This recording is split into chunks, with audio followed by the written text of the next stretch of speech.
Hey guys, welcome in to some more amazing content from PUBG where we get to do the face morph. We've been joined in by myself, Mark Powell, the amazing Luca Rux. It's Chris is back for another time, and the amazing Vard joins us in as well. Guys, how is everyone doing? Luca Rux, you ready for this one? Of course. It's Chris, you're back for a second time, mate. You're going to get the win this time? Hopefully not last again, yeah? Yeah, you. Oh, don't worry, bro. I've got you covered.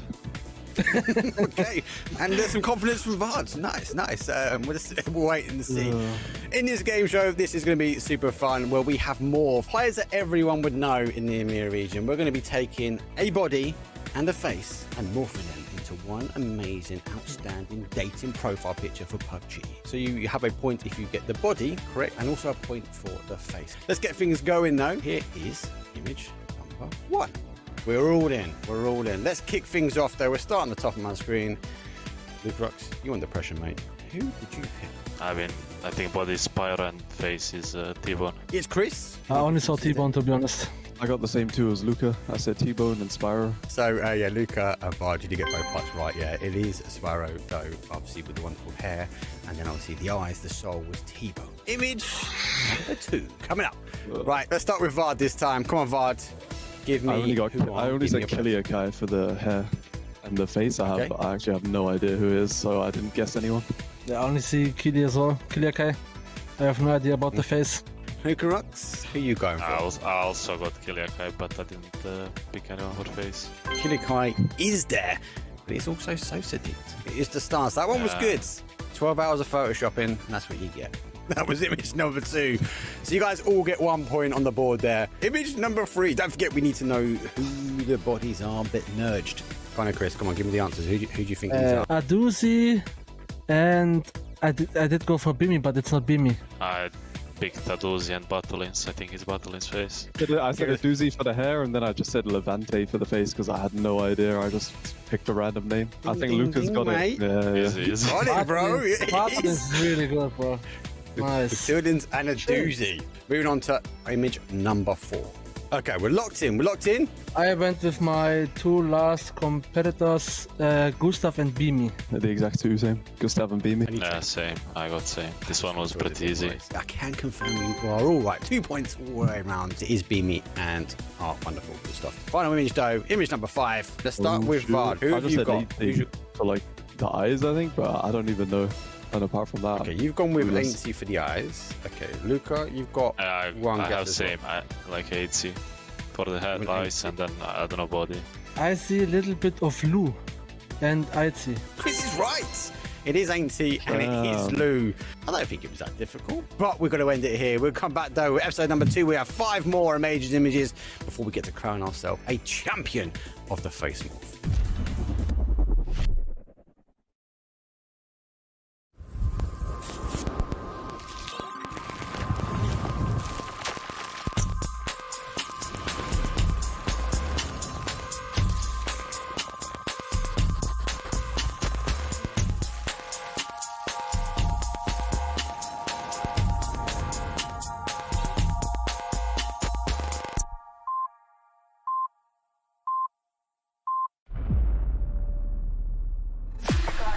I just need a spot, light in the dark. I got a 2 chain, but hard too. Don't always listen when you talk. We was wishing upon a star. I've just landed. Real enough that this battleground will remember. I'm bringing the static. She sees the world respect. I follow with my soul connect. Hey.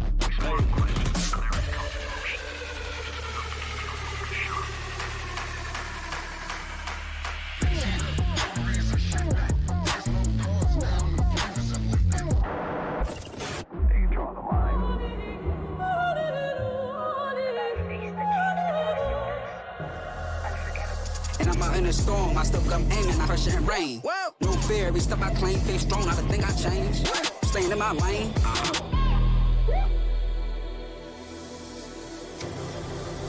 There was like a conflict. 정해진 룰은 없어. 내가 정해. 그게 바로 G-Dragon. Battlegrounds.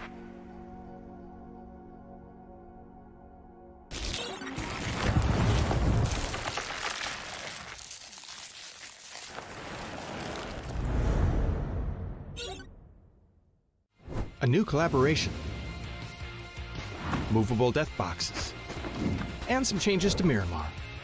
All this and more as we dive into the Update 37.2 patch report. First up, the desert's about to heat up again with a visit from the iconic artist G-Dragon. You'll be able to find an emote stage on the starting island. Special G-Dragon map decor such as a decked-out gas station and fan room, and other themed visuals such as planes, blue chip towers, and care packages. And be sure to head over to the G-Dragon truck stop to immerse yourself in the recreated Power music video set.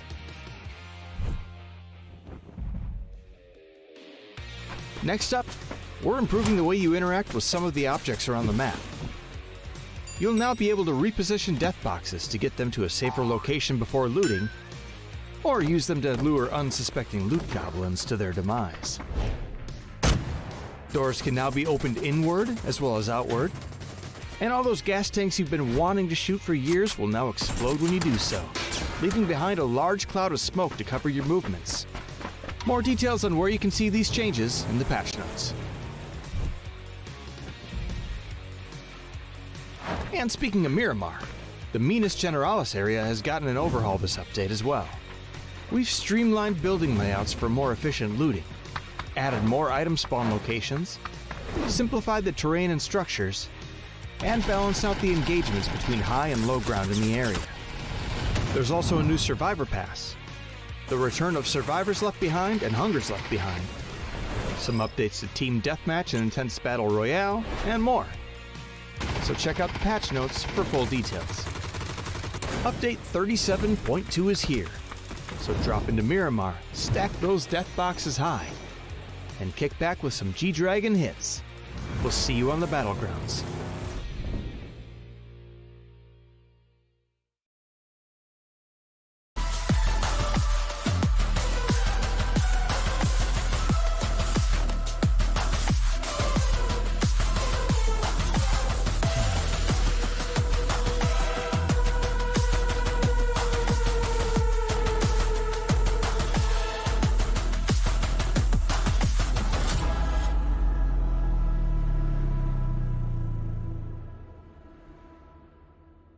It's the last day of the last chance qualifiers here for PUBG EMEA Championship Fall, and we will know which 8 teams are going to our grand final by the end of today. 6 games separating us from knowing those final teams. I am here to keep you company for the rest of the day, and I'm joined with Kylaris and Avenger. Kylaris, that's a very snazzy jacket. Thank you. It's a lovely jacket. It's brand new. I've never worn it before, and I just found it randomly in the closet, so there it is. Really nice. Avenger, I mean, how much effort went into your outfit today? I went up to the bedroom where all my shirts and jackets are hanging, and I was like, That one. that one. Which of my 10 blue shirts shall I pick? Yeah. Yeah, I mean, yeah, it's a nice one. So for today, it's more of a warm one, more of a cozy one. So yeah, it's good. It's I like it. Serious fashion choices happening here on PEC Fall. We should rate the fashion. We won't, but we should. We are actually getting into the meat and potatoes, if you like, of PEC Fall now, because this is it. There are teams competing through today. We will know who will make our grand finals, who will be in line to win their share of that incredible prize pool. And Avenger, it was so close yesterday with all of these teams. Yeah, I mean, it was... I wanted to say chaotic, but it wasn't. It was actually pretty calculated for a lot of the teams. We obviously have a good stack of the teams on the top doing extreme well. We'll dive into that a little bit later. And as you see here, we're in the playoffs. We're in the last chance. We're going to find our last 8 teams, as you pointed out here, Sam. And yeah, yesterday, a lot of teams... a little surprise here and there, but otherwise the teams that we have seen throughout the year, throughout the season do well, actually managed to do well again, except for, a little surprises here and there, both on the good front and on the bad front. Talking about surprises, I mean, PGC points are up for grabs if you get into those grand final weekends, Kylaris. So for some teams, that's got to be in the back of their mind, knowing that if they don't make the top 8 today, this isn't just going to impact their performance in this tournament. It could have a knock-on effect to any global events they want to do. Yeah, no, for sure. For Foot and VP, obviously dire effects could potentially occur if they don't actually make it further during all of this, and they really are not in the safe zone at all by any stretch of the imagination. For any other team looking at maybe trying to rack up some points other than maybe Win or Die, who is currently in a very, very decent safe zone, any other team that will be going through from this into that final would need at least podium to push themselves maybe to PGS and then try and make something really happen there as well, right? So it will be difficult for them to do something as we take a look at the overall standings. Yeah, there we go. So this is currently what those PGC 2025 standings look like. You can Yes. see the teams that are in the mix. And Avenger, Win or Die, and Foot, obviously at the bottom, they are the two, as well as Virtus Pro in third spot, fighting for those points.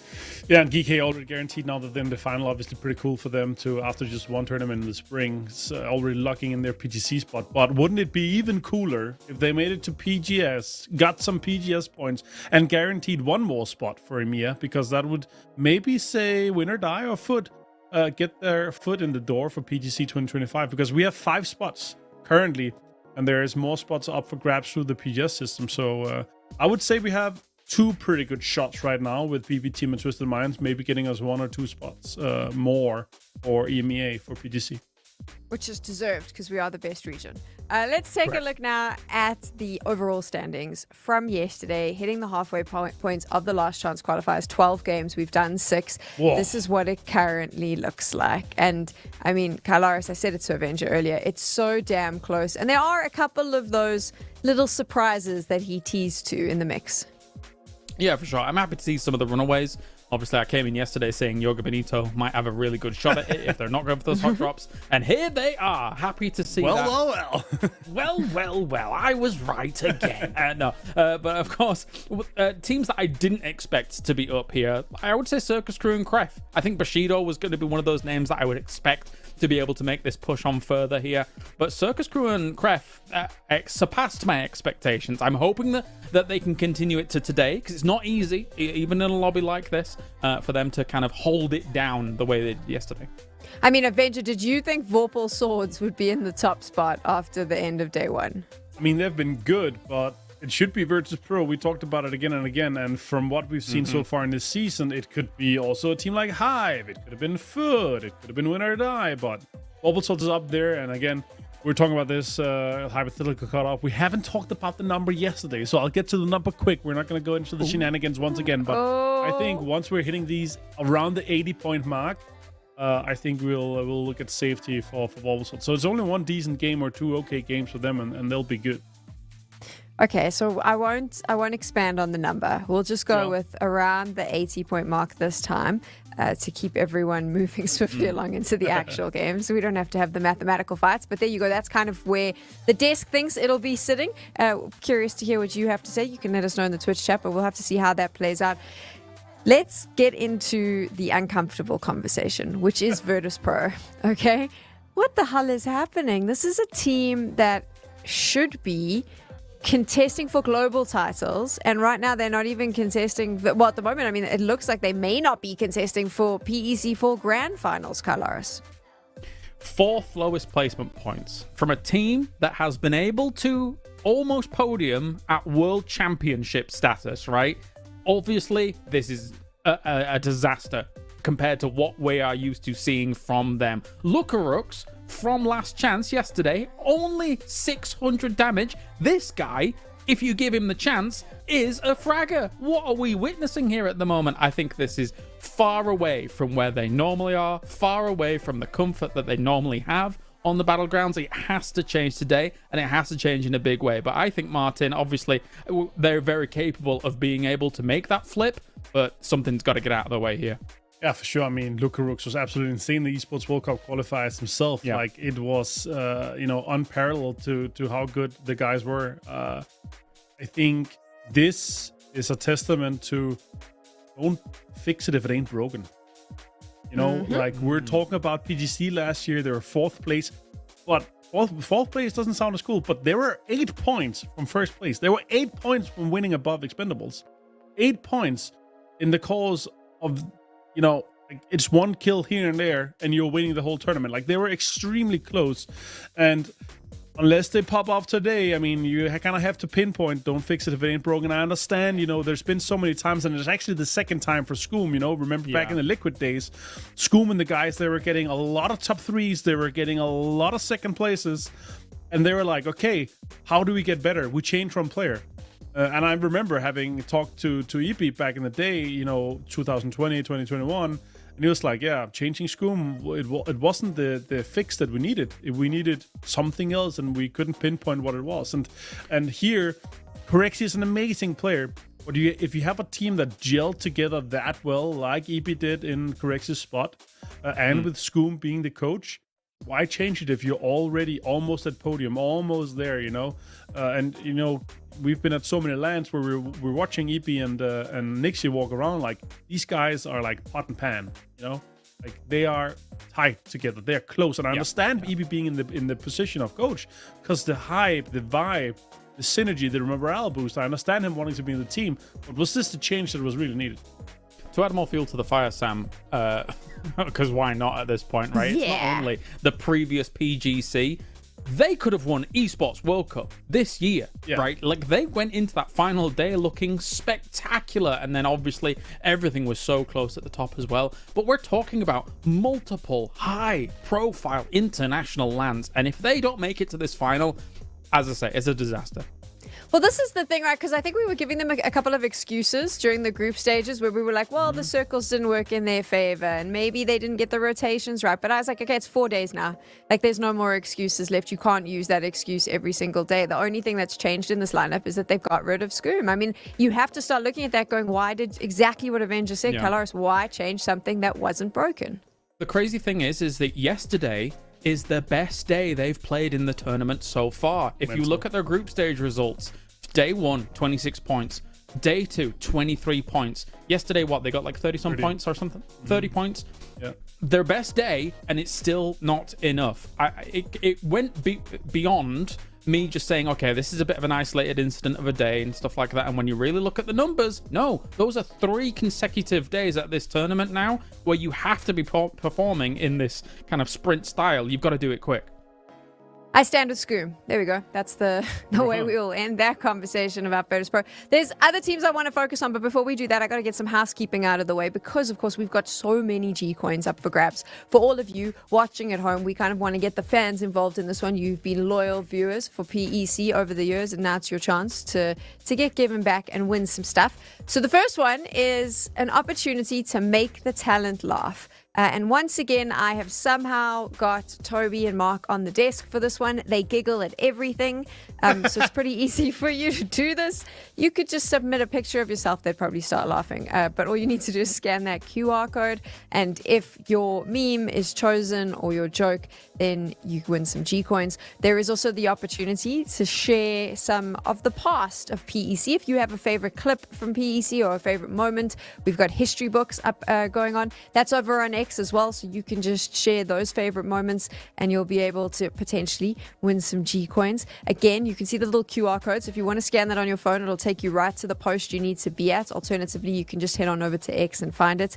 And then from history books, we got an art contest. This one we've spoken about as well. You get to design your own skin for the game. No promises about it being in the game, but if we like your skin, you can win. You see their top 8 submissions. So get designing, get drawing, get painting, whatever it is you need to do to submit there. And then finally, not actually finally, I'm sorry, I'm incorrect. There's still 2 more. The next one is you can submit your questions for post-show.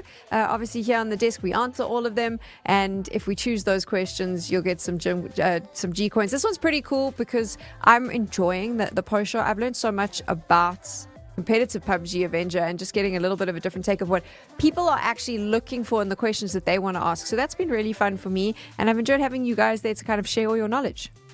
Yeah, it's always really good to have these kind of post talks, and what a great time to do it. It's just after the highlight of some of the tournaments we have, and like, oh, what about this idea? What about this idea? Something genius might come out of this while we're having these small discussions, and we might see improvements to the games kind of going forward, both tournament structure, game improvements, all this stuff. So that's awesome, and I would love to see it continue.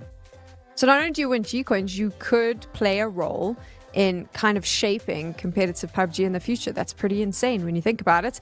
And then finally, one last opportunity to win is if your team wins, you win.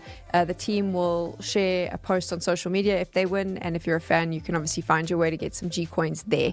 So there we go. Those are all the ways you can win. I hope you remembered all of that. We got through there pretty quick. Let's get back into talking about what we're going to see today as we move into our first matchup. You mentioned some of the surprising teams, Kylaris. I mean, the two that I want to look at, obviously sitting at the top right now, Vorpal Swords and Win or Die, which is a name that synonymously with PEC has always kind of sat middle of the field, I would say. They always kind of make it through, but we want to see them now elevate to the next level.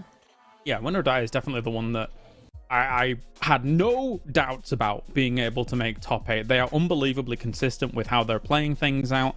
I'm sad that we haven't got to see too much Hello My Bad Mortar, because he has been pinpoint accurate with a lot of that over the past couple of weeks, and seeing how that's been playing out. But Leosh, Gedrox, Levante as well alongside. Really, really impressive stuff for the consistency that they've found in a region that can sometimes be unstable, but also very hyper competitive, right? The fact that we have such depth and they've been able to find that position in a grand final constantly in this region is impressive. That said though, Vorpal Swords on the other side of things, they have some impressive players as well. These are not unfamiliar players to us for the most part. So for them to be able to do what they did yesterday is fantastic. I just don't know whether or not we can see back-to-back days, but it might not even matter, right? As long as they just kind of have a middling day, they should be fine. I mean, Avenger, do you think it'll matter if they have a sort of middling day today? Will that still be enough to get them through? I mean, if we're talking middling day, I would say something around 30 points like Virtus Pro had yesterday was a middling day, and they would still be in the 90s, right? So I would not be worried for them at all. It's more so like them, we're like, oh, we're already qualified. You're changing that mentality, and that's the most scary thing, most dangerous thing you can do as a team. You're like, oh, we're almost already qualified. And then they start changing the style and changing the approach to the game rather than continuing what they did yesterday. Sure, some sort of meta and some sort of, you know, there's some slight changes that kind of happens once we get to the last day. Some teams are more aggressive, some teams are way more center heavy, but these teams are fun, well and equipped and experienced to do that. And I mean, Leosh, you know, 14 kills yesterday in 6 games, just absolutely insane. The rest of the team, I think the lowest kills in Win or Die was 9. So I mean, these guys are just gonna you know, get ahead into the final just by fragging out today, I think. So you can see the schedule there. Obviously, we've got 6 games. We are starting on Miramar. That is where we're going to be going in the next little bit. And it was very close yesterday. Lots of different names finding their way to the top of the leaderboard. Do you think, Kylaris, I mean, this is obviously, we're just looking into a crystal ball. Do you think some of those teams that are sitting on the top of the leaderboard will start pulling away from the rest of the group now? I think if anybody's going to do it, Win or Die and Yoga Benito are the two that could do it. That said, though, teams like Vorpal Swords and all these other teams were able to wrestle away strong mid positions from teams like Hypebeast, who constantly lost those spots. So I would love to see maybe a resurgence from Hypebeasts and kind of get them on the other side of the board. We'll see, though, Martin, as we get into our first Miramar. Yeah, and a pretty decent plane path here from the eastern side. A little bit north, but eastern side over to the west here. Most of the teams can manage to either get to their spot or, you know, get to a car. And James, that's really what it's about, right? There's some teams that's been in a situation where, okay, we're taking some weird fights, we're taking some weird splits. If you get enough cars, if you get enough into your kind of spot here, James, I feel like that as a team like Hypebeast should be making, especially in Miramar, where they have Picado. No respawn, I see, unfortunately. And also, Vorpal Swords is only 3-man for this game. So, again, you know, kind of the comfort of having that little bit of a buffer, considering you're number 1 right now here, Sam, will be able to help them out. So, they'll be okay, I think. They'll be okay, Sam. Don't worry. They'll be okay, but that's still not a great way to start day number 2 when you're sitting on top of the leaderboard. That's going to could mess with your mental a little bit. Yeah, definitely. We'll see how it all breaks down, though, of course. As for Hypebeast, Martin, I mean, they have Picado. They have a great spot to be able to get themselves back on the road. And I think just be more decisive about your decisions where you go, right? Pick a spot, hold it down. You've got the fragging power. You should be able to win it out. Yeah, for Vorpal Swords, it's just to let everyone else in the lobby have a chance to catch up. That's why they're playing as 3. This is inside knowledge I've heard. No, I'm joking. But yeah, Western Circle here after an Eastern plane path here. Most of the teams actually in a good spot here. But you know what? It's been 2 minutes. We've been yapping. Let's let the casters yap for the rest of this game here. Guys, enjoy Miramar.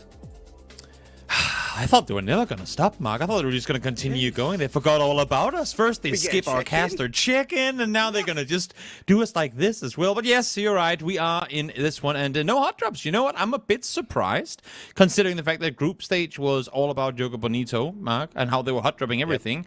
Here, I mean, we kind of alluded to it yesterday. The desk was talking about it too, how there are certain teams that are in such a comfortable spot now that they can go out and maybe throw a game or two in order to try and take other teams down. And while Jogo Bonito definitely could go out and do that, they haven't opted to do it, at least yet. I'm with you. I think game 1, game 2 is going to be a little more calm. And then I worry. Game 3 onwards here, Toby. Like, if we see Vorpal sort of hold on, I know they're 3-man at the moment. The win or dies. They're going to be looking for those PGC points. Are they going to push teams like VP? Are they going to push teams like Foot? Try and deny them entry into the last stage. And then, obviously, then we have to add into the mix Jogo Bonito, right? They had such an outstanding day number 1. The completely different team here for day 1 in the last chance compared to the group stage. So, interesting to see how they're going to try and play this one. But we get the opportunity with VP. Haven't even lost the owns, as the guy said. Got a little bit of rotation because we have a West Circle. Yep, definitely could. And I wouldn't mind seeing the likes of Virtus Pro swing all the way west on this one. Of course, depends on when they're getting out of Los Leones. But you can look at the map here, down towards where Foot is, down towards where VP is. I would expect, unless if Foot opts to take an E pickup, go all the way northwest, expect to see them honestly go all the way Val del Mar, swing the entire southern coast, and then come up on that western side. Because as Martin was saying as well, east to west plane, a lot of teams jumped out early, meaning that all these teams should be well aware that there is quite a bit of space to take in the west. But of course, that's only going to be the case for so long. It's going to be the case for so long. Let's see the circus go for the laydown. He's waiting for him to get into that car seat. Lines up the shots. Now will launch out. Doesn't quite get the connection. The mini. Get away with that one. But they do know they're now neighbouring someone from the south. They've got El Pozo all to themselves. Yeah, should be all right. I think Circus Group, yet another team, maybe alongside Vorpal Sword as well, who surprised most people. I know that Silas is, as a player, has maybe a couple of years back now, been one of incredible mechanical skill. Then he didn't really get on a roster where he gelled well, and he kind of went out again. But now he's back in the game, and him, alongside the Circus Boys, set up in 4th place right now. I think is even in a last chance situation, maybe above what most people had expected coming into this. So it'll be interesting to see if they'll be able to maintain this almost podium position as well. Let's carry on that conversation now while we've got a bit of time with VP. I was looking back, obviously, after the games yesterday.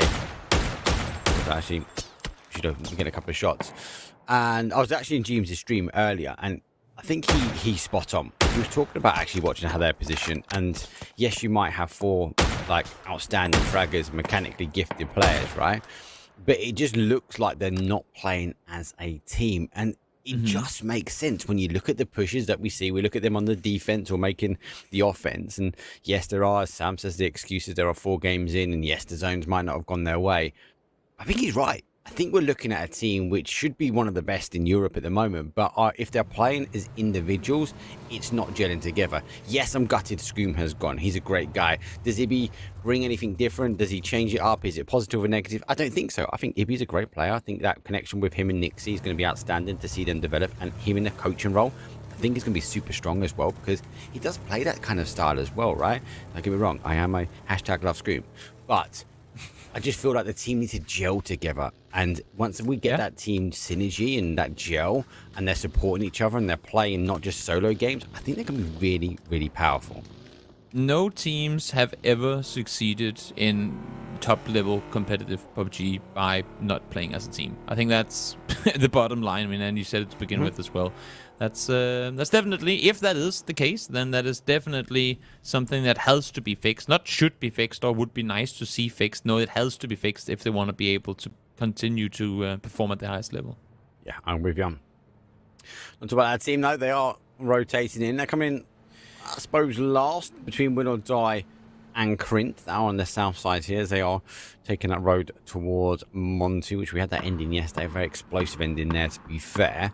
Win or Die taking a little bit more of a slower approach as VP now starts to unleash a few shots towards him. Makes some damage. It's more of a letting them know that their presence is here. But that's the thing. I'm surprised. I feel like either you pull up and try and take a fight, or you don't let them know that you're here. Now they're backfilling, but have made win or die. I mean, obviously they were probably going to figure out sooner or later, but have made them aware that you're literally right behind them. You have Krint up there as well. Maybe what they're hoping to see happen off of that is that Win or Die will not opt to sit in a 4-man split, but stick 2-2, and then VP can kind of squeeze in between Krint and Win or Die. But is that a place you want to be phase 1? I don't think so. So a bit surprising that they stopped to take shots here and then move on, because that's just, you know, hey guys, let's give them some free info and then drive. You might as well just keep wrapping if you're planning on playing on the southwest side. Go all the way over to the Monty Hill and then keep going from there. But speaking thereof, we talked about Foot a bit earlier, how they were probably going to wrap all the way south around. They're actually cutting the corner a little bit here as well. Not opting to go all the way Valdemar. They are coming up through Chuma. So they could be running into VP depending on which pace VP is planning on setting for their rotation to come. Yeah, I think you're right. I should have maybe not taken those shots and played a bit more towards the west, or at least come in late on these cars that are rotating. Footy Sports, though, are on that full rotation. They are going to be coming in behind VP now, looking at that kind of pathing. As Footy Sports do have another option where they could potentially go stall west and take that sort of western road up by the unplayable, and come in on that southwest corner of El Pozo. For now, Lugarux is going to hear them now. But to say, like, there's no way they're getting back in their cars. Yep, they're getting back in their cars too. They know they're getting backfilled. Have to as well, right? Because with Lugarux being that south player, that's where Footy Sports won't have the intel. Like, he's sitting still, he's not in his car, so Footy Sports potentially about to step on a little bit of a landmine as they come down the road now as well. And he has got out of the car, so he's having a little bit of a scout now at the moment, and he would potentially have seen Beamy now playing towards Brickyard, so they've gained the information, and now they can readjust.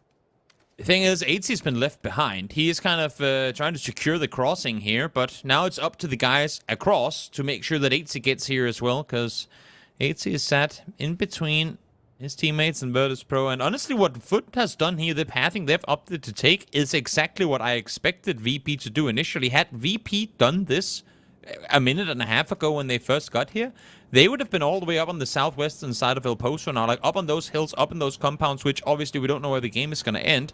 But in terms of valuable real estate in a first circle, they would have been way better off. And 8C, well, he has been found, now he's leaving. And Virtus Pro, they're hunting him. I'm not sure I get this. I like this. They saw him. He's they gone, identified him. Yeah. No, look. And he was tracking those cars back. And the moment that he saw, was it Lucarux in that building, he was like, I need to go. The cars didn't stop. They swung completely his way. I like that from VP. That, to me, is a good stance. They're looking to be aggressive. They had the potential as an isolated player. They could be as aggressive as they want, no, Toby, because the gods of the zone say we're going towards the east. And VP and Foot need to get shifting. I'd argue to say VP on the better side of that as well, because they've got the shorter shift now in the south. Foot surpassed Virtus Pro. Virtus Pro with the circle flip just became the guys ahead. I mean, they have one of the best entries to the circle now off of that eastern hard shift. Very, very lucky in getting there. Now it's going to be Foot playing in from behind on that southern side. In the meantime, Krint, they too will try and reposition, at least get their cars parked right so the tires won't be popped too soon. In the meantime, Hype Beast will... they'll take what they can get with this, I think. They might wrap further around the western side, but that's a dangerous south side rotation too. Yeah, it's a dangerous rotation now. Mythov, a team which I would have put up in the top 8, had a bad day number 1, so let's see what they can sort of claw back. I still think there's opportunity for a lot of these teams, even down to the kind of TMO, if they can get some wind under the belt and a handful of kills, that would be helpful. And they position themselves now, arguably, in a good position now as they move towards the center of the zone. Well, let's see here. Still teams yet to make their way on in, but it's almost exclusively teams that are out towards the western side. You have both no, sorry, that's not 0-0. That's Circus Crew and another team out there as well. We can barely even make them out because they're that far on the western side. In the meantime, towards these western positions, I mean, this is the reason they're being so slow towards the west, because what's your entry? You're going uphill towards Power Grid, or you're sending it down the valley straight into the open arms of Yoko Bonito. So no matter where you go, it's Kref and Circus Crew right now that are fighting outside circle with, I mean, Foot are also still in Monte trying to figure out what their plan is. Yeah, but for sort of hammering down the brakes, right? They're throwing out the anchor. They're just waiting for these teams to sort of move in front. I don't mind that from Esports because they can sort of play in a little bit late. But look on the other side here. Will or Die have taken the elevation, the hype beat. We've seen them make the play. They didn't know, though. Levante's here. Levante gets one, no.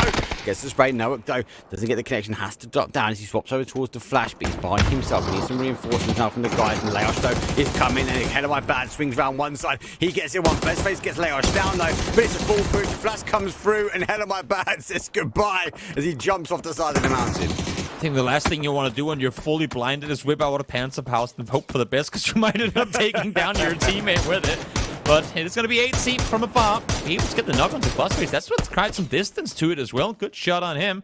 And Hypebeast caught in a 3-1 split. Thought they were safe to creep up the mountainside, but Winner Diver here already ready to go. This should allow Paloma Bat to get the reload, get the kill, and steal a buggy. Why not? But Esports also playing in on the aggressive side here as well. So Bomberlovo down to the south. He's going to exit stage left. Try and find a new position. Esports will take that position. Will or Die still hold on the top. On the other side of things, the complete other side of the zone, now we have 010 Esports, though, playing into VP. So good rotation from VP. We saw them on the southwest corner. They did have the shorter rotation back towards zone. They now find themselves in the southeast in a good position.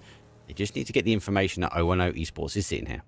And look at Circus Crew. They went all the way southwest of El Pozo. Now they're up towards the Copraria, and they're following Hope into it. That's all the teams that were on the western side. Just going, there's literally no entry to this circle. We're going into mountains. We're going uphill into teams waiting for us. We have to wrap back towards the east. And luckily for them, they do so, because look at that circle swinging hard towards the north. Bushido, I don't think 2 circles ago they were expecting to be dead center. But, well, here you go. Yeah, I'm with them. I expected more of a south and maybe east shift as well. Playing onto that sort of power grid. We've seen so many engines in and around there here. Footy Sports already in the cars. They're rotating. They're going to go past Print. Circus Crew, as you mentioned before. Obviously, they're still driving around there, putting miles on those tyres. As he does pass by. Hands of Hope still on the outside edge as well, despite losing a player. Now back towards the Chaos that is the middle. Native gets mad. Negative down though. Someone looking for the flush. The rest of the cars will go through, but it's not just one set here. VP looking for the rotation as well. This is a good alert for Foot as well, because they see this happening right in front of them. Are they pulling up on this fight though? Are they going to go up the mountainside itself? I'm not quite sure, but with Krins leading the way into the Chaos, they are now sat in a better position forward. Virtus Pro trying to dislodge this potential Krint push, because they want to make space for themselves up here as well. You can't play this position with teams right around you. You need buffer space. You need to be able to peek the ridges at a distance, because if you have teams nearby, those teams on the other ridges will just, lean back, take shots at you all day. Difficult here. In the middle here early. Esports looks to try and pull up. T-Bone looking to deploy the Doritos to cover, rolling slowly. And luckily to safety. Benito don't take on Krint. Someone is down. And providing some cover. Waiting for the push. So he's going to try and exchange that res. Crossfire. And arguably should hold from there. Shouldn't allow anyone to cross over towards that building. Yeah, no, if you're Foot right now, you're looking back in the VODs of group stage and going, wait, what did Slam do to get a 14-kill second place from this position up on the hillside? Well, hopefully with Foot, they'll figure out a way to do something similar. In the meantime, we'll take our eyes back now towards the south, where the myth of Bad Boy, well, that knock won't really turn to a flush. Issue right now is that he is alone and being pushed as well. Nail up! What a quick reaction play. Finds 2. Instant headshot connected onto Hobby. Takes the second, and just like that, Krint are out. Good play. Really, really strong play as well. Caught the cross. They made the aggressive stance, but Jog Benito, well, they dug their heels in the sand. Hive, outside edge now. They're trying to get a control on the Circus Crew as they do work their way now on the east. They are coming through, obviously, via San Martin. They'll also a little bit towards the north here, so be cautious of what entry point they want to take. Arta on the other side. Shingen able to hear the footsteps. Does look for a reposition. Rocks waiting for the full commit, though, from Circus Crew. And if you're Hive, you want to get this fight over and done with as quickly as you possibly can, because they have a really good position to look towards the west. But right now, their full attention has to be out towards that eastern side. They right now should be, in a perfect world, looking for where to go with this next circle shift, assuming it's going to go away from their position. And seems like it will just exactly do that. They need to get this fight over and done with. Either you push, you take the fight, or you leave. There's nothing good will come from sitting around waiting here. Is there an argument? Can they leave, Toby? But that's the thing, right? I mean, they have two guys that are back, and the issue is if they're trying to take this fight down this hillside, there's only two of them that can engage in it. The other two are back towards the compound, so it's they're kind of shooting themselves in the foot by trying to take this fight in the hills altogether. Yeah, I think it's difficult. I think it's difficult for them to disengage. I think you're right. Two are backed off. Maybe two go towards the zone. There's not much zone left now on the east. They've got to take a full fight here, potentially a 2, maybe 3 versus 4. Schengen has tightened himself down, waiting for the push to come around on the other side. Zone is a ticket. He pops up, gets one. It's the spray though for the second, but he goes down. Marcis stops Schengen in his tracks. You see, this is what they should be doing. They should set up that trap initially, but they didn't opt to engage in that way. Good thing for Hive is that Dante can find well-placed nades. That's the second one knocked over. We'll find Silas with Godfrey in it as well. So currently a 3v2, assuming that Schengen could get back up to 4 again. Yeah, should have Rocks swing around the outside edge. It's a good play from them, which you've got to think about later. Football Sword, though, they do unfortunately fall into the kitchen Hype, so they will do the damage. And Vorpal Sword will claim those kills. Dante, I'm watching Schengen. Watching for the circus group. They're not running out of zone. It is 1 minute 26. It has started working its way into Rocks to try and get that res back on. It is phase 4. He better be moving on. So trying to make a run for it now, but he's starting to find casualties as well. Dante taken down with phase 4. And I'm not seeing any jam pack on Dante either. That should be him down as well. Again, had they been closer to circle, sat waiting on the edge of this on the edge of the compound rather than out on the rocks themselves, they would have been in a better position to take that fight, I think. But nonetheless, they will reset to the best of their ability. Schengen, though, will fall. Yeah, I think damage done. Arthur done enough now. It's difficult. Get the back, get him over the shoulder, get him running to zone. It's difficult. Even if you get in zone, there's no cover. But as we go, tit for tat, one side of the zone, back towards the other. Kraf making the push now. Jocko Benito still in the compound. They are holding. Nelip has split out a little bit, going towards that Goddy building, a little bit more on towards the east as he looks towards 0-0 Esports down the road. Vorpal Sword actually clearing out kitchen, now rotating their way in. Will die, but they clash paths with VP. Yep, important fight for VP to come out victorious in here, but right now they are feeling the hurt. All this huge hill being locked in from multiple sides since win or die coming out victorious. Lookarooks, Nixie, only 2 players alive. Nixie prone down still. Lookarooks trying to set up a flank play, but the opponent's up towards the north, really not allowing for him to make that play happen at all. The ability to carry so many Panthers as well. She swaps over not just from 1 but to 2, then to the 3rd one. Laersto charges way forward though. Fortunately for VP in a good position now, getting exposed slightly. Will not die. Does have though Jedrock's down. Zone shifts again back towards that east. Foot Esports need to start working as TMO on a 2-2 split. It's going to be dangerous and hard for them to hold. A lot of teams now have to come in from the west. And VP able to get the res. It's such a brutal run up from that western side hill towards the east, because all the teams up towards the north, they can sit back, they can watch you. I mean, Bushido up in that compound will have perfect lines of sight up that rock face and a mountain face, and just not allow you to do any flank plays whatsoever, which is even more so why it's important for VP to stay alive through this fight, because whenever this comes to an end, you have to hold off the players coming in from the west. And Lookarooks, well, while he couldn't do it himself, it's correct that it's going to be able to lob the nades up and over and find himself a double clean out, win or die. I felt that they were playing by themselves there, but they got the reses back in. VP tighten the lock, though, Clutch on the team. Able to hold. Will die go out. That's a big loss, though, for the leaderboard. Foot Esports now well and firmly outside edge yet again. They have the anti-zone push. Enough and work their way up. 18, no vest. Gets a connection, though. T-Bone with the SLR. The dream will come all through. 18 needs to follow this through, but they've got to be cautious. I don't think they know exactly how close TMO are. I mean, Foot might have just herded Hope into a third-party opportunity for themselves. If they could have them and push them into the mid-off, there might be a play happening. You see right now, the mid-off is looking the other way, trying to get kills. Foot should be trying to capitalize on this, and they are. Justus gone down already. Sparta now forced to look the other way. Now he spots them, but it might just be too late. Yeah, they're over the ridge. Oh, great shot, though, from Sparta. Scavenging up to get the red back on, though. Zone is playing in. The rest of 30 Sports, though, take towards the low ground to continue to work through. TMO all drawn back towards the attention on the west sides here. Kref, well, they're going to play in. VP potentially move, and you've got to also factor in Jogger Benito still not in zone here, Toby. Are they going to play into the 3rd, 4th, or 5th party onto the west side? I would be surprised if they opt to wrap Westerners. I think they're sat back down at the compounds hoping, or well, waiting to see if any of these stragglers are going to try and make their way south and then make sure that no one is going to push in from behind them. You can see a Krafton yet again fall in Jogo Bonito, racking up more points as the Mythov continuously trying to contain Foot out here in the west. Nade comes over the top. T-Bone.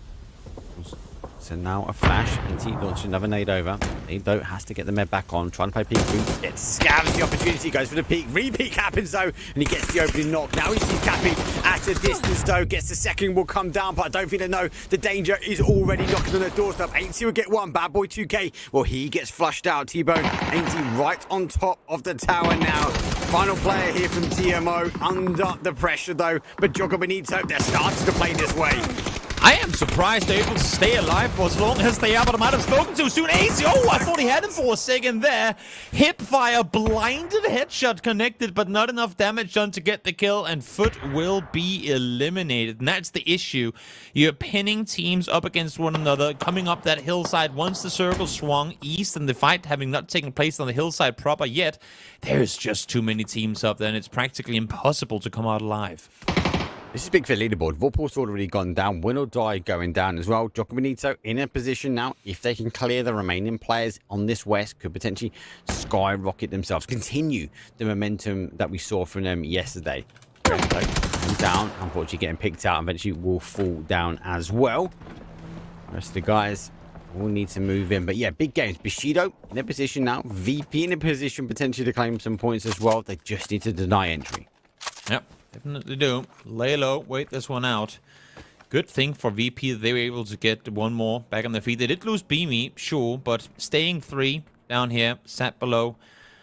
Waiting this one out is, well, the best that they could get, I suppose, in a tricky situation. Nail up falls to the blue. Not a whole lot more he could do trying to make his way to safety. It's 0-1-0. They want to deny this wraparound. Do not allow Bushido to get within a fighting distance. Great shots coming through from Global Army. Finding the knock on Snailcock. Still one alive on the side of Crossbow, but he too doesn't really have anything to work with down on that rock.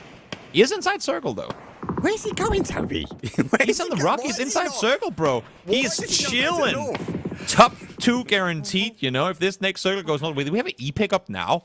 Yeah, final one. Final one. Why not? The last second. Who's coming in? It's not.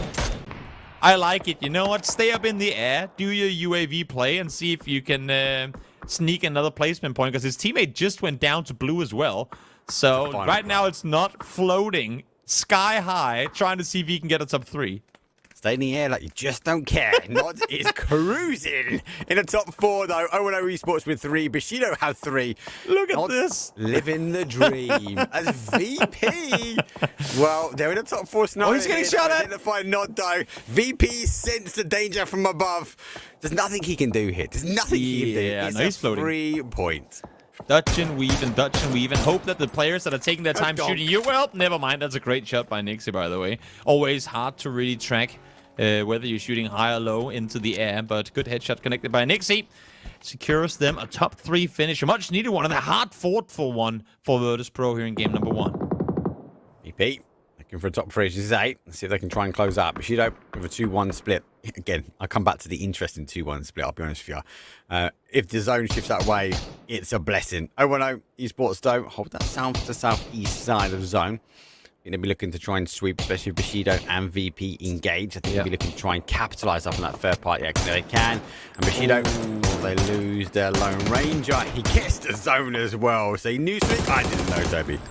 Nah, I mean, one thing is that he falls and wasn't able to do more damage, but just having him alive to, well, hold angles, but also being anchor player in that position would have been crucial, because now you can see you have Bushido players playing into the blind. If he could be there right now, suppressing, like kind of baiting the attention, and then the push comes through, that would have been amazing for Bushido, but now they don't have that backline. They don't have that bait that forces VP to look the other way, so all they have to do right now is chill and look downhill. The issue is 0-1-0 is pushing up this ridge line. I like what they're doing. A Global Army is pushing first.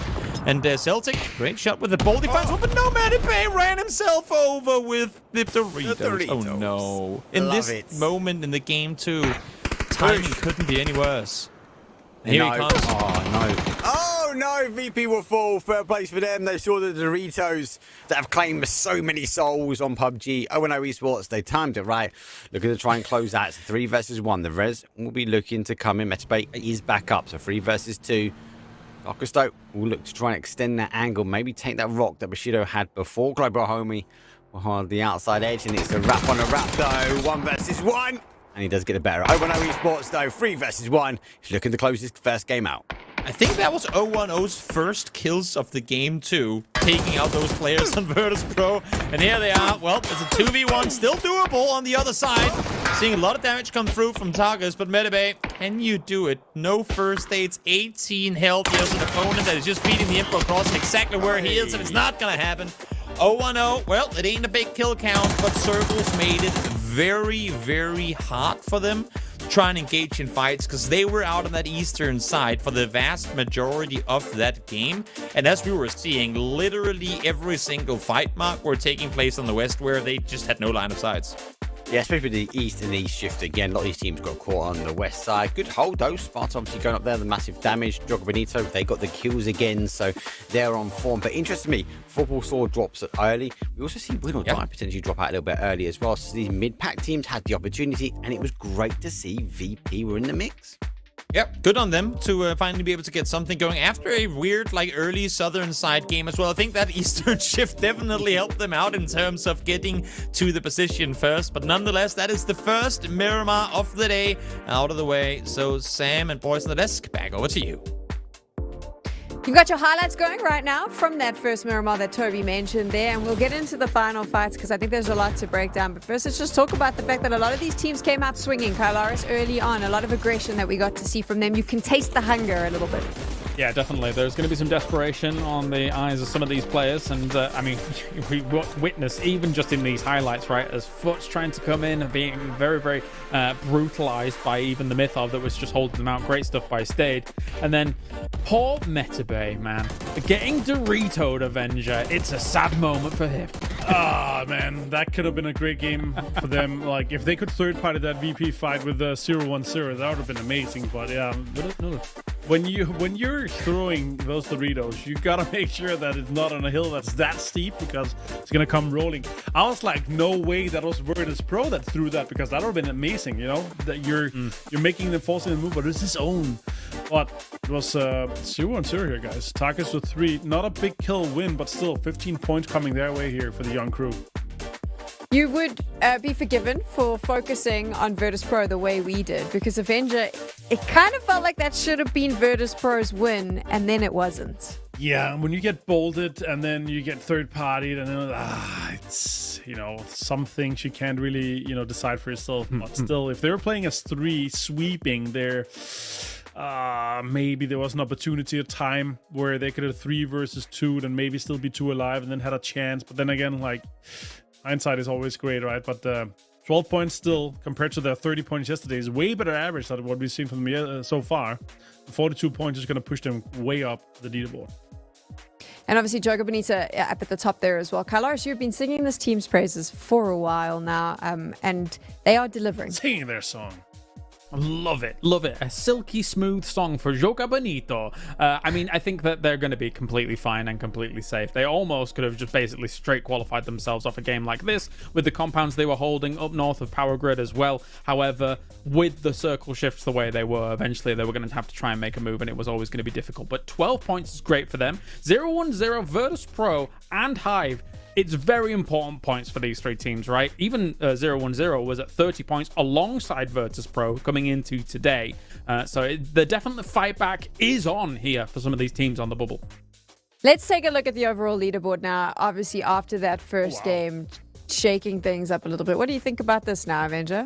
It's kind of nuts. I mean, Circus Crew was looking good, but still from 50 down to 29, we're talking 9 teams here.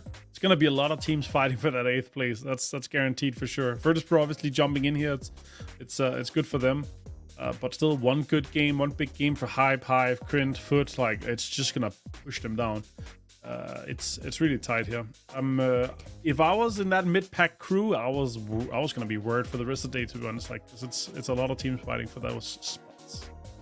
It gets pretty stressful when it's this close, Kylaris. And like Avenger said, you're all going to be a little bit freaked out by what's happening here. You'll be keeping an eye on the leaderboard. Is there a team that you think it's a non-negotiable that they have to finish in the top 8? Honestly, I think it has to be someone like Foot, right, to be able to try and finish in that top 8, of course. But at the same time, if you think about their PPT performances, Hive as well, they've looked so good over there, and it's looked so dire in group stages and here as well. I think it would be a crying shame to see Hive not be able to make a top 8 spot. So we went quite hard on Virtus.pro at the start of the show today in the pre-game. We were pretty tough on them. We spoke a lot about the disappointment that maybe fans could have looking at this team that is globally celebrated coming in here and not really delivering. So let's just take a look now in terms of how they've performed today in comparison to yesterday on this first map. I felt like they came out looking a little bit more aggressive, Avenger, a little bit more confident. And I do think when they play like that, it is a far better performance from them, right? Yes, but only by the grace of Naleb that killed the entirety of Win or Die when they were getting, pushed in third party here. Some decent points, obviously, here. We're looking at day 1, match 1 versus day 2, match 1. So still decent. We're talking about a kind of a good start, right?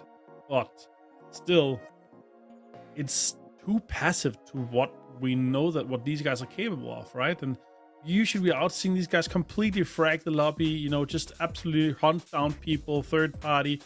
I will give them this, that we had a very difficult eastern shift into a kind of northern shift after that, which it forced them to move 2 really long rotations, so they had no kind of real priority. So them getting this deep, getting this many points still is good. But if it wasn't for Nalob and Joga Bonito that absolutely destroyed Win or Die when they were trying to crush through that push there, it would have been them. They were down to 1 player. I think it was Correxial sitting behind the rock there while Nalob was just absolutely destroying Win or Die while they were running. Bear in mind, the correlation here is it being game 1. Yesterday's game 1, of course, was on Erangel, right? So it's a very different kind of playing field that they're actually playing on. And they were playing edge and they were in those compounds near the Yasnaya field. And then what is the similar parallel to me is that they're not as decisive or as kind of like efficient or opportunistic as that we have seen them even on the international stage. So I would like to see a bit more gumption in that, because they could have taken some of that here, as you say, at the behest of Nalop saving them in this game. But other than that, there could be a little bit more oomph behind them. My memory is terrible though as well, and I'll own this completely. For some reason, I thought yesterday, I was like, oh, they played like really passively. They didn't look confident. It looked better today. Then when the stats came up, I was like, yeah, different maps, yes, but like throw that opinion out. It just shows you like the overall day that was sitting in my head. It's fair to say though, Kylar, it's like this team should be out-fragging everyone. There are players in Virtus.pro, and those players, when you put them all together, I'm going to say I think they're head and shoulders above 3/4 of this lobby on paper when you look at their past. It's not working, right? Yeah, when a team like this does not qualify for grand finals straight off of group stage, every single pundit in PUBG and EMEA says, okay, they should farm this lobby. And there is no two ways about it. There's very few people that are going to go against the grain and say otherwise. It's just not happened. It's not materialized. In this game, again, a little bit of a save into being able to play some of that high ground, but even them going up against Bushido's position there, they probably should have won that out, and then who knows what happens against 0-1-0, but yeah, we need more. I love the fact though that like Foot is also kind of sitting on the cusp. They're not doing a good job, and I feel horrible, but I don't even bring them up anymore, Benji, because I'm kind of like, oh well, it's Foot, right? This happens a lot. Virtus.pro unacceptable. Should be saying the same about Foot, but I'm like, shame roster changes. Foot, they just have bad luck. It's fine. Yeah, I mean, at this point, they have been pretty steadily that mid-pack 9th place team a lot of times, right? And it's a little bit sad. So I think once they get, too low or even higher, that's when we're really gonna start celebrating them here. But like the consistency is really what we're gonna be looking for, right? 38 points again. One decent game or one good game here, we're talking 5th, 4th place, like quite easily for them, right? It's 12 points up to 4th. It's really close for that mid-pack. So that's why we're, I guess, still holding our horses a little bit, kind of hoping for some of these teams to really come in and give that oomph that James is talking about, because they should be, just with the caliber and the experience that these guys that have, they've gained through the last 7-8 years. When you take a look, though, Avenger, at the sort of bottom of this table, are there any names that are surprising to you to see them sort of sitting so close towards the bottom? Hive is the biggest one for sure. I thought they were going to come in and absolutely destroy everyone. I think they were going to be a top 4, top 3 team, but after what we saw in the group stage, it's like, oh, okay, they're just a lot better in TBP for some reason. But TMO also is having a little bit high hopes for it, to be honest. Like, there's some guys with a lot of umph there, but maybe the synergy, maybe it's the, synergy, communication, IGL, micro is not really gelling because they have the skill, they have the mechanical power on the team, but everything else might not be gelling just yet for them. So, in spring we saw them do pretty well, and at sometimes too, obviously with a somewhat different roster, but yeah, I think Hive is definitely the biggest one for me, and along with Virtus Pro, of course. But then on a positive note, I would say Jogo Benito not hot dropping. Holy, that's just paying off dividends. Like, it's crazy. Bushido's where they should be. Winner Dies where they should be. Circus Crew, obviously a big surprise too. Do you feel like Jogo Benito not hot dropping is kind of their way of saying, you know what, chaos isn't always good? Oh, don't you love that word? It keeps coming up. It's almost like they're saying, hey, you know what we don't need? Chaos, Kalaris. Yeah. Oh, okay. Yeah. Let's do shut up, Martin. Yeah. I think that it works great here for last chance, but I don't know how well it is going to work when you get to the grand final, right? Because some of the spots that they're still dropping in without those hot drops are going to be taken away by some of the big names. Yeah. And then from there, they're kind of having to trash loot elsewhere and get those rotations going. And maybe they come late to some of those circles compared to some of the central spots that they've been able to loot quite nicely here in last chance. So it's working here. Great. It's kind of what I expected. Whether or not that carries into the finals, though, we'll see. Okay, so here's a question for you, Avenger. I mean, what is the plan now if you are Jogo Benito and you're going, you qualify, right? You make it through last chance qualifiers, you're going into grand finals. You know that those spots are going to be contested. Do you spend the next week changing your game plan, changing your loot spots, figuring out a new way to approach grand finals? I mean, I talked to both Nodi and Naleb, and I was like, guys, this strategy with hot drops, this is because you're like, these teams, they can't afford to lose, they cannot afford the points, and then they're like, you put those drop spots because you're thinking they're gonna move, and they're like, yeah, these guys, they can afford they can afford it. They're like, we're gonna take the spots away from them. Like, these guys, the teams that you're dropping on are gonna fight you. They think you guys are tier 5 team, and they're gonna drop you in game. And they're like, yeah, but we're gonna continue. Like, then, and we're gonna do it as well. We're gonna put our spots in the last chance, because then people will be like, oh, these guys are crazy. They're dropping on Twisted Minds. They're dropping on all these teams that's just so good. So they have confidence. So now, yeah, sure, they've explained us why they have the confidence. It's paid off. Obviously, they have some pretty good loot spots that some teams have kind of bowed out of a little bit. But once we come final, they're gonna have to stick with the strategy of not hot dropping. Otherwise, they don't have a chance. The arrogance of youth, because obviously this is some of the players in this team are quite young. They're just like, oh, they'll definitely move. No, they won't.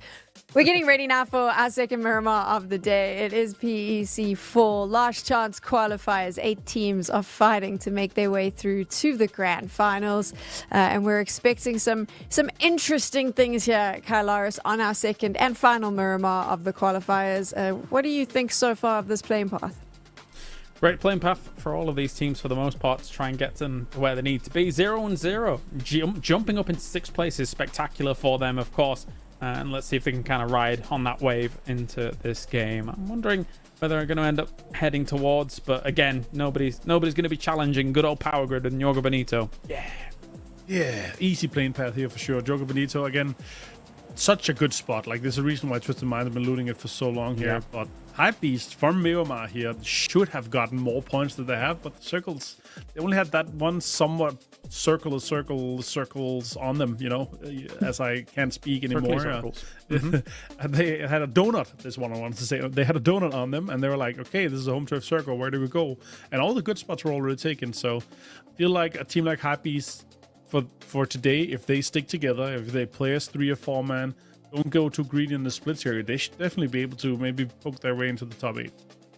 Something to draw your attention to once again, Vorpal Swords is only playing with 3 members. They've decided to do this on hard mode. And now it's time to move to our casters. I'm sure Mark and Toby have a lot to add.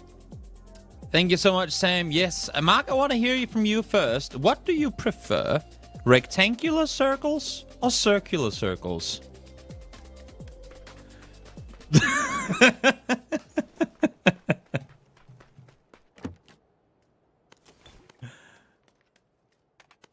I don't think it's intentional. Yeah, no.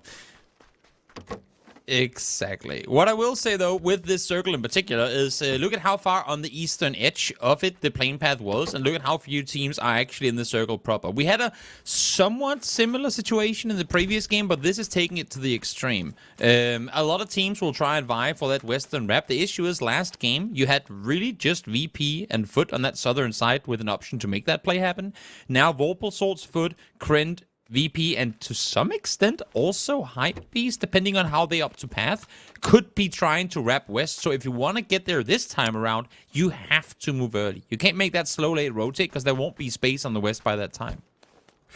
Let's wait and see. That to answer your visual questions. I definitely feel like circular circles, but we'll have to wait and see. Interesting zone. It is in that northwest corner. Well, these teams are obviously going to have to rotate their way in. Unfortunately for VP and for Esports, they're the same. And unfortunately for Jedrox, there's a part. Come on, Don't have map open, bro. Don't have map open when you're driving. He's trying to figure out exactly where he wants to go. Look, as a world, this mid-pack, guys, and girls say that it's going to be dangerous. It is super close. It is going to come down to each game. As I said before in the last game, Game 1, Game 2, for me, is going to be that kind of calm before the storm. I can see the last 3 games today being really explosive. Yeah. Speaking of rectangular circles, I can't get my head out of the... Now that we have the UGC mode and all that, and people come up with their own game modes and everything, I would love a game mode where every, 1 minute, 1 grid in the game gets removed. Or, that becomes a blue zone grid. And then we remove 1 grid every single, 5 minutes or whatever. And then by the end, there's only 1 grid left. Then by the end, there's only 1 grid left you can play on. So that would become rectangular circles in a weird way. But nonetheless, let's stay in this one. I couldn't help but look at the map and go, wait, what if we didn't do circles, but we did squares? No, babe, you got too much time in your hands. I feel like you're playing battleships. Let's get back to PUBG. Valid. And Hands of Hope, well, you don't have too much time in your hands either. You might as well just get back to that compound because Bushido is going to peek on over, silhouetting in just a moment. And here they go. Good thing that Hero is here to at least do some damage in return, but doesn't seem like that's going to dislodge Bushido. I'm going to throw this out now. I don't think it's going to end here. I love a creative field end. Like this area, we had so many back in the day. And yes, when people start to silhouette, when they have to sort of charge their way to the center compounds, I do like it. For now, it is in, and Hands of Hope have rasped full hands onto this location. Bushido is on that north side as well, so a little bit spread out. Baku is very much on that north side of it as well. I don't expect the zone to go too far up there, but I think he's just getting a little bit more looted before moving his way back towards the south. But he is split, so he has Bushido sitting in between him and the remainder of the team. Yeah. And as you were alluding to, I don't think for now it's going to really have a big impact. I don't think it's going to be very easy for Bushido to track whether there are 3 or 4 in the area.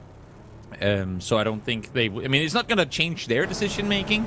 But now, speaking of decision-making, Hypebeast on the southern side here, they went for what seemed to be a somewhat straightforward play in the previous game. Little did they know they had almost the entirety of Win or Die up on the rock they were trying to climb, and they very swiftly were dealt with. So hopefully this time around they'll get a little more going. Seems like they're opting to path into the southern side of El Pozo, which, if previous games are anything to go by, we have had a lot of games end in and around there. So even if it doesn't go, still a great transition point to go further to the north. Just a placement for them, right? I feel like individually they're playing well. I'd even argue to say as a team they're playing quite well. Yes, the zones have shifted away in that ye old story, but they've just kind of come across positions that they've been unable to sort of push by. Yesterday we saw them pushing in towards VP. It was the right play. We saw on that Miramar, and they would have potentially taken that top side of Vorpal Sword, were the last team to sort of rotate their way in. That game, obviously, they were in that position where potentially Win or Die, and they can maybe move up. I like to see this. They've gone for a full send into El Pozo, and they've also played the north side of it as well. So, hoping the zone might shift towards the north and see that sort of retraction back towards the town. That should sit them in a good spot. Will they get major amounts of kills? I have to wait and see. Yeah, I mean, being out on the west here, I think, is the best place to escape the city, should they need to. They know that they probably don't have anyone further west than where they are right now, and they just went straight through the entire southern part of the city without being shot at, so there shouldn't be any threats kind of in between where they are right now either. In the meantime, further up towards the northeast, we have Elska and the kitchen crew, who, else in the group stage, have really struggled to get anything going at all, which I think is a little sad, because I would love to see Squeaky back in the game and get a good showing going, but it just has not materialized at all.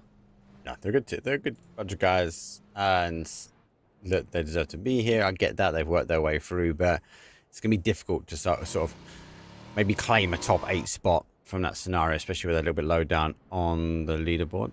Scav, though, is hearing and seeing the rotation. Cappy going to come here looking for the first pass. Misses the initial connection, though. Swap towards Floyd. Devacars will send it towards the beach. And for Esports, missed the opportunity. Raider does the damage himself. At least for Esports, we now know who they're fighting. We've seen this team pitch up, actually make quite a few roadblocks. That initial connection with the Panzer didn't quite work out. Oh, are they gonna actually dive for Racer now? He knocked himself falling out of the vehicle, so they won't get the point unless if they underhand nade into the water and kill him. But now he's not only taken down to blue, but also taken down to water, and there he goes. Down and out, no points over to Foot. Good reaction from him, though, to understand that, actually, I'm not getting back from this, and let's not give the point up, right? So, Vorpal go 3-2. They are split, though. Sloy obviously did go through. And don't forget, Esports will know now who they're fighting. They know there are 3, and they've only seen 1 car. So they are trying to find this final player. And I think they further across towards that east, not getting involved in this at the moment. I wouldn't be too surprised if he just goes for a Hail Mary and gets involved. They're on that 73-point cutoff. I think we're in the 80s, really. So a couple of points a game for Vorpal Sword. Send them over that sort of cutoff line. We talked about yesterday what to expect to see from Foot, and I think this is a clear indicator of how they're set up for the remainder of this tournament. I would only imagine grand finals as well. We talked yesterday, Mark, about how we would love to see them maybe vie a bit more center than what they do, but this play, obviously, considering how they were really the first team with a chance to push towards the circle out on that southwestern side. Look at where Krint are now. I mean, Foot were, if not ahead of them, then right behind them, with a chance to make a similar rotation towards the northwest. And now, given that they went all the way to the southern shoreline, set up here against Vorpal and are burning through. I mean, obviously not healing that much yet, but look at what they have. I mean, a single smoke and a molly and 3 first aids for Scav. I don't know if they should be 3 kilometers from the circle right now. Yeah, looks like it's the call, though. You're right. Call coming from T-Bone and say, look, tonight, guys, we need to now move. We need to get to the zone. We haven't got the meds. We've set the trap. We didn't get, I suppose, the amount of kills we wanted, if any. And time is of ticking. 17 seconds, 16, 15 before we see phase 1 to phase 2. If it goes shifting towards the north as we expect it, because we are watching Foot Esports, it's got a long distance to travel. Yeah, if it goes north, they're going to be in a bit of trouble, I think it's safe to say. Let's see where we are going to go. And, well, yep, you called it. That's yeah. Having said that, though, Foot does have a pretty good highway up on that western side. But, again, look at where Krint are. Foot could have been, I don't know, 300 meters behind them already now. But up to go south coast instead. So we'll see if it comes to cost them or if they'll make a play happen. But also look at the attraction of teams right now. There's so infinitely much space on the northern side, but look at all these teams that have to either weasel their way through El Pozo or up into Crater Fields. Tough rotations about. It's tough rotations. It's so intriguing for me that Win or Die as the polar opposite to everyone else. Ibisto jousted with Krint. Fast gets connection, doesn't quite get the knock that he wants, as he has to keep the momentum in the car. They're taking the high road now as they go round the town. That'll keep the cars moving quicker. Sprint is taking more of the urban, less urban train as they go across the sandy dunes. And they're positioning themselves up now on that southwest corner, so they're going to hold a little bit of town as we go back towards that north side. And that's that rotation that I said, by Win or Die, arguably the only team at the moment which is taking such a wide rotation. I love the commitment from Trent on this rotation, too. I mean, they knew that they would have to just go as fast as they possibly could in order to beat some of the teams on the edge to it. Wait, did he just... That's unlucky. Yeah. No points given to Bushido. But here comes Foot. They were able to go straight south-north, hold that pedal down. And now it's going to be 0-1-0 with a chance to take him out. Oh, Pappy first tire pop and instantly spun out. So, kind of hate to see it, right? But then again, it's also kind of karma. Foot set up a camp, didn't materialize, and now they get punished the exact same way. And it ain't even a camp. I mean, Flores is still in Picado. This was just really, really poor timing. Yeah, bad timing. Oh, lucky timing if you're 0-0 Esports, right? Yeah, all true. Don't do it, AC. Don't do it. In that town. Now he pops a couple of shots. Does some damage. Over towards the other car. Needs to be careful. As you said, Flores is on the outside edge. Scav now looking back. T-Bone also looking back. Cappy has been confirmed as well. So they might be eager to try and get that blue chip off them. Again, with damage done. Taxi picked up. So when Esports, no, they don't want to be taking the fight from there.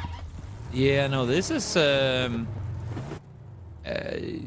again, I'm surprised that Foot are committing this hard to fights that are this far outside the circle. I know that they're going to be late to the circle anyway, and they can't just, bomb it center, but still, it's dangerous times with AC being that isolated. Had he gotten knocked there for whatever reason, given that Foot had no clue where the remaining two players were of 0-1-0, had he gotten knocked there, that wouldn't really be a good way for T-Bone and Scav to go pick him up. This is dangerous playing coming through for a team that is right now 9th. Thing is for them, though, they could potentially get the blue chip and maybe send it towards the town. And if I'm at 0-1-0 Esports, yes, they've disengaged. I'll be looking at the two options. El Pozo or playing across to the town in the southwest, right? So they now disengage, work their way around. They can potentially close the opportunity for Foot Esports again. So yeah, that will, I think, continue. For now, Hypebeast have pulled up towards the compound. They have extended out of the town, but now they find themselves neighbouring into Hell of My Bad. I'm looking to try and get the nade out, but they can hear more information coming. Hell of My Bad plays peekaboo over the top, and he sees two whack-a-moles. That is Noik and Fuzzface. Yep, and as that happens, the circle pops as well. It's going to take us center yet again. You were talking about a Crater Fields ending earlier. You might just have predicted it altogether, because look at what we've got going here. Bushido, you better group up, my friends, because you will not be able to maintain this clip for much longer in the meantime. Hype trying to get some hype going, but their flank player, Bumble up towards the north, have been outflanked by another flank player, Levante, able to see him from even further up towards the northern edge of the map. Dasho puts himself in a position, trying to get that res. Keta sends it straight into the compound. Going to force Laosh now to unfortunately move. Levante does have the high ground. Jedrox does get Fuzzface here, and Noik as well from Hell of My Bad. So a spearhead attack from Hypebeast, unfortunately, will be no more. They're down numbers, and it looks like Win or Die looking to initiate that final blow. Well, just in time, though. Quint comes rolling in from the south. Yep, Virtus Pro after taking the circle center. They had an E-pick up, which they utilized to get up on that mountaintop. I'm not sure how they're planning on getting down, but hopefully for them, they won't have to for the time being. As Leosh now tries to get back to safety. Hype is shooting from one side, but they have the entirety of Quint down towards the south. I think they're aware of this. They need to get out of this position. Yep, Quint has pulled up. That's a huge util dump. Doesn't quite get the connection. Here's the car move away.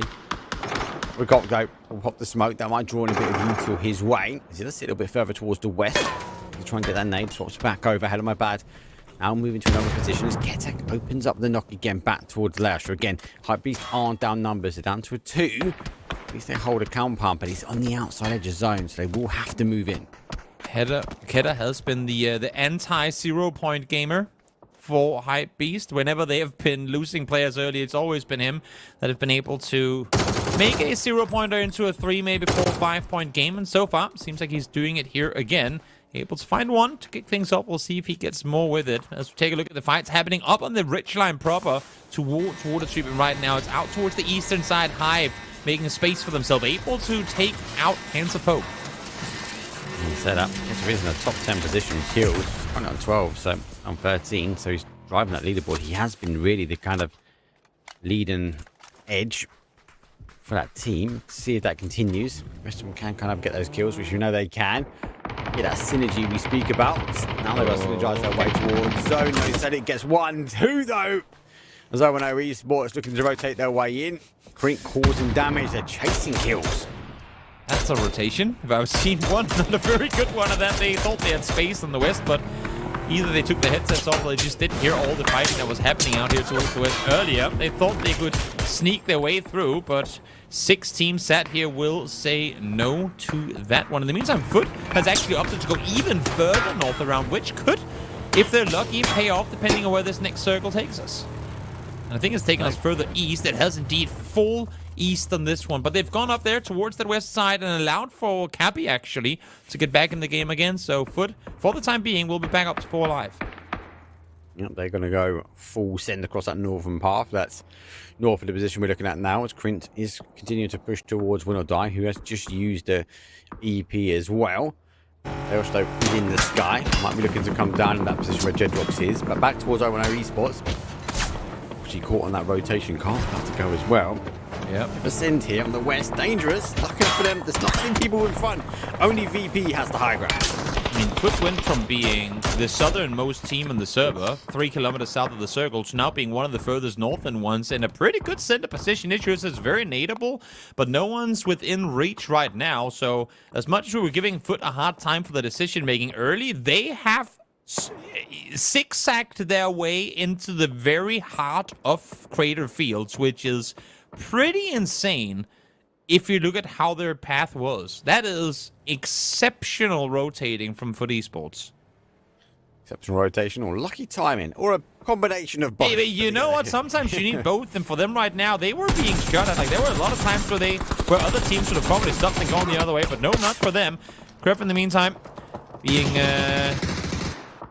pulled up on by Krent, and seems like they're not in a position to take this fight at all. All caught out in the open on the rock side. I think they have the circle working in their favor. Yeah, and VP have got the high ground, so they're looking to try and farm as well from here. Krint, Sadiq has to go and get him back on now. He tries to play P2.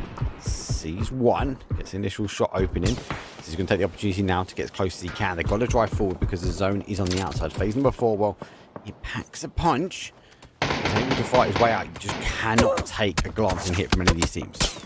Yeah, no, circle closing in, and they're so far away and on foot. There is no way either of these guys make it anywhere near. Nope, not going to happen. Kref will fall, and VP will maintain their position up on the high ground. Issue is they have got, I think, somewhere alongside 10 square meters left of it by the time this circle closes in. So while it's great for them to be up here now, they will have to come down at some point. It seems like Lukarux is the only one that has really started that journey down. You gotta be careful. Starting to lose bodies as well. Claim. If he goes down. Ladine sort of trying to divide and conquer a little bit here of VP. Lukarux launching for the second nade. Body does come back. With the connection as well. Lukarux has to dive into cover. He's currently on fire. Yep, Corexi peeked over, able to find Getrox, help out his teammate down below at least a little bit, but Corexi has been found by Hello My Bad in response. So Virtus Pro down to just the 2 up high. Actually, no, I take that back. Lukarux is down below as well. So it's Corexi up high that got knocked before. Maybe it could be restable. I'm not sure if he's going to fall off the cliffside here. Of course, phase 5 hurts, and he's in the blue right now. So a little hard to do a whole lot about it as Nixie. What an incredible headshot. Laser mode activated. He lined it up and he went for that repeat. Did get it. Corexi unable to be res now. Nixie has to think about how he gets down off this ridge. They are a duo. They've got a decision to make whether they go towards that south or towards the north. So arguing is they would have a lot more information on the south. Lukarux is working his way around. Nixie piecing that puzzle together. Everyone that's still right on the outside edge of blue. Yes, they might only get a couple of shots off, but could be damaging to anybody else though. That works their way in zone back towards that north side, and now we see that kind of TMO and our circus down to 5. Yep, good nade lobbed over. Will take out one. Godford takes out a second one as well. Oh, the mid-up barely got into the vehicles and got going before they were down 3 players. Practically impossible for them to do anything here, and they should be them down in just a moment, unless if Nixie helps them out a bit. No, they will fall in the end of it. Silas able to find the last. But Circus Crew ain't having it easy here either. Good shots. Ooh, incredible shots by Silas, but not enough to find the knock.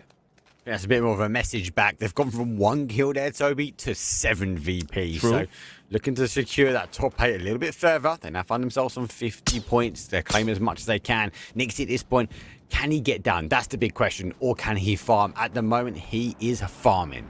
Yeah, might as well utilize the position for as long as you have it, and then hope they can jump off on the northern side. Issue is Bumbill alongside Just in now. Snailcop, who sat down there. Yeah, it is. Snailcop sat on the bottom. Lukarux will soon find out that there are indeed snakes nearby. Leosh too. is on the bottom of this rock. I think Silence might see Laosh first. He has to come around the corner. Does Laosh take the shot towards Circus Crew? Does he try and sneak his way in? Variables here. Silence though does find VP. I might draw the attention back towards Nixie as he takes opportunity to get off the rob. He takes huge shots. Celtic gets him down. Silence, I suppose, ensures there's some shots going back his way. And Crossberg, well, gets that final blow. VP now down to a solo player, but making the most out of the high ground that has left us. Silas isn't inside circle either. In the meantime, inside Crater Fields proper. And Yoga Bonito finally pushing over towards the remaining Hands of Hope's players, but they're doing a great job fending off this push. It's just Nailab left alive. Really good defense here on the side of Hands of Hope, who have had a tough tournament thus far, but who knows, maybe if they can get a whole lot going this game, that can turn into a lot of it more. 3 players still alive, assuming they'll get Natbat back on his feet. They should be all right, but this push out of that position is going to be incredibly difficult. The Silas is able to find one more as well. And one more before he finds his death by Lucarux. VP still alive here. That puts him on 10 kills as well, and we are over a top 8 position. So we're getting those placement points now. Zone shifts back again towards that north. We don't get the Crater Fields of old, but does mean teams like FUT Esports need to ensure they defend the south from Hands of Hope, but there's kind of opening on Hive on that east position. That's the issue, right? Because I think as much as you don't want Hope coming in behind, you have to look inward right now. You have to look towards the circle because you're not going to be running around in the open trying to make your way there. You need to find the perfect nade, find the perfect headshot, something to allow you to make that play happen. But on the western side, Bushido, while they've had a lot of circle control up until this point, they are now realizing there are too many snakes in the nearby vicinity and we have to do something about them. Bumble has done nothing to attract attention to himself for the longest time. The same thing can't be said about Lucarux, though. He has been found and they're trying to take him out, nades in hand, and he is completely pinned here. One nade will be the one. There goes the flash. A lot of util they're spending on this for one player. Yeah. 3 flashes? 4. Double mollies?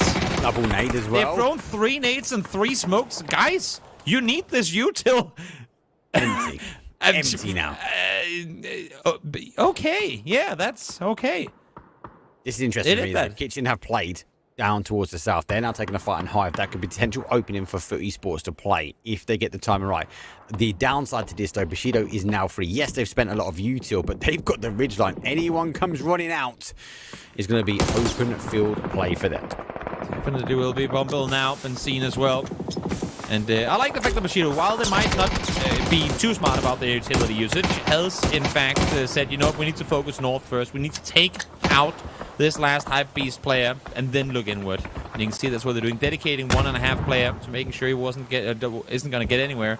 In the meantime, that's going to actually allow for the remaining Bushido players to look towards the field proper. Foot trying to push forward. They're going to be stopped in their tracks as Hive able to shut not only them down, but finding some kitchen players too. Yeah, they got to draw both sides. Shenga gets 2, though. T-Bone Scav will fall. Ainty does get Presenti. They need more util. Don't forget, Metabay is looking this way. Dante and Schengen will now try and hold from Hive. Kitchen have been put in their tracks. And unfortunately for FUT Esports, though, it's another zone too far. 6th place for them. Straight after, Hypebeast will fall in 5th. And we find ourselves, Toby, in a top 4. Yep, just like that. Phase 6 and top 4 and for FUT. I mean, feels bad, man, for what was an incredible rotation, but in the end only going to amount to a 3-point game. I think they would have hoped to get a lot more of it, but of course when you're forced to get out of that position, it's it's hard when Hype is set up there waiting for you. And again, it was a series of not bad moves, but they got caught, right? And they made the best out of a bad rotation. Unfortunately, zone shift south. And they, if we just look watching the map feed, they played the time, right? They got the opportunity. Hive were taking a fight with Kitchen at that time, and they made the run. It was just lucky enough that, unfortunately, well, unlucky if you're a FUT Esports fan, that Metabay was sort of situated from Bushido looking back, and it was just open feasting. Yep, UAV in the sky for Hope. Snapper is still roaming around here. He is soon to land down on the ground, though, with pretty much nothing to work with. He's down to half HP already as well, to make matters even worse. But there should be enough of crates around here that he might be able to pick himself a gun. Needs to get a gun quickly, though, because Hive are stretching across the south line. Here comes the flash. There you go. Doesn't have a vest or doesn't have a helmet. So just be careful as he does play peekaboo over the top. Kitchener applying the pressure as they've got the numbers back up. It's 4 versus 4 versus 3. Well, clearly 4 now again versus 2. Bushido knows where they have the entire enemy team. I would love to see them try and go a bit more aggressive for this, and now they actually are starting to do just that. Celtic finds one, Medibay finds another. Hive peaks over. Oh, great shot from Brasenti to get one more down. 10 kills for Bushido, though. They've been playing a passive game here, or passive position, I should say, but maintaining full control of that compound. Last shots come through. Hive finds one more, and just like that, we are down 3 teams. Kitchen driving forward, not getting the conversions they want. Now Bushido going to sweep and swing the Samurai Sword to victory. Hive down to a solo player. Hands of Hope down to a solo player. And Bushido, they sat in the wings. They were not getting involved in the politics. Now they want the victory. Definitely do. Hive came in as the furthest east team, but little can they do now at the end of it as they blow themselves up with a gas can. 10 kills, though, for Bushido. Shoots them up into 2nd place overall. Great game for them again. Maybe a little question mark on that the utility uses there through the end game of it. But you know what? They knew they weren't going to need them, it seems. So I take that back, I guess. Yeah, they had the complete west side to themselves, so they were happy. Yes, they did dump the utility, but they kept discipline when it was actually the time for them to move in. Obviously, all the action came in from the south, as we did lose that crater fields, and unfortunately for teams like PUBG Esports, Hand of Hope, and Jocko Benito, they got caught running the field. It wasn't quite the crater field ending that I wanted.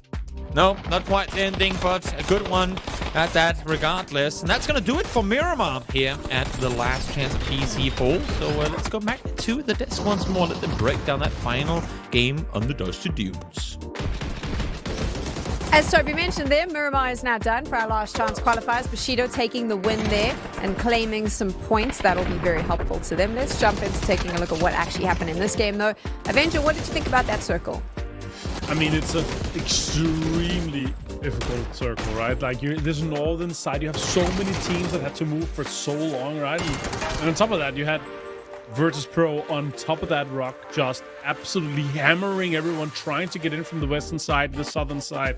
But yeah, Bushido, they were in a great 2-2 split here, actually paid off really good. They stayed all the way through circle 3, I believe. Then got together. So this is the really good time here for where 2-2 split pays off. And you're sticking it and you don't get punished for it. What did you think of Bushido's performance, Kalaris? Definitely good stuff, right? I mean, of course, you know, having a spot like that, you should be converting a win off the back, or at least a decent game off the back of it. But it comes off of the back of them already having a pretty decent Miramar in the previous game as well. So Bushido definitely has some mastery when it comes to Miramar. We've seen them in the past have some decent games as well at this kind of level.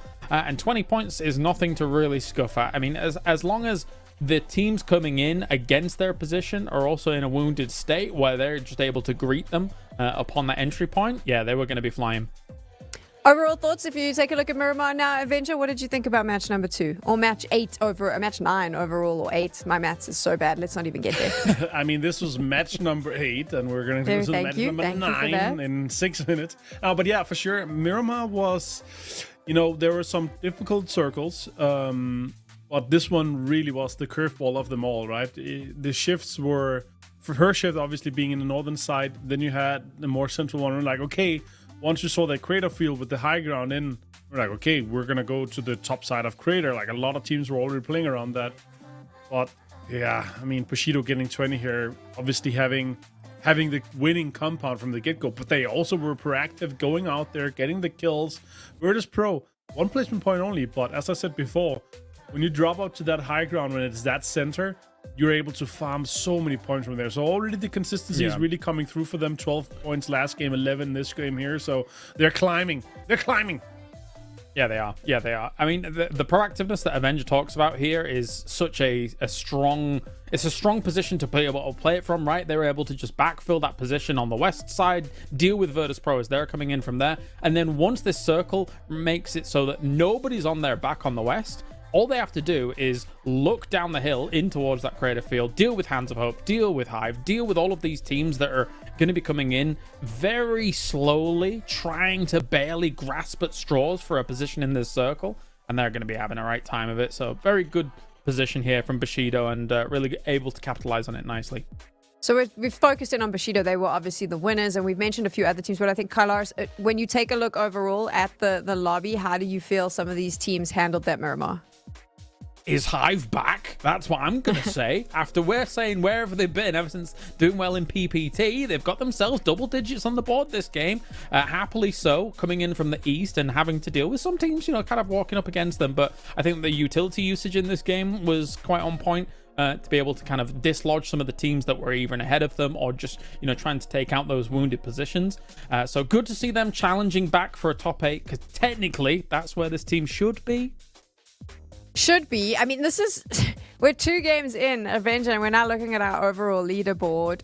It is so close. I would say for 7, 8 spots. I would argue we've got a lot of available positions and we're going to see a lot of adjustments throughout the day. I would say from 5th down to anyone making a run for it. I would say all the way down to Hype Beast is actually possible. Only 13 points to 8th place right now. It's just 9 teams fighting for 4 spots basically currently. I would say the top 4 currently with 69.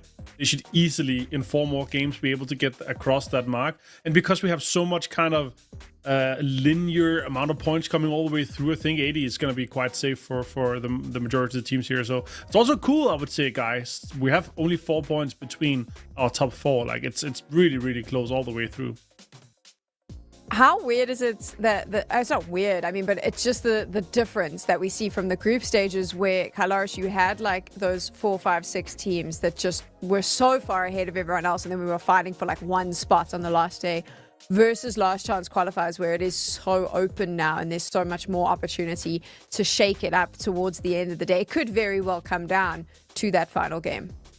Well, I think there's a little parallel of a small kind of pack kind of moving leaps and bounds ahead of the rest of the squads. And then beyond that, it is very close. The thing is that there's still a world where a Circle crew, who we were surprised about being able to do so well yesterday, doesn't continue that and is able to be leapfrogged by the likes of Virtus Pro, Hive, 010, and then some of those challengers down to the bottom here, as Martin was suggesting, with how close it actually could be with that barrier, because 55 isn't safe. I'm a little bit concerned for Circle Crew if things don't pick up. We'll see, though.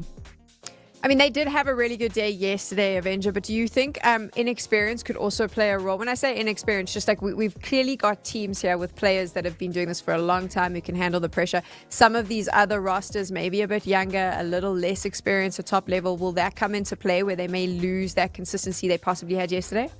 Yeah, yesterday it was Circle Crew. Today it's been a bit more of a circus. It's not been as much center spots. It's not been as much areas where they've really been taking good ground. It's more been fights, but still, they're still getting points here and there, right? Before this game, that's 7 points this game. So if they can keep that consistency up, paired with the amount of points that they had yesterday, I think they should be in there. But I agree to the sentiment here. There's a chance where if they bomb out a few games, there's going to be Hive, Virtus Pro, potentially even Kref or 010 Esports actually jumping them quite easily, because it is as close as it is right now. Avenger, were you surprised with Circus Crew's performance yesterday? Yeah, I was pleasantly surprised. Silas is a fantastic player. We coined him when he turned 18 as the Prodigy of the Year. But he really didn't have the biggest push through so far today. 46 points yesterday, total. So far today, 9. They had 7 in this game, right? So consistency wise, they need to have that 5-6 points per game, otherwise they're not going to make the threshold. Obviously, we're comparing 6 games here versus 2, so that's something just to keep in mind in terms of points, right? So it may look a little bit off balance, but for the most part, they did a good job yesterday. They got to keep doing that now, Avenger. Yeah, for sure. Average point per game here, 4.5, obviously, for today. So not as good as it was yesterday, but still, if you're able to keep that 5 point per game average, continue through the day, and then maybe have 1 banger or 1 0-point game, then you're fine. But again, this is also one of the teams that don't have as much experience together, not as much synergy, and with the pressure coming in, it's like, guys, this is the last chance for the next 4 or 5 months potentially in a big regional tournament for us to get into a final. That pressure could break your mental and really come in if you start failing a little bit. Okay, Kailaris, I don't know if you know, but a certain time is upon us. Do you know what time it is? To look at the overalls. Well, I set it up That's so terrible. well. We have done this every game, every single time we play on this map. I have done it. We have set it up. Avenger has said it. Oh. Why did you throw me under the bus? I tried so hard there. I thought we were in sync. Yeah. Clearly not. You know what I want to do now is I want to throw it to Avenger, but I know that he'll throw me under the bus as well. Oh, so no, I'm no, just- no. Go it. Do it. I'll do it.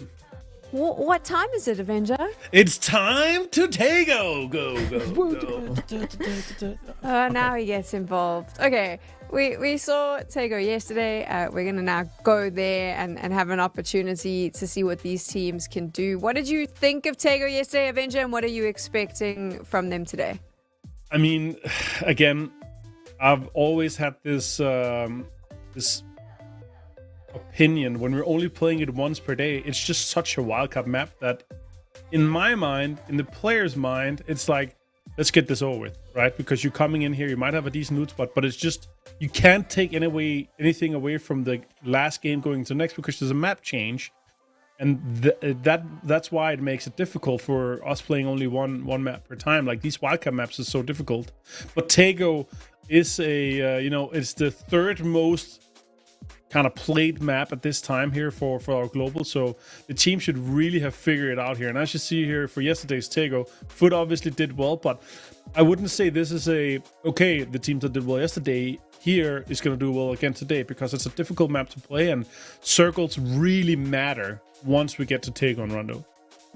Okay, so Carlos, Avenger said it there. He's not expecting similar results. But for a team like Foot, they kind of desperately need it right now. Yeah. Well, I mean, the Tego that actually developed yesterday was them leveraging having Yongchong as a drop spot and coming in on the east side and really not being rivaled by too many teams, right? I think it was only 6 kills that they actually got with a win during all of that. Admittedly, those hills on that kind of island are very kind of compact. There's going to be a lot of kills going each and every way for some of these teams, but still, if we get mainland Tego, there are more concerns for me for Foot compared to that northwest island. Sure.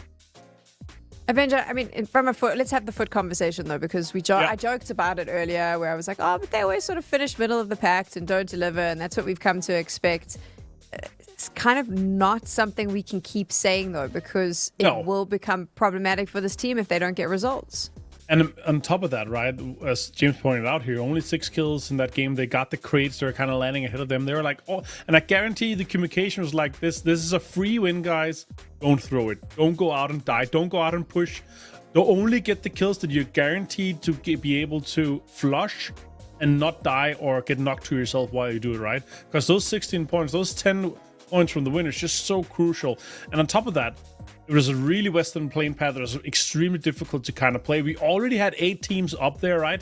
So the other teams that are coming in, as James pointed out here, like when we have this northern small island here in play, there's 8 teams or even sometimes more that is going to struggle because there are 6 to 8 teams already in good positions, already locking down Godak, already locking down multiple of there's not that many compounds. It's like a few compounds on the northern side. Then there's all the high ground, all the rocks. So it's difficult to play, and that's why I'm saying it. Like these two wildcard maps, as we played, it's very circle dependent, and the teams obviously are adapting to that.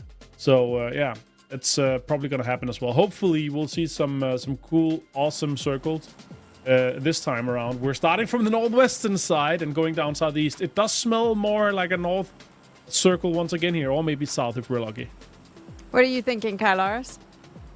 Yeah, I thought the Northwest Island as well straight away as soon as you see a playing path like this. I mean, of course, it's not all guaranteed, but for some of the teams looking for some room, we'll see if that actually does work out. I mean, thankfully for quite a bit of this lobby, it is quite the separation across not only that Northwest Island, but also the mainland, that there is so much space with about 6 teams dropping up on that Northwest Island. But let's see if Virtus Pro is going to get away with that big old fishing camp split again all the way down to the bottom. Looks like they probably will do. They've got so much room to work with and still some points to garner. Squeaky's getting closer, so it's maybe a contest for a car. Squeaky got it. It looked like Corex's taking the compound, but yeah, it's extremely greedy here. And as we see kind of the teams moving in, it's gonna pay off because there's not really any spots that's worth taking. Like taking some of fishing camps, some of the splits is just not worth it, right? You're landing for cars, you're trying to get in there. Let's see where the first circle pops, and see what's gonna develop in this one. Give a bit of a guesstimation here, and then once we get to that, then it's gonna be easy. EMEA absolutely loving this loot, by the way. There's so good loot here. Oh, circle pop here. Tons of river in play. There's a good split, 40 to 60% on the south and north side here. So difficult circles to start things with here, James.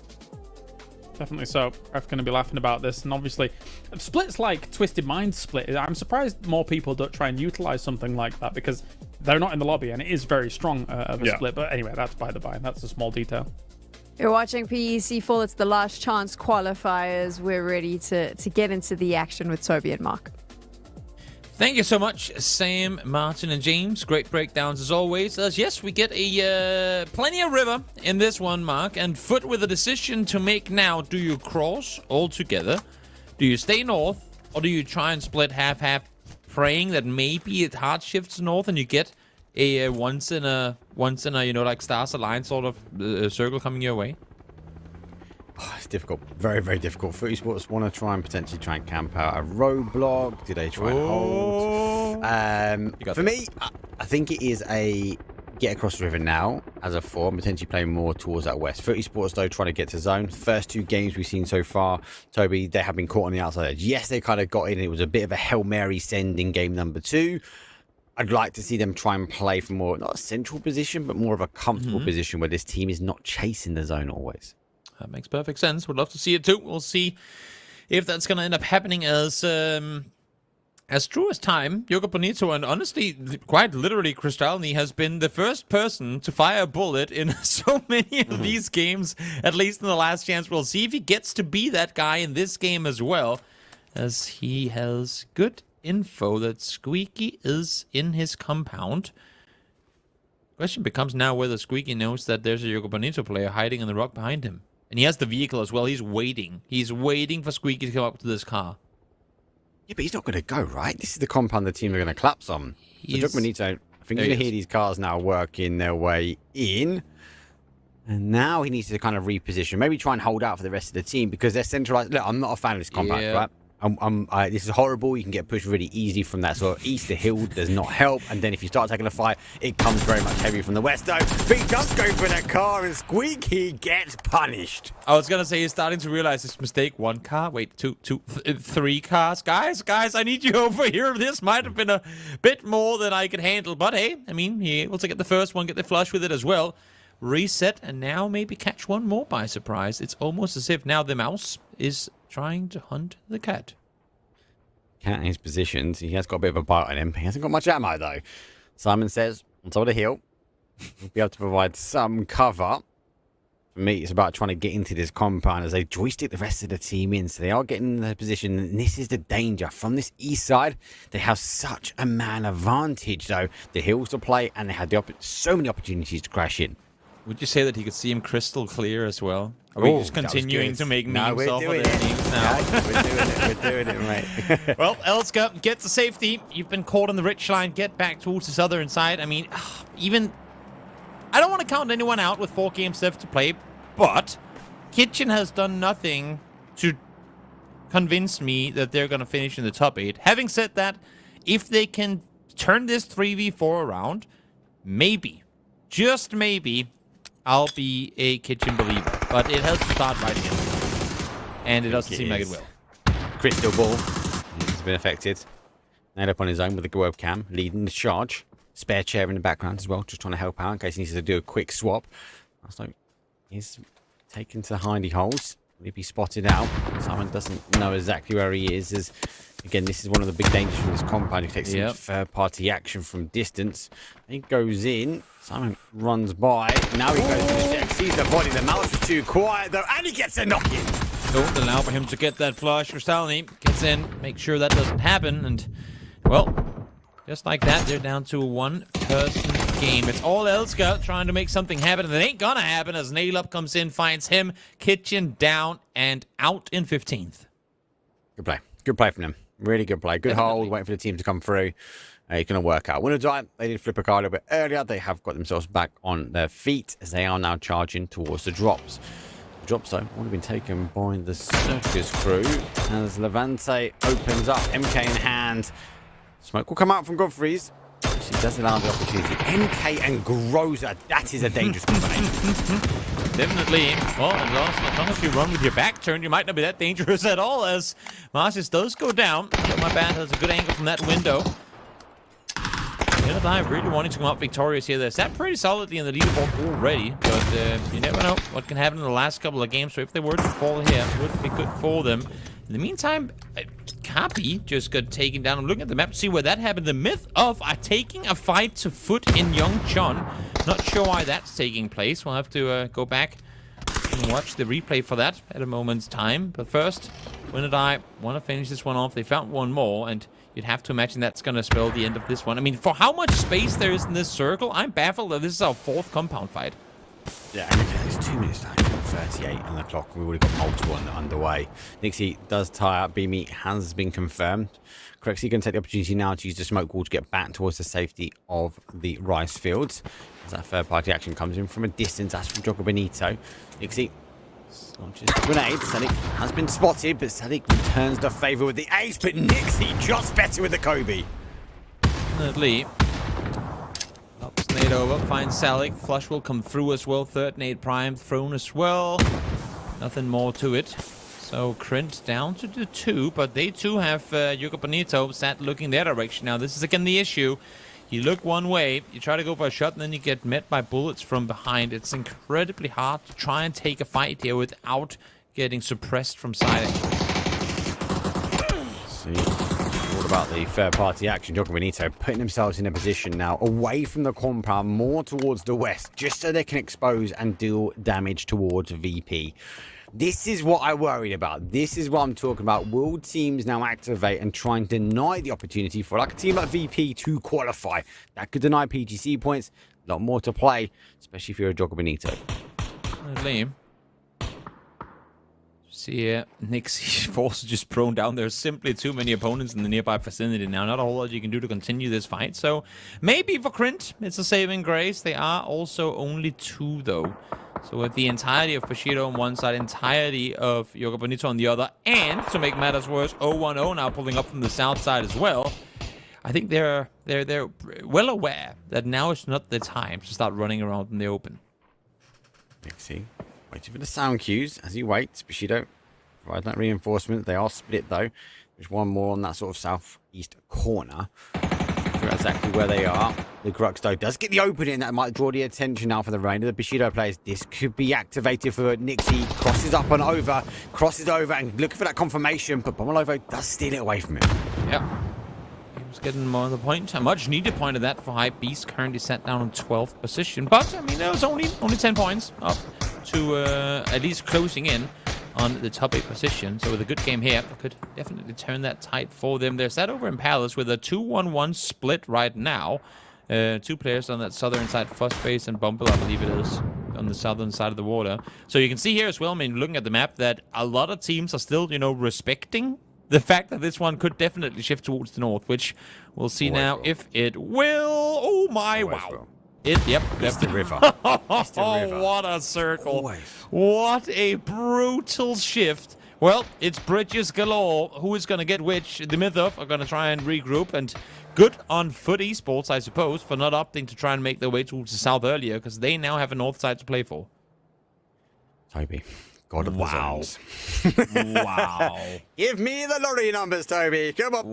Wow. VP. They now, unfortunately, are left without a zone. Kitchen, who played in towards arguably the centre-ish zone from the last one, they now would have lost it anyway. Jogo Benito already on that rotation. Bushido lose the bodies down to a solo, but find themselves on the coastal road towards that north shift. That is a horrible shift back towards the northwest. Definitely is. And 180, go around the other way.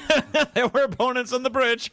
Can't be going that direction. And the funny thing is, you know what? The Mythov were coming from the north, going back to the south. They wanted to fly over that broken bridge like their teammates did, but forced now to go back north as Kreft saw them. Probably wondering, why the hell would anyone want to go to the south right now? They're probably as confused as we are. Krev turned around as well, so it's like, oh, both teams exactly. Both saw each other, like, no. Krafton going towards that broken bridge, though, so they are going to rejoin with the TMO. Have they gone around that north side, so they'll be back to a 4 versus 4 potentially, but haven't crossed it just yet. VP looking to try and leave.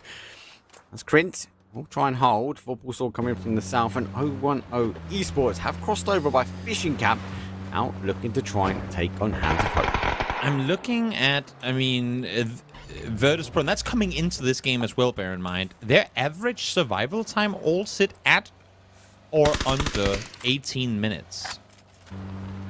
For Virtus Pro, that is really not very good. And well, speaking thereof, unless if Nixie can do something incredible here, which he doesn't need to, because Lookarooks does it for him.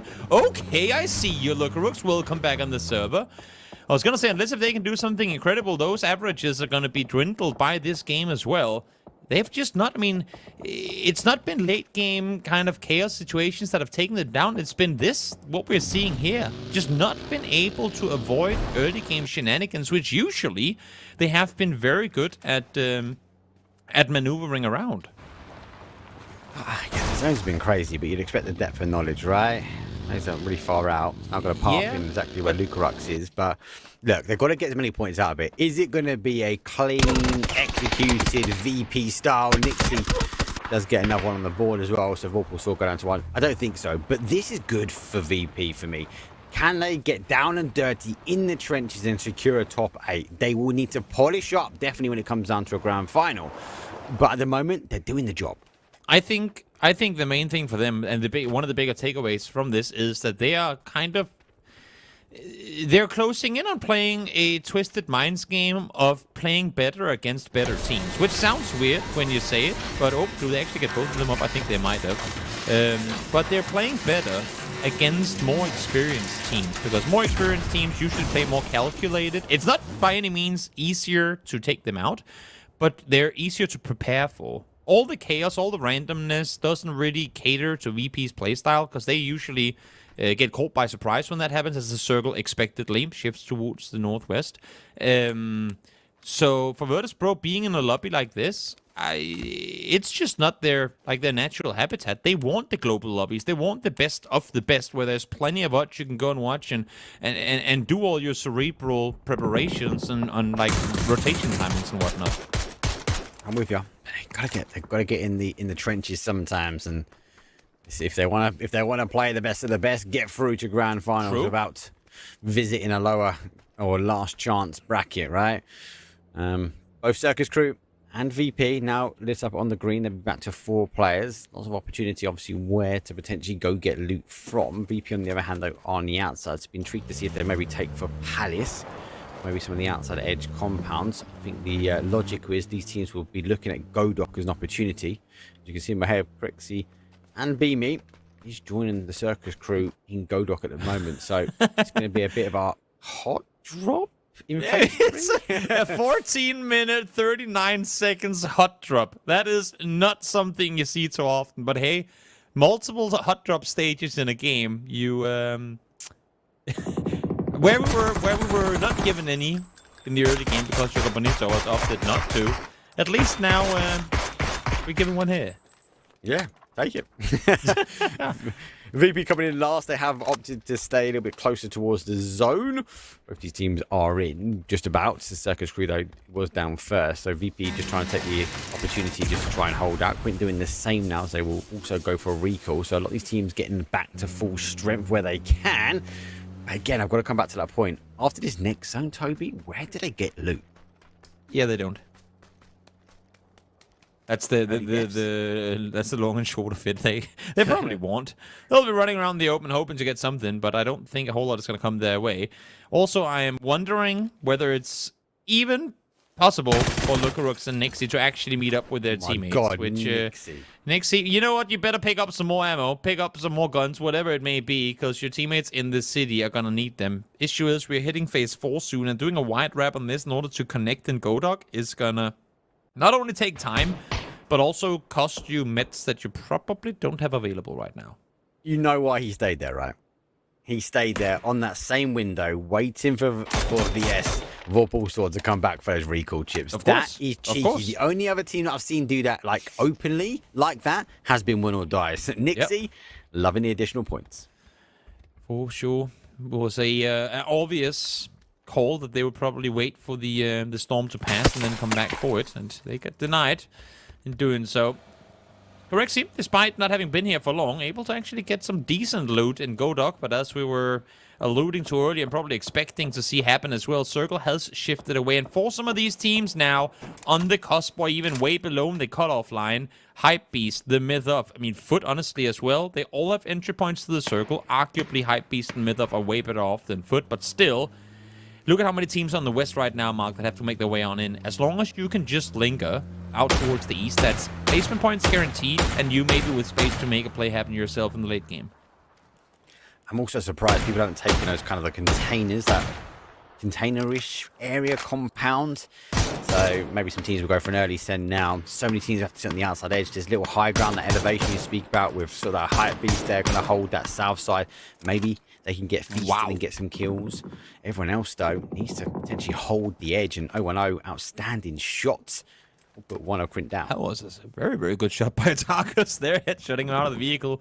Some distance to it as well. Beamy and his teammate Correx is sat here waiting on, guys, we're waiting for you. Come on, where are you? And look at him, it's like, bro, we're still 1.5 kilometers out. You gotta chill. It's gonna be a while before they get to one another. Maybe they can wave from the top of a mountain to one another a moment from now. But looking at what Lucarux and Nixie will have to run through out here on the western side of the circle, yeah, I don't think they're going to be meeting each other before the lobby.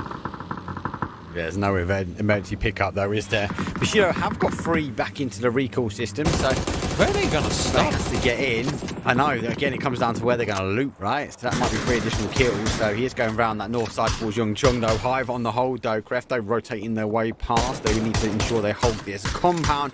One of the dips now been taken. They can keep their heads down to a degree. Anyone sort of feels on towards that west side, they are gone and dusted. If they into util, but Kref going to pop out some smokes. I might give them the opportunity to get moving again. If that doesn't scream mortar bait to you, then I don't know what does. That is that is so mortarable that I don't think I've ever seen anything more mortarable. Make matters even worse, Urus is joining them down there now.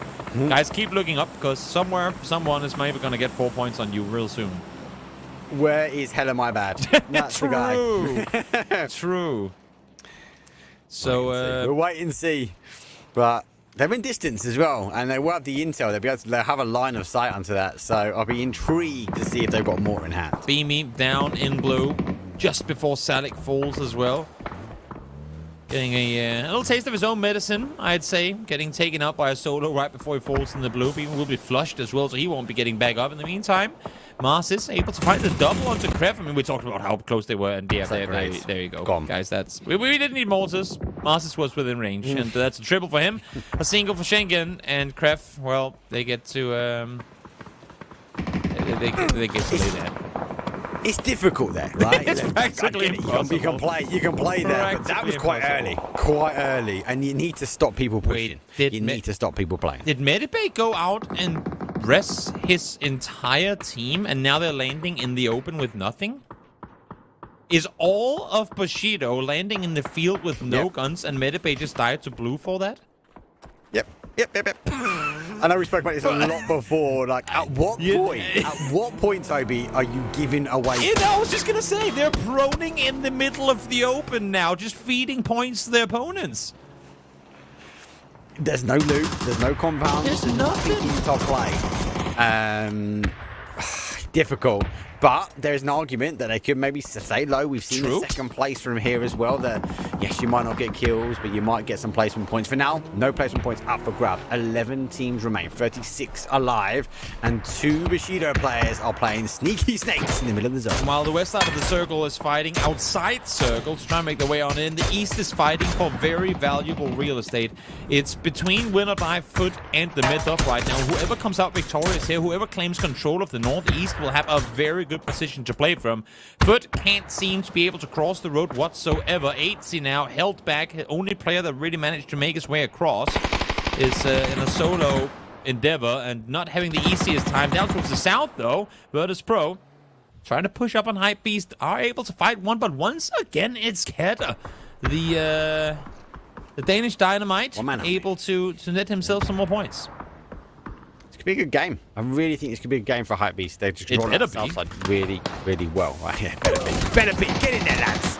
For Esports, though, there's nowhere else to go. They will be going out 10th place for them. Disappointed.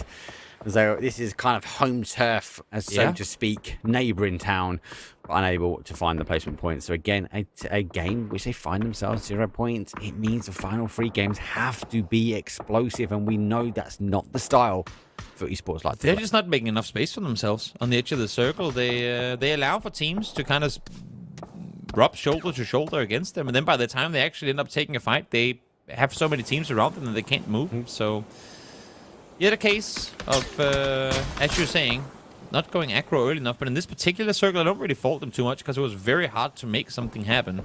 On that southwest side, though, more and more teams have started to be eliminated. Now it's an 0-1-0 and Bonito that have to try and make their way on in. Native playing Army Man. He's crawling his way towards the zone underneath the barrage of fire that is 0-0 Esports and Hive. On the other side of things, though, Will or Die getting rid of, I suppose, Foot Esports allowed them the opportunity now to kind of apply the pressure. And they will also say goodnight to some of those TMO players. So they're the ones that are finding themselves with the opportunity to sort of spread their wings, puff out their feathers, and clash elbows with the teams that are neighbouring them. And now they find themselves with the outside edge and the zone plays back towards them. Okay, prediction time. What placement does Neilcorp get this game? Second. You know what? I wouldn't be surprised. He's thrown in the dead center. He doesn't have a weapon. All he can do is just lay, stare, and hope that someone runs right next to him, gets insta-flushed, and he can then take his loot. Look how open this terrain it's is, terrible. Right? Everyone on the outside is fighting for open terrain. You might feel you're safe on that south, but you're not. Hypebeast going to try and push 0-0 Esports into this position. That's what they've done really well. They're trying to apply pressure towards Hive. Again, I see a world of which Hypebeast could do well in this game, but we'll have to see. Rox does get Global Army down. Hypebeast should be looking for one. First face, though, denies the Panzer. At distance, the Schengen will fall. They can't push too far, Hypebeast, but they've got to get the conversion. They're trying to take the fight to 0-1-0, but it's actually Hypebeast that is doing all the damage to them from afar. Now we again finding the double targets and Rox down. Hypebeast saying, guys, keep it coming. We'll take out all of you as you stare down one another. And that really is the main issue of this field altogether. The fact that the south side hills are still in. And Hypebeast doing a great job right now at getting as many points as they possibly can off of their advantageous position. I can see a world. I can see a world. As long as they can clear out the solos, which haven't got any guns, causing some problems. Win or Die, I think they'll be the other contender really from the south now, as Circus Trudeau are neighbouring on the other side. They get a couple of shots over. Got to be cautious. They are inside zone, but again, open terrain, open fields, cars, foldable shields. They are going to be Circus Crew's friends. Yeah. As great as that hillside was for Hypebeast, now they have to come off it. And as you can see, everyone is sat down here going, oh, guys, now you're wanting to party with us. Well, let's give them a warm welcome. Unluckily for everyone. It's only really Silas that is doing that right now. So he's going to be forced down into healing once more as Win or Die finally making the play towards the south, finding one of the players on the side of the Myth of, and Frostface, as they try to fall back, instantly finds another. Find another. Goes backwards and forwards. Masters. It's a bit tit for tat. Heavyweight fighting. The Crux, though, for VP still alive. I think he'll be questioning at what point does he activate. There's a Panzer. Activation might be a little bit quicker than what we expected, though. And there it goes. He does get a confirmation. The identifiers, though. Shots come back towards him. He's down to a one-shot, and he will now fall. Circus Crew do find him. Oh, my God. He's behind the door. No. Hello? I love it. Wait, we gotta boot up Frostface's stream and see that reaction. He must have been jump scared to be alive. And then he gets naded instantly after. It was bait all along. It was bait, and Frostface ends up taking himself out for it. There has got to be a level of confusion on that man's face that we've never seen before. Oh, and Neilcorp is still alive, by the way. 4th place guaranteed. Discombobulated. Wait, so if he stood with his head in a wall, I want to know what Neilcorp is up to. As Justus finds a great double. We'll be taken down on return, and just like that, now it's top 3. You said top 2 for Neilcorp. That might just end up happening. Because they're pushing for it. Now they're getting the flushes. Where is Neilcorp? We need a camera on him. Wait, he has Arta stood right on top of him. Yeah, but he's moving. That's the problem. He just can't. Don't move. He's gone past him. Do not move. He's gonna get second. He needs. Yeah, and now he's got drops in front of him as well. They are pushing their way down. Have they got the read? Do they know, though, win or die down to the one? Here comes the dream. Maybe a punch-up. Maybe a pan fight. Maybe he gets to the drops and claims the victory. All to be had from Bushido. But it's a Ronin in the forest to take. Teams would give their left kidney right now for a 6-point game, and all Nilco has had to do is prone in the middle and do nothing. Incredible. Absolutely incredible. As win or die, try to put an end to this one. I say win or die, it's just layers right now, but doing a lot of damage. Issue is he's at a 1v4, and there you have it. The top 2 finish for Nilco, who's sprinting. He's sprinting for a crate. They're going to be so confused when they see it's a guy with nothing running around in the open. What does he have? Come on, give him something. Oh, is that a gun? Yep, he got an MK. He's got Please win this. Somehow. And a helmet. Somehow win this. Iron sights MK with a suppressor. Move in. He needs to stay. He needs to stay sneaky. Is there more? Back to a 4. It's a 4 versus 1. One mid kit. This is so confusing. He has an 8x now as well. He has 1 flashbang and a first aid, I believe. The nail cop dream. Oh, he sees one. He sees him. Shoot! 1, 2. Come on, you got this. No, come on, Nail Quap. I believe in you, my man. No, we can't be doing us like this. It was lined up for him to win it. And in the end, he will get second. And what a circus game this ended up being. An incredible 14-kill game for Circus Crew. And despite all of that, it is Nail Quap that stole all of the spotlights. I feel like Circus Crew were a little bit of a shock to be up on that side of the leaderboard, but with that victory, with the win, with all the chaos that unfolded, that will send them higher up that leaderboard. Bushido, game plan, Toby. Kind of you know what? I said you're giving away 3 points, but that's a 6-point game. I'm not. If that's what you got to do to get a 6-point game, keep it going, man. It clearly worked. Well, with that in hand, the emergency parachute leaded to a 2nd place. We lead over towards the desk. Sam, take it away. Thank you so much, Mark. Okay, Carlos, what did you think of that? Oh, well, you know what? After doubting them in the previous segment, it's great that they prove us wrong. Maybe they are indeed Circle Crew after all. No, I digress. It was... what a game from them, though, right? Martin, of course, chasing Circle, being able to get this many kills as well. They definitely proved all of my estimations wrong for this one. I mean, getting back, being the last team basically in blue on the eastern side, getting over to Youngchun, getting the rest of the 2 guys, and then land in Go Dog, and then getting together as a full team, and then getting 14 kills. Like, what an absolutely insane game. Like, if this was the final, I would have been screaming, but now I would say this solidified them in the final, and they're gonna have to prove us wrong once again once we get to the final. But this was also great fun. Like, there's a guy behind the door. Hello? This is what you get when you play stretched, by the way. Don't play stretched, guys. And don't sit too close on the screen. I love that it was also Fuzzface that did that. I just enjoyed that very much. Let's talk about this final fight here, though. Well, Avenger, walk me through how Circus Crew was able to take that victory in the end. I mean, you're 4 guys alive versus win or die, right? And then Bushido manages to sneakily get a couple of guys in late game after a recall back here, and then Nadecop gets an MK. And if it was the old MK, you know, full auto, full send, but yeah, didn't manage to get anything more out of it. But still, being able to, they had 0 kills. They were punished a lot, right? But being able to get the 6 points from the 2nd place when you're getting these recalls back, that's just huge. Like, that's a huge salvage game for Bushido, and that put them really close to safety in the top. Well, that's the thing, right? I think this was an important game for a lot of teams that were sitting on the cusp, Carlaris, and we'll look at the overall leaderboard in a little bit. But if you look at who's sort of sitting in the top 4, top 5, when our match results come up, it's a good day for them because we're at the halfway point. This is kind of where you want to be halfway through. Well, I mean, this is the kind of game that's just going to secure Circus Crew a place in the final. As long as they get just a few more points here or there, right? 24 points. I have to go back to their mad dash send towards the middle of this circle, threading the needle between Hive's compound, Yoga Benito's position as well to yield 14 kills and a win off the back of that.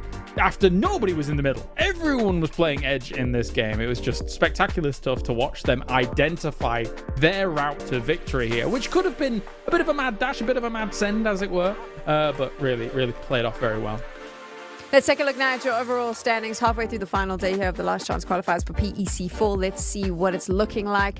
Obviously, all these teams trying to make it into the top 8. Avenger, this is heating up so much. Yeah, I mean, with the Warbled Swords having such a bad day here, I mean, they need 7-ish more points to be safe. If they continue this kind of bad, I don't think they're not gonna make it. Like, to be honest, but this now makes it. And Virtus Pro had a pretty good day so far with the amount of points they've gotten. This basically only opens the door for potentially Hive and 0-1-0 spot if Virtus Pro is gonna be able to continue what they've been able to. So that's really my idea of things here, to be honest. Super close, all to play for. This is what makes it so exciting when we get here. Those positions from sort of 5 all the way through to 8 are all up for grabs. Who's going to make our grand finals? We're going to find out. But we also are going to find out if you are able to make the talent laugh. We've got a break coming up. So you have a very short amount of time to submit your funny memes, your jokes, because if you can make Toby and Mark laugh after the break, you'll win some G coins. So use the QR code on your screen right now. Enter. Like I said, you've got a very limited time. Also, if you are a fan of PUBG and competitive PUBG, and you have been for a while, if you have your favorite PEC moments from the past, make sure you run off and find those clips, post those on socials as well, because you could win G coins in our history books competitions. Lots of amazing moments. And I'm presuming, I mean, Kalash, you must have the biggest archive of clips of like all the incredible moments from the start all the way through till now.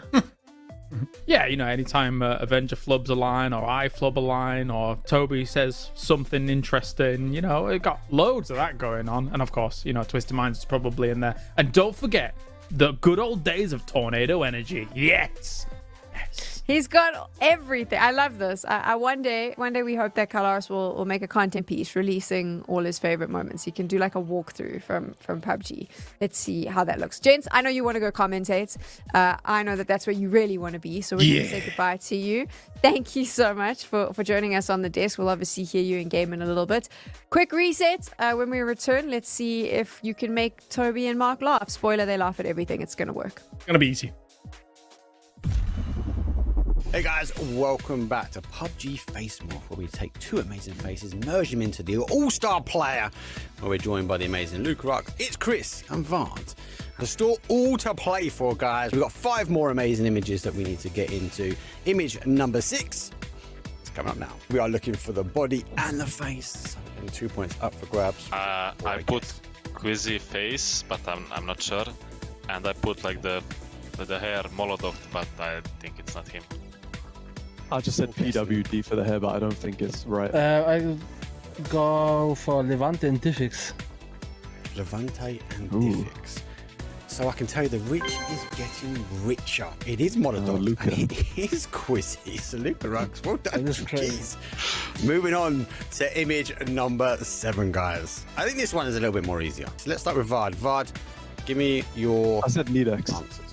That was the only one I Need it had. for the face. Did you have any guess for the body? No. I go with the body from the mat. And did you guess the face at all? No, I didn't, but I get the Okay. point with Nidix, to be honest. I only got the body, and I don't know the face. Technically, we're between you guys, you figured it out. Needix is the face and the mad is the body. Moving on to image number 8. Luke Ross, let's start with you, mate. It's EP and Perfectix from Twisted. EP and I Perfectix. got the same. Same for Vaughn. Chris? Yes, 1000%. 1000% correct. 2 points all the way around, though. Image number 9. I think it's Hakatori body and Bestolog face. I went with Luca Hooks and Bestaloch. Okay. And Vard? I just got Besto. Just got Besto. Okay. So I confirm Besto is the right answer. Oh. He's storming away, mate. He got the second one. Besto Lockdo is in there as well. Moving on to our final question. Image number 10. Okay, let's start with the champion so far. Luke Rux. I think it's Nixie, my teammate, the body, and Ward face. I think it's a VP player named like Nixie and Vard. Come for Vard as well. Vard, who have you got the guessing for? I only got Nixie, bro. I didn't even see myself. I knew it! I knew it! That's why I didn't go to you first! I feel like the Nixie one was super easy, but yeah, I didn't even recognize myself. Yes, it is right. Nixie is the body. Vard, you are the face, mate. So you had the perfect opportunity to try and take the lead on Chris, but it's not going to be the case.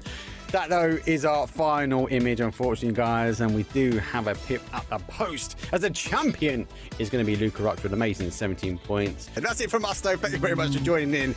It has been PUBG Face Morph with the amazing players. But Luca Ruck does take the win. We'll see all you guys and girls next time.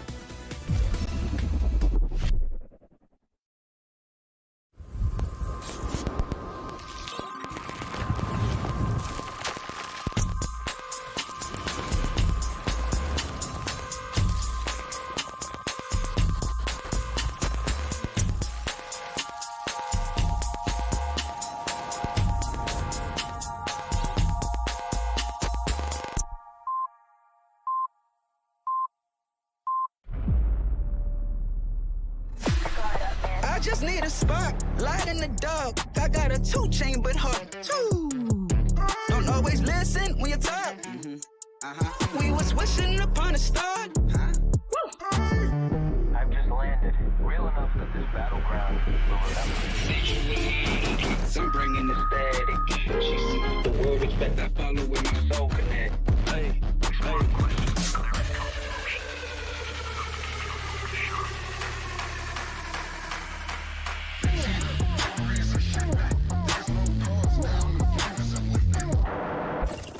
They draw the line.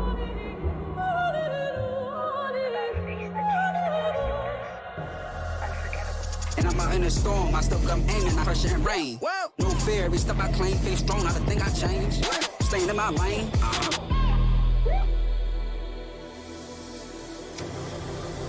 내가 선택한 플레이.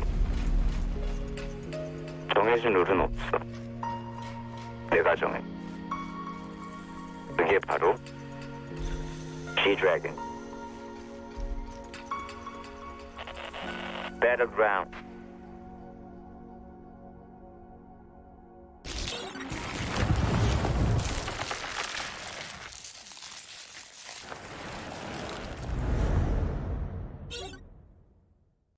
A new collaboration,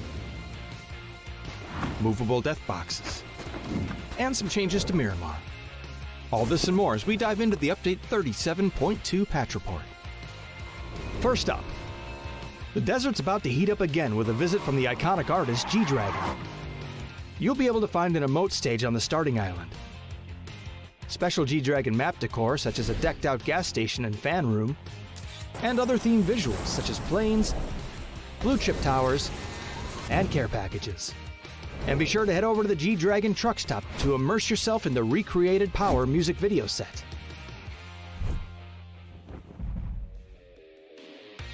Next up, we're improving the way you interact with some of the objects around the map. You'll now be able to reposition death boxes to get them to a safer location before looting, or use them to lure unsuspecting loot goblins to their demise.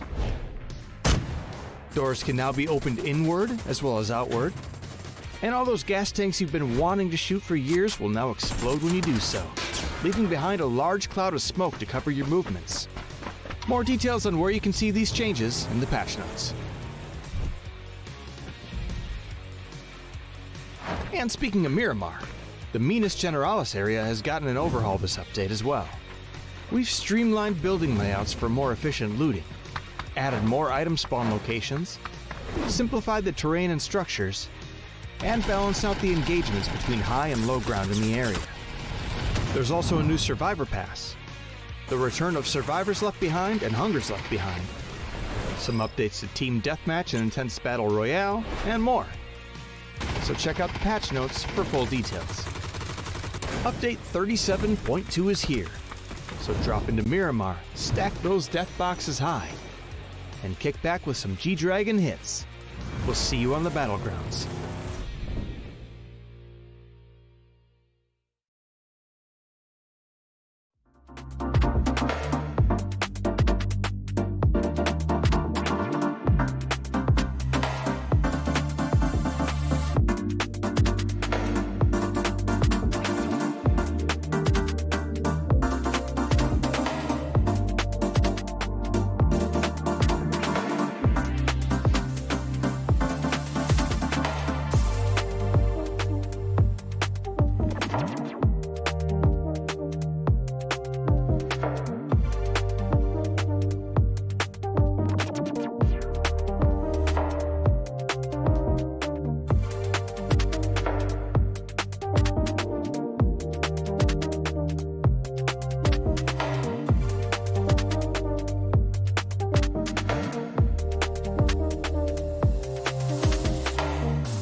Welcome back to the PUBG EMEA Championship for full last chance qualifiers underway. It is day number 2. Only 3 games remaining before we know which top 8 teams are making it through to the grand finals. But before we get into that, we've obviously been asking you during the course of yesterday and today to submit your memes to try and make the talent laugh. And we've done a swap around because I'm making your job so much easier.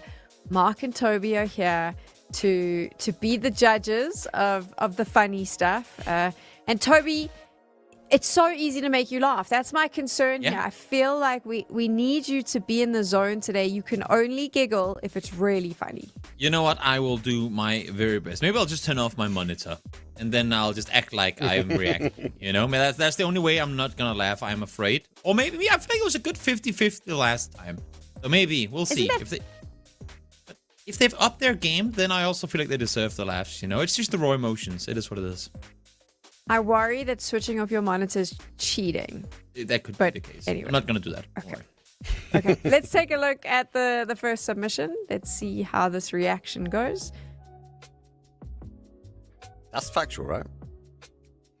Ironically This is enough, super. I feel like the VSS is now the best of them. No, that's not quite true, but you know what I mean. It's good effort. Yeah. Wow, that reaction. It's just that's just kind of correct. It's not so much laughable.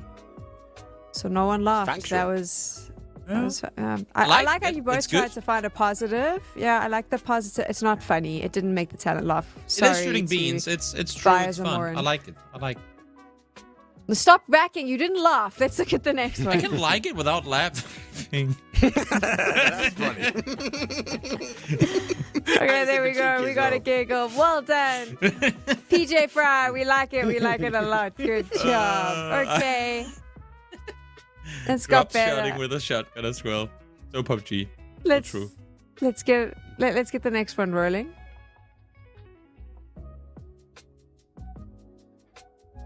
Oh. That's me. Hold on. Yeah, I've done that before. There he is. The resemblance The real mark is boomer. uncanny. I like the Oh, energy funny. drop that just occurred. Yeah, there was Yeah. no laugh. Giggle. No laugh, it's no just laugh. facts. Okay. The amount of times I've been baited in that situation, it's true. It's true. Sorry, light movies. Let's see how we're doing here. That Okay, is Mark funny. got That that's a happens- chuckle. That happens a lot. That happens a lot to me. But it's normally the BRDM. When I get this flare, I'm like, oh, I can get a BRDM. I can be that guy in the end zone. And it ends on the roof. I think I'm easier to get when it's kind of, you know, esports related or player related, or like when it's done by people who know a bit of the history behind teams or a fun moment with a player or something. When it's more generic like this, it's easier to avoid, but this is a good one as well. Because again, like the VSS, it's so true. It happens all the time, and it's exactly as frustrating as Kevin Hart's face shows it to be. So 50% success rates, can we say, Mark, for making us laugh this week? 50% of the time, it's right every time. I like it. It works. Was it an improvement from last week is the question? That's a I good don't think so. question. I thought It's last more week was factual. good. I like last week. Yeah, I agree. Okay. Well, there we go. like Toby last once week. more so that you know. Yes, please. Yeah. By all means, keep it going. Make it not only a tournament thing, just keep doing it. Like, spread the PUBG memes on social media. It's fun. I like it. So we'll have more opportunities for you to answer next week for the grand finals. For now, let's get back into focusing on what's happening here for last chance qualifiers. Obviously, 3 matches done. Now we head to Rondo. Boys, you've been casting, but so far, I mean, Mark, what have you thought of what we've seen in this lobby overall? Great run from VP today, looking strong. They are getting that synergy, that kind of teamwork sort of piecing together. Shock for Esports obviously dropping down. Shock Hands of Hope are also not making a dash towards victory. A little bit is a glimmer of light though, Sam, for Hype Beast in that last match. They got caught out by a solo in this shack, but it's looking like they're setting themselves up. 3 more games to go. I'd like to see these teams maybe step on the gas. And Toby, what are you thinking about Rondo here? What are your expectations?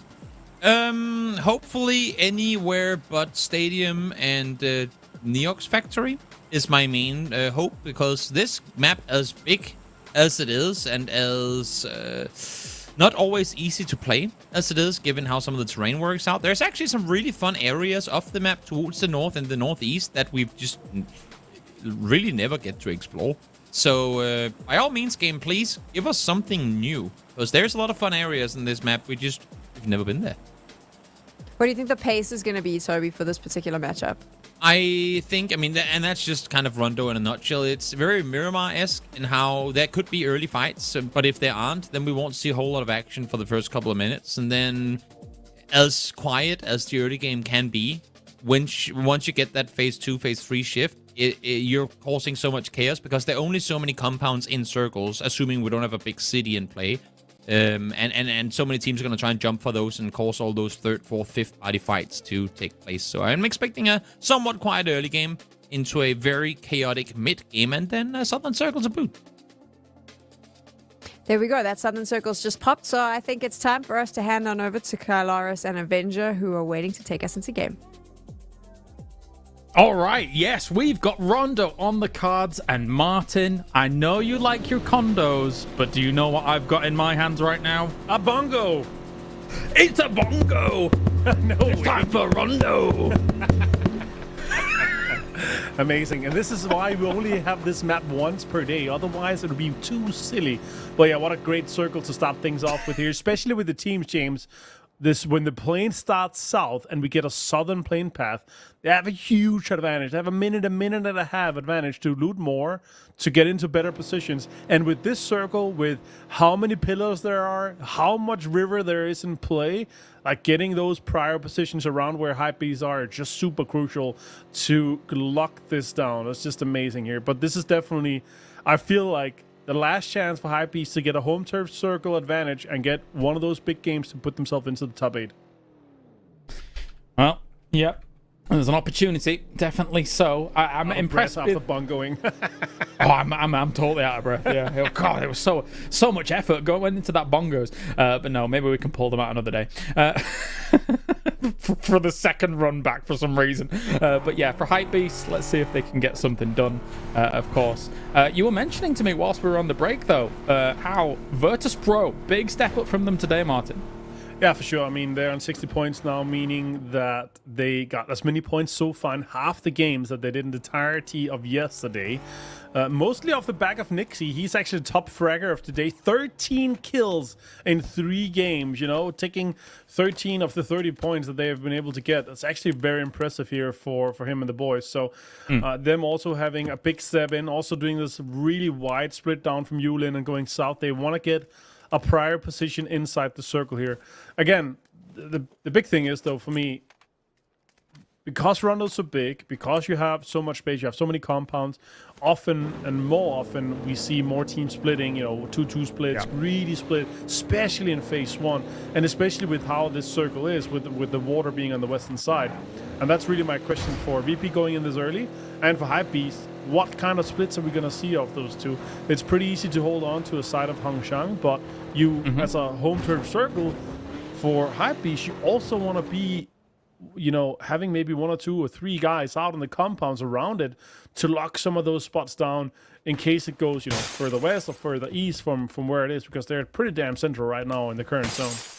Yeah, it's definitely a position where they can leverage something. But for all those teams coming late as well, they're going to be trying to scramble for some kind of positions here. It gets a little bit dicey with how these circles shift around some of these areas. Right. And there'll be teams trying to kind of post up on certain spots. One thing's for sure, though, if it doesn't start working for Foot soon, we are not going to see them in the grand final. They're already coming along. You can see them in the northeast side of this circle here at the moment, up alongside Virtus Pro, up alongside Hypebeast. Not exactly the teams you really want to be kind of hovering around here as Foot. You'd much rather some other ones maybe coming in behind you, and maybe you can kind of farm some of those kills as they do come in, but it's not working so far here, Martin.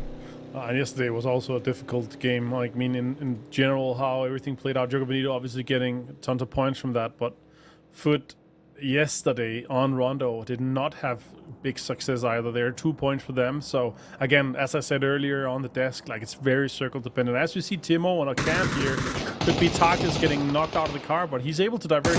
That was a little bit too early for my taste here. Maybe they got out of hand here. for sure. Let's see what one just can do. 0-1-0, just continuing to drive along by. There's Flores getting on out of there. And I mean, there's a few crossing spots, right, from all of this position and how things actually do work from it all. So it's not really too bad here.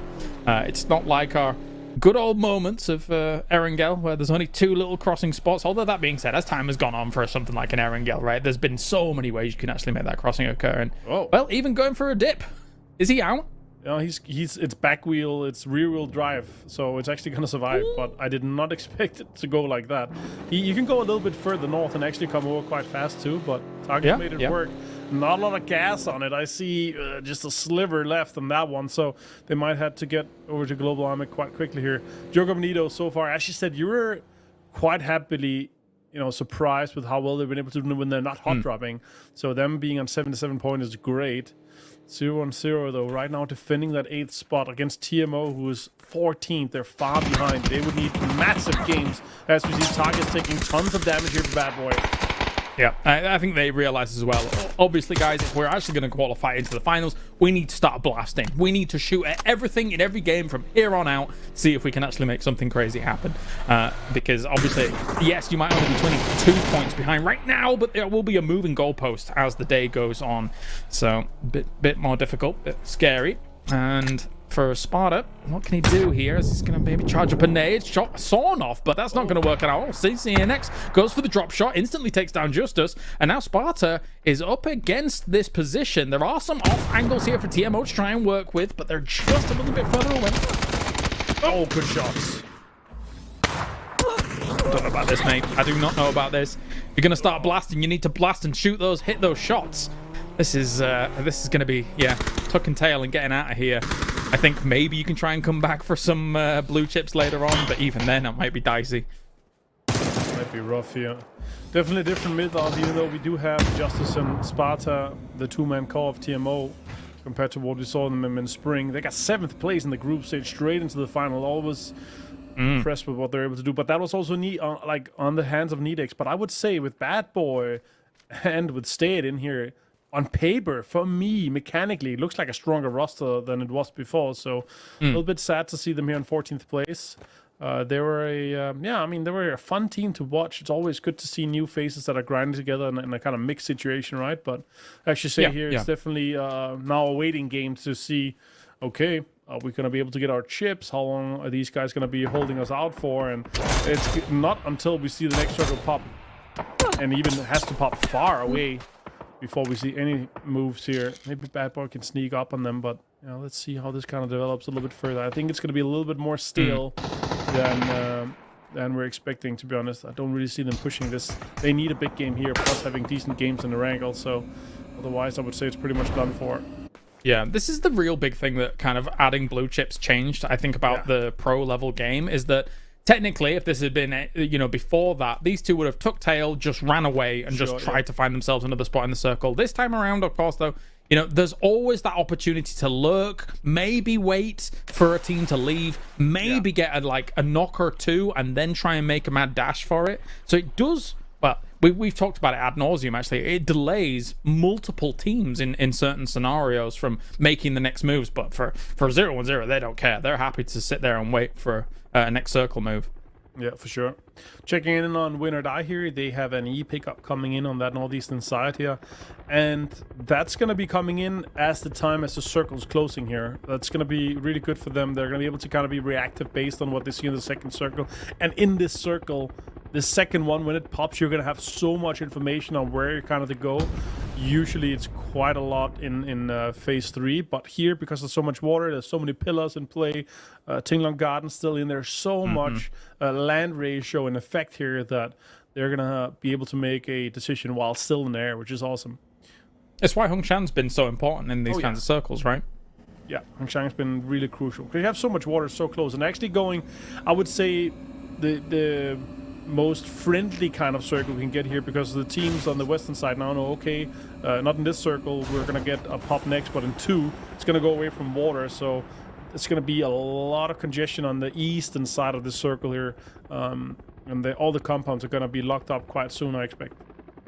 Yeah, looks like Kitchen. I thought they might want to double back on themselves and try and take a little bit of Hometown as well, but it's not going to be the case here as they're being blasted from that position. So they're scared of that. They're going to take one of the compounds north of it, which is not necessarily exactly where Virtus Pro is. It's just south of that, just in case you were fooled by this POV.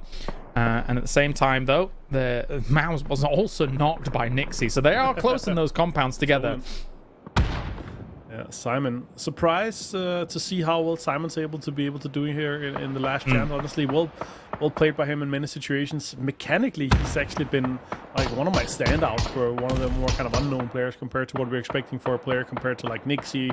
But Simon's really been popping. Also taking down Corexi here. Simon really having the hammer out here and slamming some heads. Yeah, he's not a player I was really familiar with before this actual tournament itself, right? I hadn't seen too many of his games and stuff, but yeah, I'm also pleasantly surprised. Yeah, young guy, right? They're except for Naileb. I asked Naileb, like, how old are the guys? I'm like, oh, they're all in their 20s or so, like 20 or 21 or 19. And I'm the old guy, he says, and he's like, you know, high 20s. Like, shut up, you're not. He's like, I'm the daddy in IGL. He said something like that. But yeah, it's good. It's good for Jogo Bonito to already have this success here. It's good to see. But with this Foot and win at I fight here, it's the big snooze is just Foot. Like, you're losing players unless you're able to get an easy win.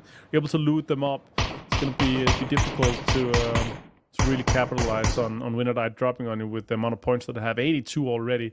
Guaranteed, basically, to go in here. But so far, looking good for Foot here. Already being 4 up and in a 4 versus 2. Taking 1 or 2 on the backfill, not bad at all. At the same time, we're on board with Volpal Swords. They're looking to try and dislodge Krint from their position, as Krint was kind of looking the other way for the most part, and now I was really turning their attention this way. The problem for them is one is a bit disconnected from them. Should have technically had maybe a little bit of a watch on the wall there, as they're putting some shots towards Zabila, but I don't think he's really the main threat for them just yet, because now lurking One-Eyed King, a Sloy Jacket, Mad Nuctive goes for the strike. Instantaneously, Molotov goes through this window, a second one as well to try and zone out as much as possible, maybe just catch someone on this, but that's a very big building. It's going to be hard to shut down the entirety of it with just Molotovs alone. Also, some blue zones coming in, nades coming in. Could connect a little bit, maybe at least push them out here. Some zone damage coming in. That's a great knock. They now have the information to re-knock, and now they have the opportunity here too. So Billa gets knocked in the distance, though. Fortunate for Wobble Swords. Wobble Swords in 3 games, though. Only 7 points. They really need to step up their game, although I think 73 with 3 more games to go should be enough for them. You'd think so. You would think so. Volpal Swords, One-Eyed Jacket. One-Eyed Jacket. One-Eyed King and Sloy Jacket. One-Eyed Jacket and Sloy King. Sloy King. Actually, that's not bad. But that is bad. He goes down to Hoppycock straight away, taking down this first floor position. Vanos takes down X-Razor. Volpal Swords is falling apart here. Wow. It's really been the story of the day for them. And if they don't even manage to get a kill here, it's going to be 7 points in 4 games. Very, very unfortunate. One-Eyed King trying to get out. A dodge here. Just getting completely connected here. And great shots from Salik. Round the window. Barrel headshot gets him out. Bulbasaur out in 15. And as I said here, it's less than 2 points per game over the 4 games. Although Kref is now coming in. 3 points so far today for them in 3 games. They really need to step up here if they want to have any chance of trying to make it into the top 8. Yeah, the rocket for third party is perfect timing here by Kref. At the same time, I thought maybe even Foot might try and crash a little bit on this as it was going on, but Toygar continues to rip them apart, and they are gone. Krint, just like that in the flash, is done. Wow.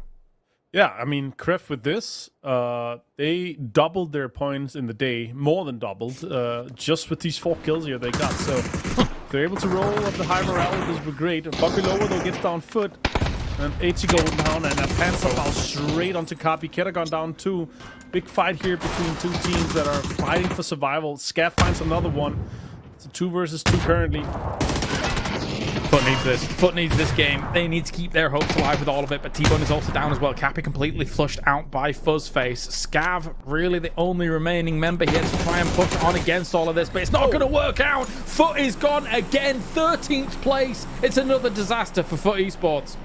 43 points here. That's going to be difficult with 2 games to go and so many more points still to be had here in this game. And I think Hype might be able to get enough points up. But why see, that's teams coming in here. Novik got He bled out here. One at Scav got least. the point from that, but Kref, they're getting close here. Keda, he's gonna get sniffed out here by Daquil probably.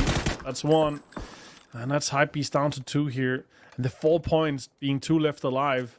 I mean, they're gonna loot probably even their blue chips here. I don't really see them leaving it, especially with a recall station inside Hongshang. It's not really worth it for them, even though the circle went away. I mean, next circle is going to go south away from the water, so it's going to be a difficult circle to get out of Hongshang with that many teams already kind of being committed on this northwestern side. Tough for Hypebeast to have this hit so quickly, so rapidly off the back of their foot fight. So now, let's see if Krafton can do a little bit more with it. Taking the north side of Hongshan is nice. Obviously, they still have their vehicles available to them. Any angles from that north side are just too shallow angles for the teams up there to really do anything about those vehicles. So it's a perfect little spot for them to rock up, is Kref's.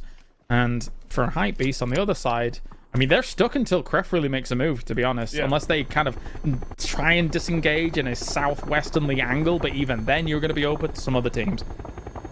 Ooh, but that's said here, southern circle as it goes away from water here in phase 4 due to land ratio. And again, still inside, but that means now that Kref, Hypebeast, and Circus Crew would have to have the same kind of angle of approach into the next circle, making it extremely difficult. And it's almost like it's not a city, but it's big enough to not having maybe more than one team or even 0 if someone's gatekeeping them to kind of leave that. Circus Crew does have cars still on play. They do have this southern approach here, so it's looking pretty decent for them. Squeaky is now hiding in the center shack with some cover flares. He's just going to drop that inside, and it's going to drop on the roof. That'd be cool. That's a hope. A little bit disappointed with what we've seen from them. They were actually quite fun to watch. Nice shots coming in, though, connecting. Oh, the seat swap, quick swap Reno here. Good for TMO, but... must be gone. That's surely just a couple of nades and done. That's TMO out in 12. Didn't get as much out of this game as they needed to. No, definitely not. Virtus Pro is going to move in on this southeast side of Hongshan. This is quite an aggressive move to try and backfill some of these spots here. So they know that they're going to end up in fights. There is a given considering the angle they're trying to come in at. And they seem confident potentially about this move. Virtus Pro has always been very good about these kinds of maneuvers. Let's see if it's going to work out, though. Circle Screw already looks their way, sees exactly where they are in that warehouse across the way. We're trying to smoke them off here. The lines of sight, at least. That's a good little maneuver to try and stop these shots from being peppered their way. I mean, Circus Crew should be either leading or coming together. Mazes does, and Mazes was 7 kills and Silas was 6 kills in the big game that they won. So we definitely need your big fraggers in and engaged in this fight here. Beamy with a absolute disgusting Panzerfaust so close here, but this is a hard little warehouse to push because it has a little office on their side. You can be kind of high ground. There's a lot of windows you can have angles on, so it's going to be a difficult push for VP. Let's see how they are approaching this and how they execute this one. Well, you're totally right. I mean, even the pallets in these warehouses give you information from the other side, and they're very difficult to do damage through, right? Like, so it's you're totally right. Not only for the factors that you mentioned, but those pallets as well provide some great cover and information gain too. Beamy is slowly approaching. Fishing. Yep, yes he is. He was hoping for it, but look, they're just going to make the move into Hongshan proper. Yeah, I mean, this, again, they saw a fight between Kref and Hive, and they're like, guys, we can certainly fight this and have that northern side to ourselves, which is actually a better angle of approach for it, but Kref down to 3. A lot of damage done onto Hive here. Blue Zone's coming in, bomb below.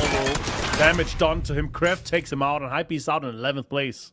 That's a 5th for Toygar, at least, or so. Here, Kref, well done by them. They are on the cusp, on the border at the moment, but they've got to deal with Virtus Pro, who's moving very aggressively into this. Molotov goes forward, Panzerfaust in hand as well for Beamy. What can they do with it? Because he's moving forward. Daquel goes down alongside a nade from Nixie as well. Perfect execution coming out from the Bears, and Kref is being annihilated.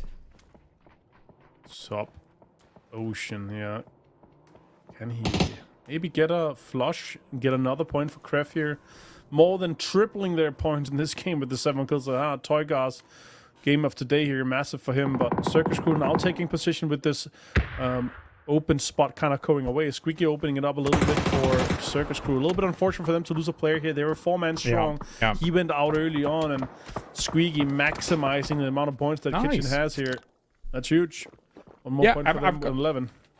I've got to say, you know, I appreciate the gumption from Kitchen, right? They've really stuck this out. They came in low points. Here goes Subsotion. No, it's not going to work on out.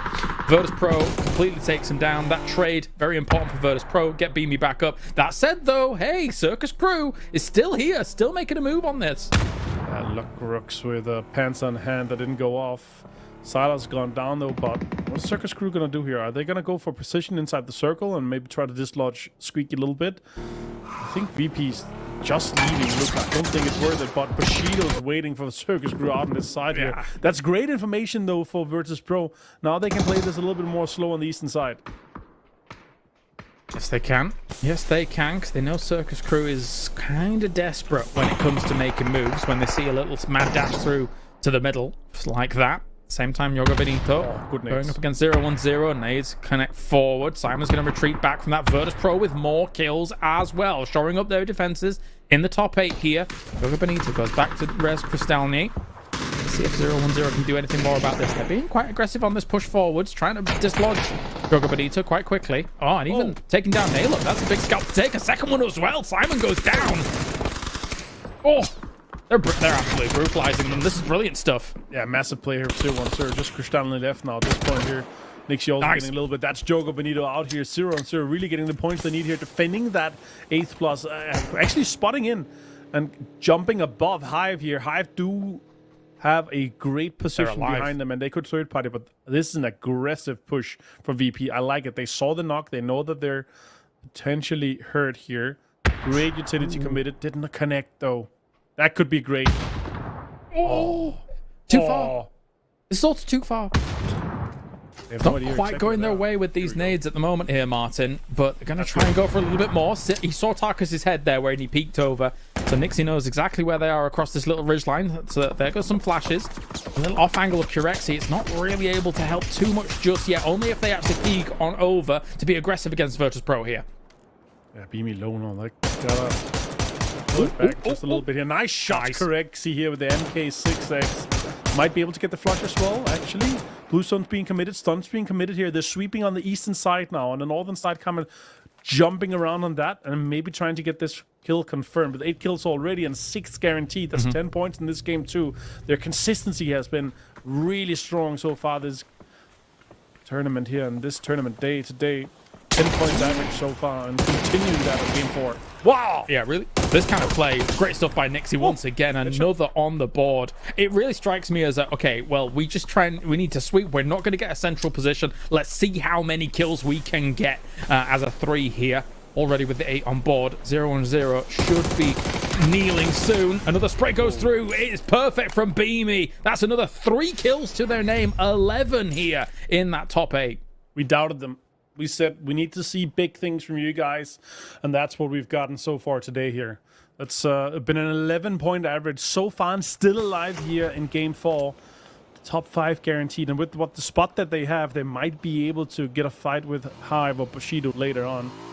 Maybe even getting 4th here with Squeaky kind of driving towards them a little bit. 4th place, maybe even with a kill if Kurexi spots him out.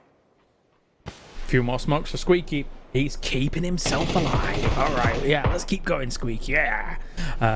We don't think you're going to be making it to the top 8, but again, I love that. Still trying their hearts out here. Kurexi, though, hits Nailcup in the middle of all of this.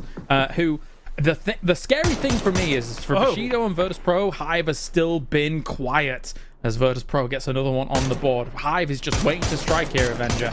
Yeah, it's not the Hive that we see in TPP in the PPT tournaments, like not as aggressive as they are there. But now more shots coming in here for Beamy.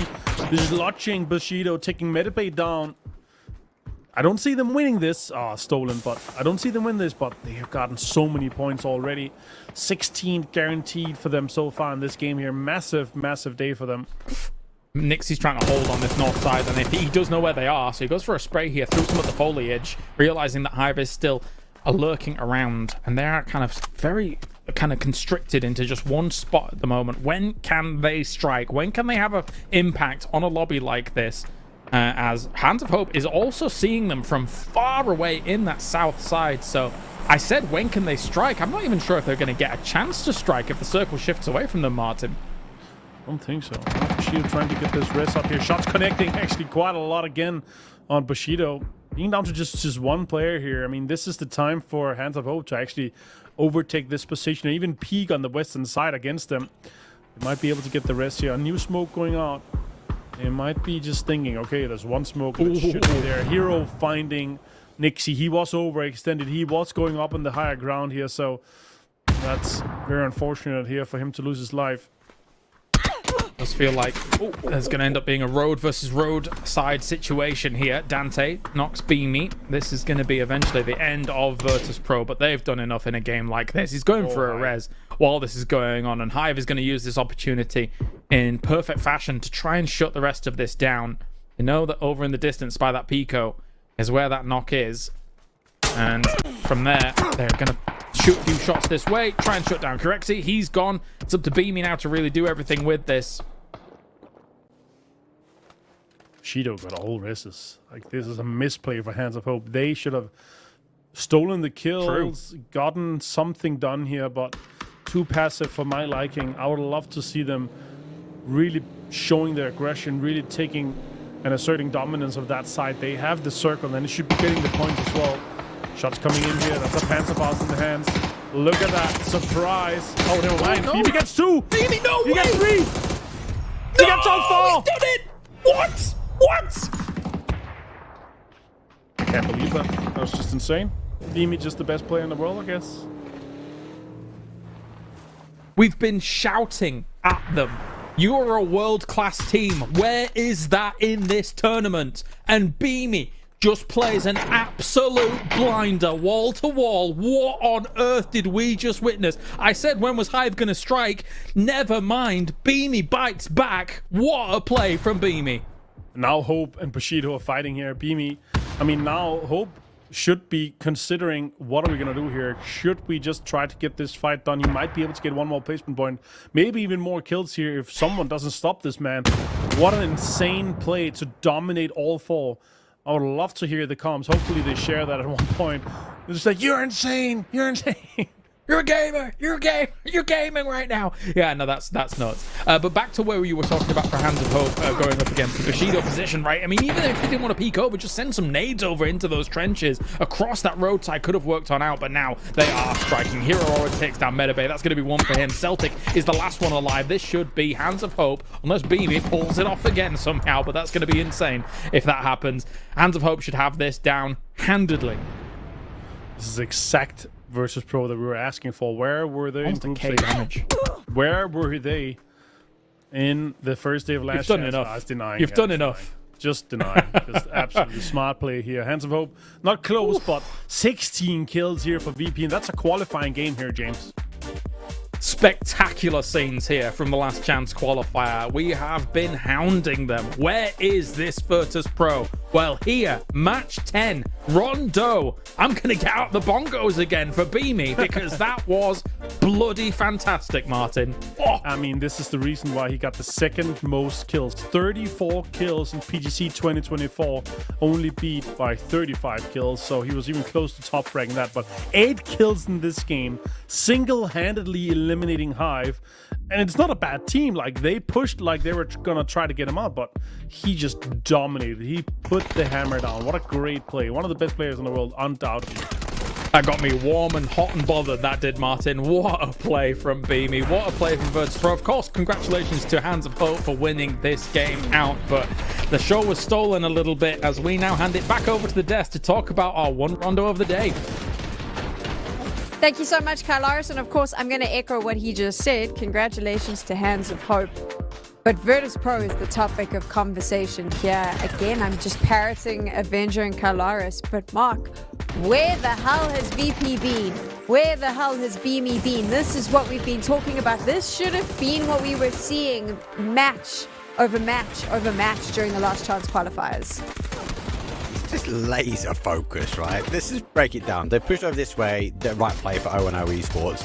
But at this point, Beamy hasn't got a vest. His helmet is being held together by a bit of duct tape.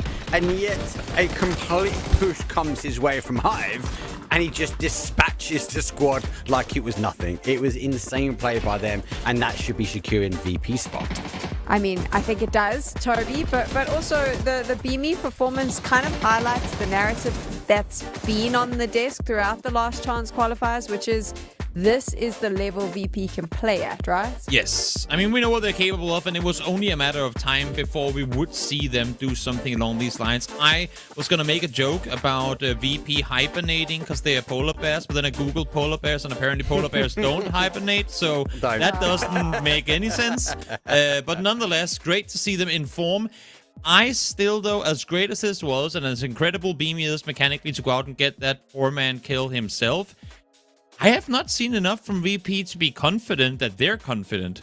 You know? I mean, yes, it's a great game, but it's a one-off. They're almost doubling what they've been doing over the course of a lot of games with what they just did here. And that is not at all good enough. These are obviously not 16-kill games that you're expecting every single game, but almost somewhere close with this lobby. They should be hitting close to double digits almost every game in points total. And that has not been the case this tournament. It's what though we were saying before, and I was lurking in James' stream, and I think he's right. They are playing individual PUBG really, really well. Yes, correct, he's come to the team. You'd expect them to be a top fragging team. And we just saw that. Beamy as an individual player is insane. The synergy to work as a team is just not there for VP at the moment. Yes, they got a good 22-point game, as we're saying here, but it comes down to solo performance. So close we get to the end of the last chance qualifiers, they get in there, but they have to do a complete reset though next week, Sam, because they need to play in a team if they want to fight the top 16. So I want to put a pin in this VP conversation for a couple of minutes, just so we can look at the overall leaderboard, because I'd actually like to come back to Virtus Pro, and I'd actually like to come back to Rondo as a whole. But first, let's see what we're looking at. This was an opportunity, Toby, for teams that were on the cusp to really push forward. It was a straightforward circle. They could have set themselves up really nicely. I felt like a lot of those teams didn't quite take advantage of what was presented to them. No, definitely. I mean, they said it during the cast as well that Hands of Hope had a good chance to at least force Bushido off of their position and take the center spot, which they ended up not doing. And I agree. I mean, I feel like that's been one of the things I've been saying the most during both today and yesterday's games, is that teams need to play with a little more ferociousness. You know, like they need to dare to go out and take a fight to some of these opponents, because if you don't, then you're gonna end up having happen what has happened to Foot and other teams alongside them, is that you're gonna get smothered on the edge. If teams don't dare to do anything, you can only stand side by side for so long until you're forced to fight one another, and that's been the end result for many of these teams throughout this entire tournament. I think it's safe to say that 80-ish number that Avenger spoke about in the pre-show is kind of where teams want to be if they want to make the top 8, and we'll focus more in this when we do our last two Erangels, because then it will be a big decision maker. I want to go back to that conversation now around Virtus Pro. So Mark, Toby said it, and I kind of agree with him, which is this is fine. They had a good game. Beamy popped off, but it was a straightforward circle. For them, it was expected that they would do that. It's great that they got all those kills, but it's not really enough, is it, to have one good game in last chance qualifiers? There are still so many question marks around this lineup. The fact that they're even in last chance qualifiers is a giant question mark for me. Yeah, look, we definitely didn't see them perform in group stages. They're in the Group C. We saw more Group C not sort of pass through, right? Obviously, the comparison of day one versus day two, we are seeing a better VP, so more kills, more damage, etc. And it does look better. There are 2 more angles to go, and they can be a bit chaotic. Was the zone playing towards their way? Kind of this game. I still think they had a lot of work to do. They had to shift their way down in towards the south. We had that whole water piece in that northwest corner, so they had to factor in where to play, and obviously be one of their last teams sort of playing out from the town. So I don't want to take anything away from their rotation into this game, but I just worry that we're playing individual PUBG. I do want to see them step up, as I say before, play as a team. I think that there is very dangerous, and they should be one of the top hitting EMEA teams in these lobbies. Can I be spicy, Toby? Can I ask the question and just throw it out there? Go for it. I know you will be regardless, so yeah. Yeah, I'm trying to be better and ask permission first. But was it a mistake to get rid of a coach who has proven his ability as a coach time and time again, who has done, not only played at the highest level, but he has coached teams and he has shown that he is a successful coach? Was it a mistake to get rid of him for a professional player who I have a lot of respect for, but who wasn't really proven as a coach? Time will tell. is my I think answer. time's told. Time is told, I'm not gonna give you a Martin answer. Don't worry. The thing is, I think for this type of tournament where you have so many teams coming in that are, no matter how skilled of a coach you are, practically impossible to prepare for, because some of these teams were literally made on the spot for this tournament, so there's nothing you can go back to look into.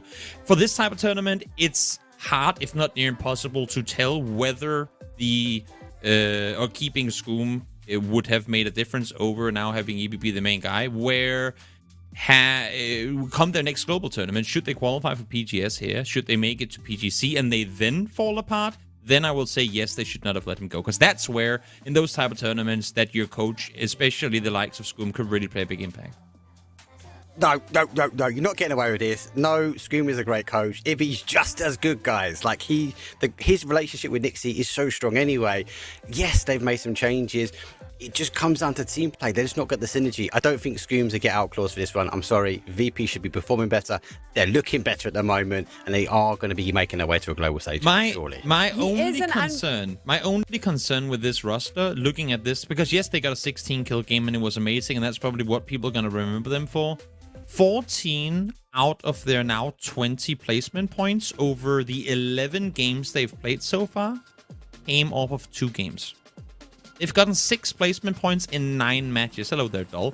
And that's my main worry. Their inability to stay alive through the early game and early mid game, I should say, is my main concern. That's what they need to get sorted, because as we saw here, like, once they get 4 into the late game, they will slaughter people. Like, they are incredibly good mechanically and will make that work, but they need to get there first, and that's been their main hurdle through this tournament so far.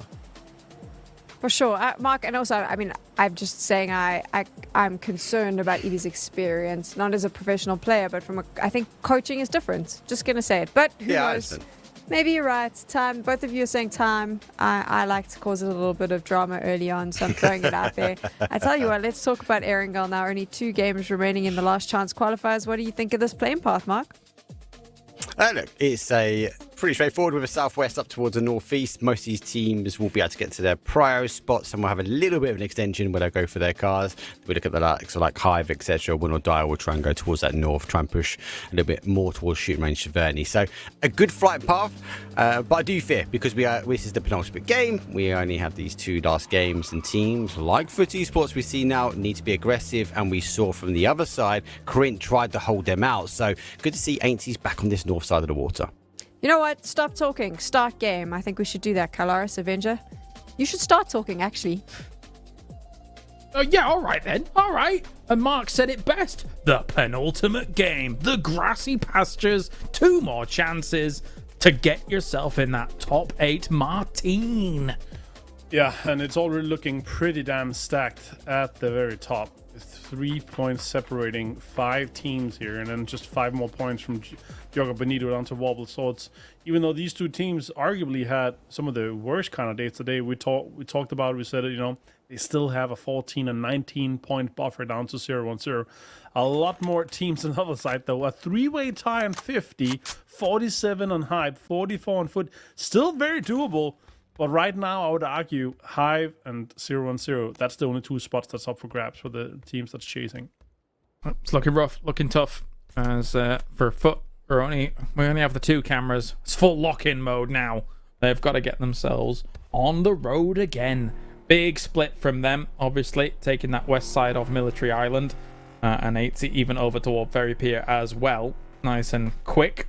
And for a circle like this, actually this isn't terrible, because previously we've seen them try and position themselves, or 80 at least, to see if there was going to be a camp over on that west bridge. This time around, if there was anything crazy going on like that, he'd have kind of a pretty sick off angle if that was going to be going on. But Kraft's already moving. Like, they understand that they've got to get some decent points on the board. They don't want to be risking anything too crazy on a bridge camp or anything like that for a playing path in a circle like this, considering it's just 10 points out of reach at the moment for them.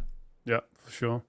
A lot of teams already moving really deep into this circle here, sending 1 or 2 players. You know, here Kristalny sitting in Potato Hill. Limited amount of utility, not that much heals, no bandages available, only 2 stims. Tarkus no red dot on his M4.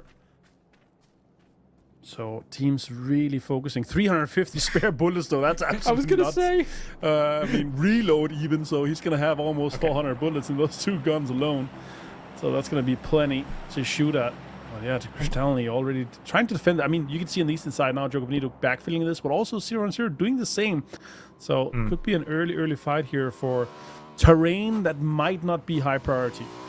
Uh-oh. Well, staying completely quiet at the moment. Does he believe that Tarkus scouted it out? Oh no, Flores is going to be fuming with that. Tarkus free. was saying probably those comms, right? And now he's tucking tail. He's out of there. That's a freebie there. I'm so sorry. That's a free rest for Tarkus, though. Just jump in there, get the rest if Jogo Bonito's leaving. But yeah, smart play here now. I mean, also, let's dive a little bit into that. Leaving the house immediately, not to get naded. There's just one house, right? And it's very open. Not to get naded, blue zone, Molotov. So just immediately evacuating the premises there is fantastic. Also, I really like the drive scout from Krint. Salak was really smart. He spotted 1 or 2 open doors on the compound that Foss was in and actually just left. It was like, there's a guy here, minimum 1. He might be ratting me. I don't want to take a chance. So Krint already moving somewhere else. So super smart for them. But another somewhat home turf circle here for Hypebeast. Let's see if they go for a too big of a split and get punished for that again. Because here with 47 points, 13 points up to the 8th place there. It's very doable still, James. Yeah, I would argue, okay, again, across our games so far, there's been 2 or 3 games where Hypebeast, they locked down a central position that they've been holding on to. They could have gotten way more from that game. Of course, 2020 is, hindsight. We couldn't possibly have known that it was going to be those compounds. Neither could have they. But if they'd have not been the 1-1-2 splits or 2-2 splits that had been going on, maybe they could have got a little bit more from it. But of course, they're shoring up their defenses in that way. That's what you do at this level, right? Yeah, for sure. I mean, there's so many opportunities where you see the Bushido game where on Miramar, where there were 2 to split until phase 3, not contested a single time, and it's high value compounds. Yeah. Sometimes it pays off, sometimes it don't, right? And even though you can't really focus on that as a player because it's gonna hurt your mental. It's just like, guys, we go again. We did the right thing. We got punished for it. Let's try to maybe stay close, or at least when we're splitting the 2-2 splits, make sure you can cover each other. Make sure you can shoot at the guys coming in. But those craters in Yasnaya where we ended up ending just south of Yasnaya, those are extremely difficult to hold because they're so deep. Yes, they are. You could see just before, obviously, Foot was being cautious about that western bridge. We were talking about it before. There was always the potential that someone was going to be holding it. Naughty, though, is going to have to hold out quite strongly here as well, though. Nailup's coming for the reinforce. So is Simon. The myth of is either driving on past or going to be crashing this location. They're taking the ridgeline just underneath this compound. It's a very common one to be able to try and take. Bad Boy already starts things off, knocking Naughty on that roof. But I don't think they know about Simon's off angle here. This could be devastatingly difficult to deal with if he's able to connect with some of these util. Doesn't quite connect though. Simon, let me connect here. Jogo Bonito. TMO should be a team that they should be able to swipe in really quickly with what we've seen from Jogo Bonito so far. But we know they're not. And Nailub low. Bad Boy takes advantage of that with the ace. The big Bad Boy 2K fans going to be out in full force for this fight. This feels like the one he's had most impact on throughout this whole qualifier so far. To start things off, Sparta also finishing off Cristiani. This is really going badly here for Jogo Bonito. They're gone. They finally find that off angle properly for Simon. And that is probably the worst result from Jogo Bonito in this qualifier here. Yeah, the 1 point here, but they put them over 80. So now they're like, yeah, guys, we made it. We got 20 points down to 8th place. There's no way there's 4 teams passing us, putting on us on 9th. I don't see them thinking that for sure, but definitely going to continue with the fight. It's the best practice you can get in these games. They're official games, for sure. With BP being this close as well. They must be loving life right now. We doubted them. And now 53 points on the day after 4 games. So what a great effort for them. Maybe that's what they needed. Us doubting them. The fans out there doubting them. The chat doubting them. And yeah, they come back like this. And I hope something clicked, I hope something like, guys, this was the reason. This happened, and then that was the fix, and now we're gonna see the usual Virtus Pro with a new addition in Corexi coming in and dominating, hopefully, the finals here. That's what I really hope to see here, because they're a fantastic team. They have again and again really proven us that they're a team that can handle some of our global best teams in the world internationally. So yeah, would be sorry to lose them and not see them in a global for this time around. But they have to make their way there. They have to deserve it with their games.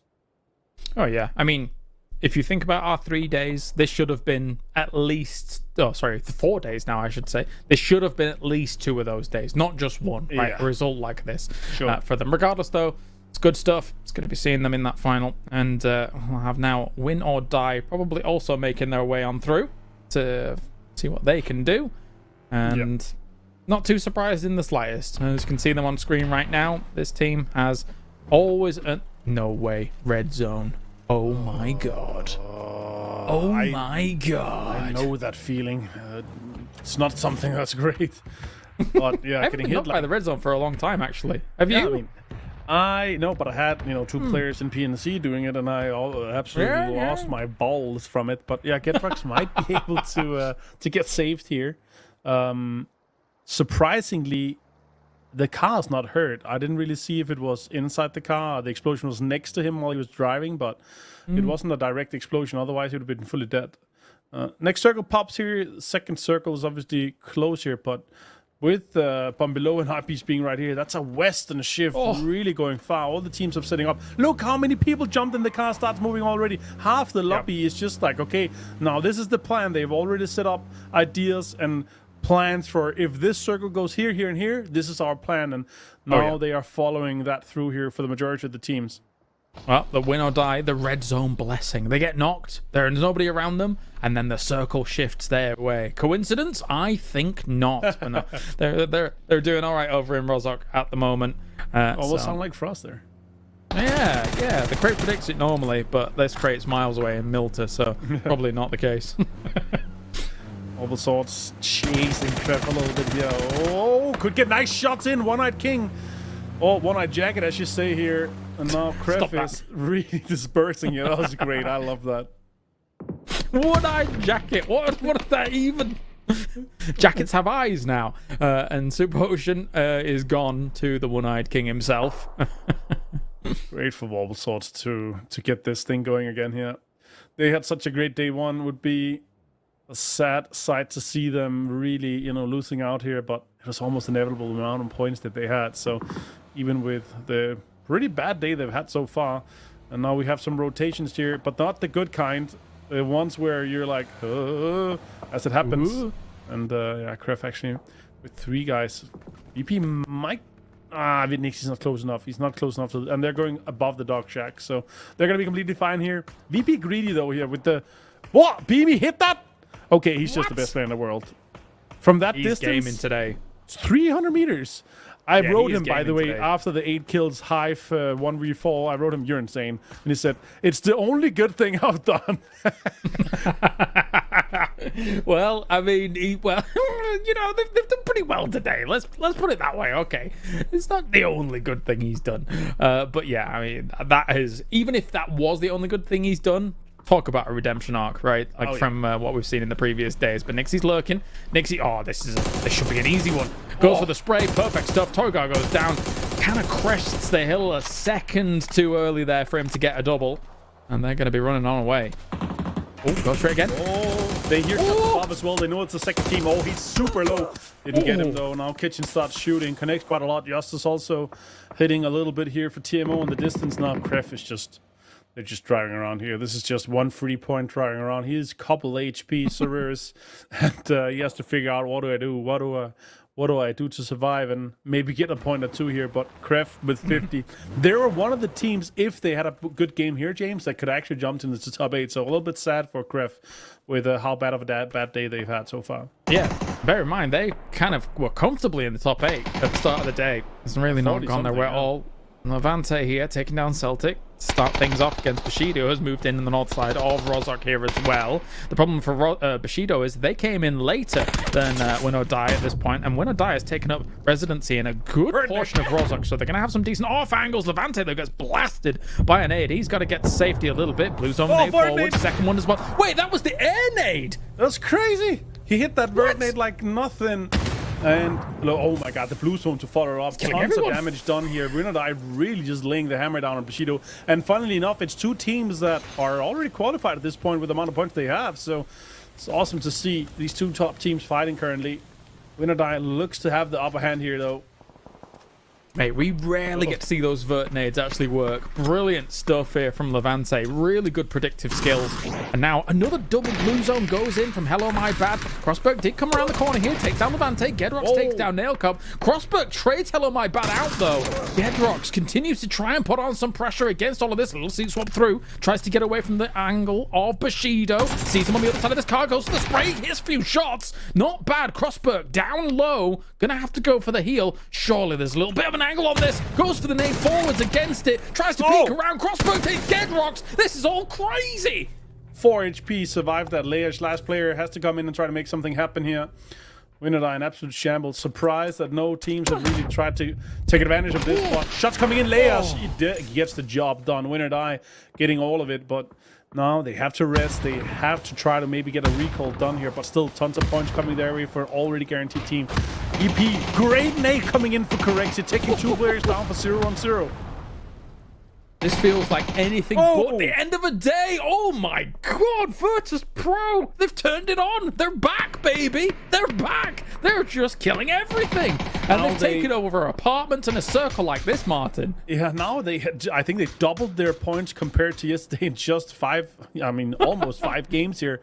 Such a great effort. Circus Crew coming in, backfilling that school position. They were kind of greedily splitting that, as we saw before when they were pushing the dog shots with Kraft. But here, holding on to the southern side for Virtus Pro. I would say, though, getting out of this, if you don't have a really quick exit plan, it's going to be a little bit difficult. But considering how central it is, they might be able to get a lot more kills done. Yeah. And some good placements for sure. God, imagine if they get the shift. We get a good old school apartments ending here from all of this. We would be happy with that one. Vorpal Swords, once again, Sloy Jacket. Tries to get Kera, does take him. Bumbilovo's down as well. Vorpal Swords has the better side of the circle for this one. Shooting from that high ground position to try and deal with the rest of Hype Beasts, who really have not got much going throughout the day here. Looking a little bit disconnected from one another. As Zubila, did you see in the distance? A few Molotovs go forwards here. They're looking to reposition to try and find better angles on this. But at the same time, the Mythov is looking to creep in behind them. Yeah, this is a little bit rough for them, but now TMO, they started shooting. Nice. Bad Boy gets knocked just as turns. This might be the saving grace for Hype Beast, but I don't think they're going to be able to get the rest here. But let's see. Frostface still has an angle. Also, Krint on the other side. So many teams on this southern side here, James. Yeah, definitely. And the circle does go kind of their way a little bit. Sparta takes down X-Razor. So now Vorpal Swords really getting caught between a rock and a hard place. Even though they were putting on so much pressure against Hypebeast, Hypebeast did get one of the reses off, so they can kind of reposition and reconvene another location, maybe up towards where Fuzzface is, of course, and try something from there. But Kreft is also looking, Krint is also looking this way. So many names with the beginning C, and see what they can do against this. But Vorpal Sword is still recovering a little bit. Zubila is now down against this. The Myth of should be able to farm some decent points from here, but they still need a lot to try and qualify. Yeah, for sure. Very unfortunate here for Vorpal Swords. They look to have the upper hand, but Hype Beast, yeah, as we talked about, this saving grace here for the other teams third partying. Ooh, look at this little wrap. I like it. Okay. But Hands of Hope on that eastern side of them. Are they going to backfill that position and take it away from them? I don't know. Foot. Look at this. So many teams. Krint, Foot, TMO, Hype. Vorpal Swords had to get out of there. There's just too much action on this southern side on Potato Hill. Yeah, I think they completely identified that, okay, we want none of this. If we win out a fight, we're just going to get third-partied and then maybe even fourth-partied from how many teams are around us. That said, though, Scav goes down from Foot now. This is going to be important. Foot needs to do something with this. It's the second last game. There's now Scav being down here with Krint looking over the hill. Maybe they lose a little bit more. Stade is also looking this way. It's looking dicey for Foot here, Martin. Yeah, Foot really needs to get the points rolling now. They need to get these kills. Might be an opening here for Kapi. Gets shots done. Easy knock on Mad Negative. Scav also rest. This might be the opening for Foot. This might be the game where they turn off Kapi Gines 2. Maybe finds another one. Vanos does turn on him though.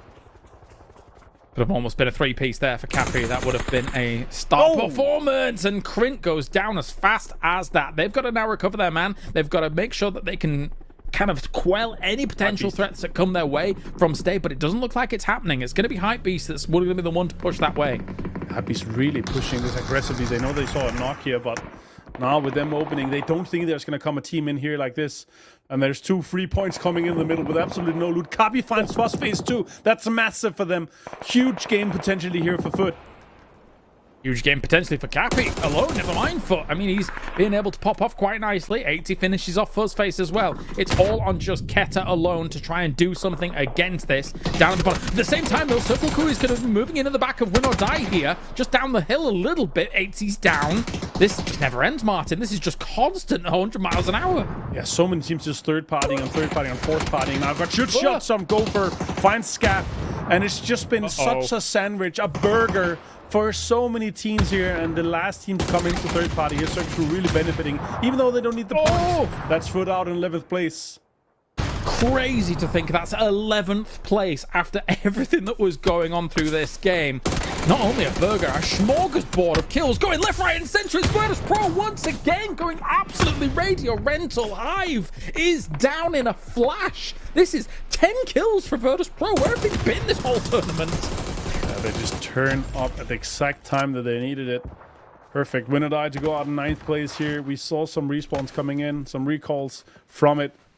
Keta actually getting 1 placement points along with some kills here. They still are going to have an absolute banger of the last game. Beamy destroying Squeaky here. But with Hive out, with 0 and 0 out, it opens the door potentially for Hands of Hope, potentially for other teams, if they have a big game here in the penultimate game.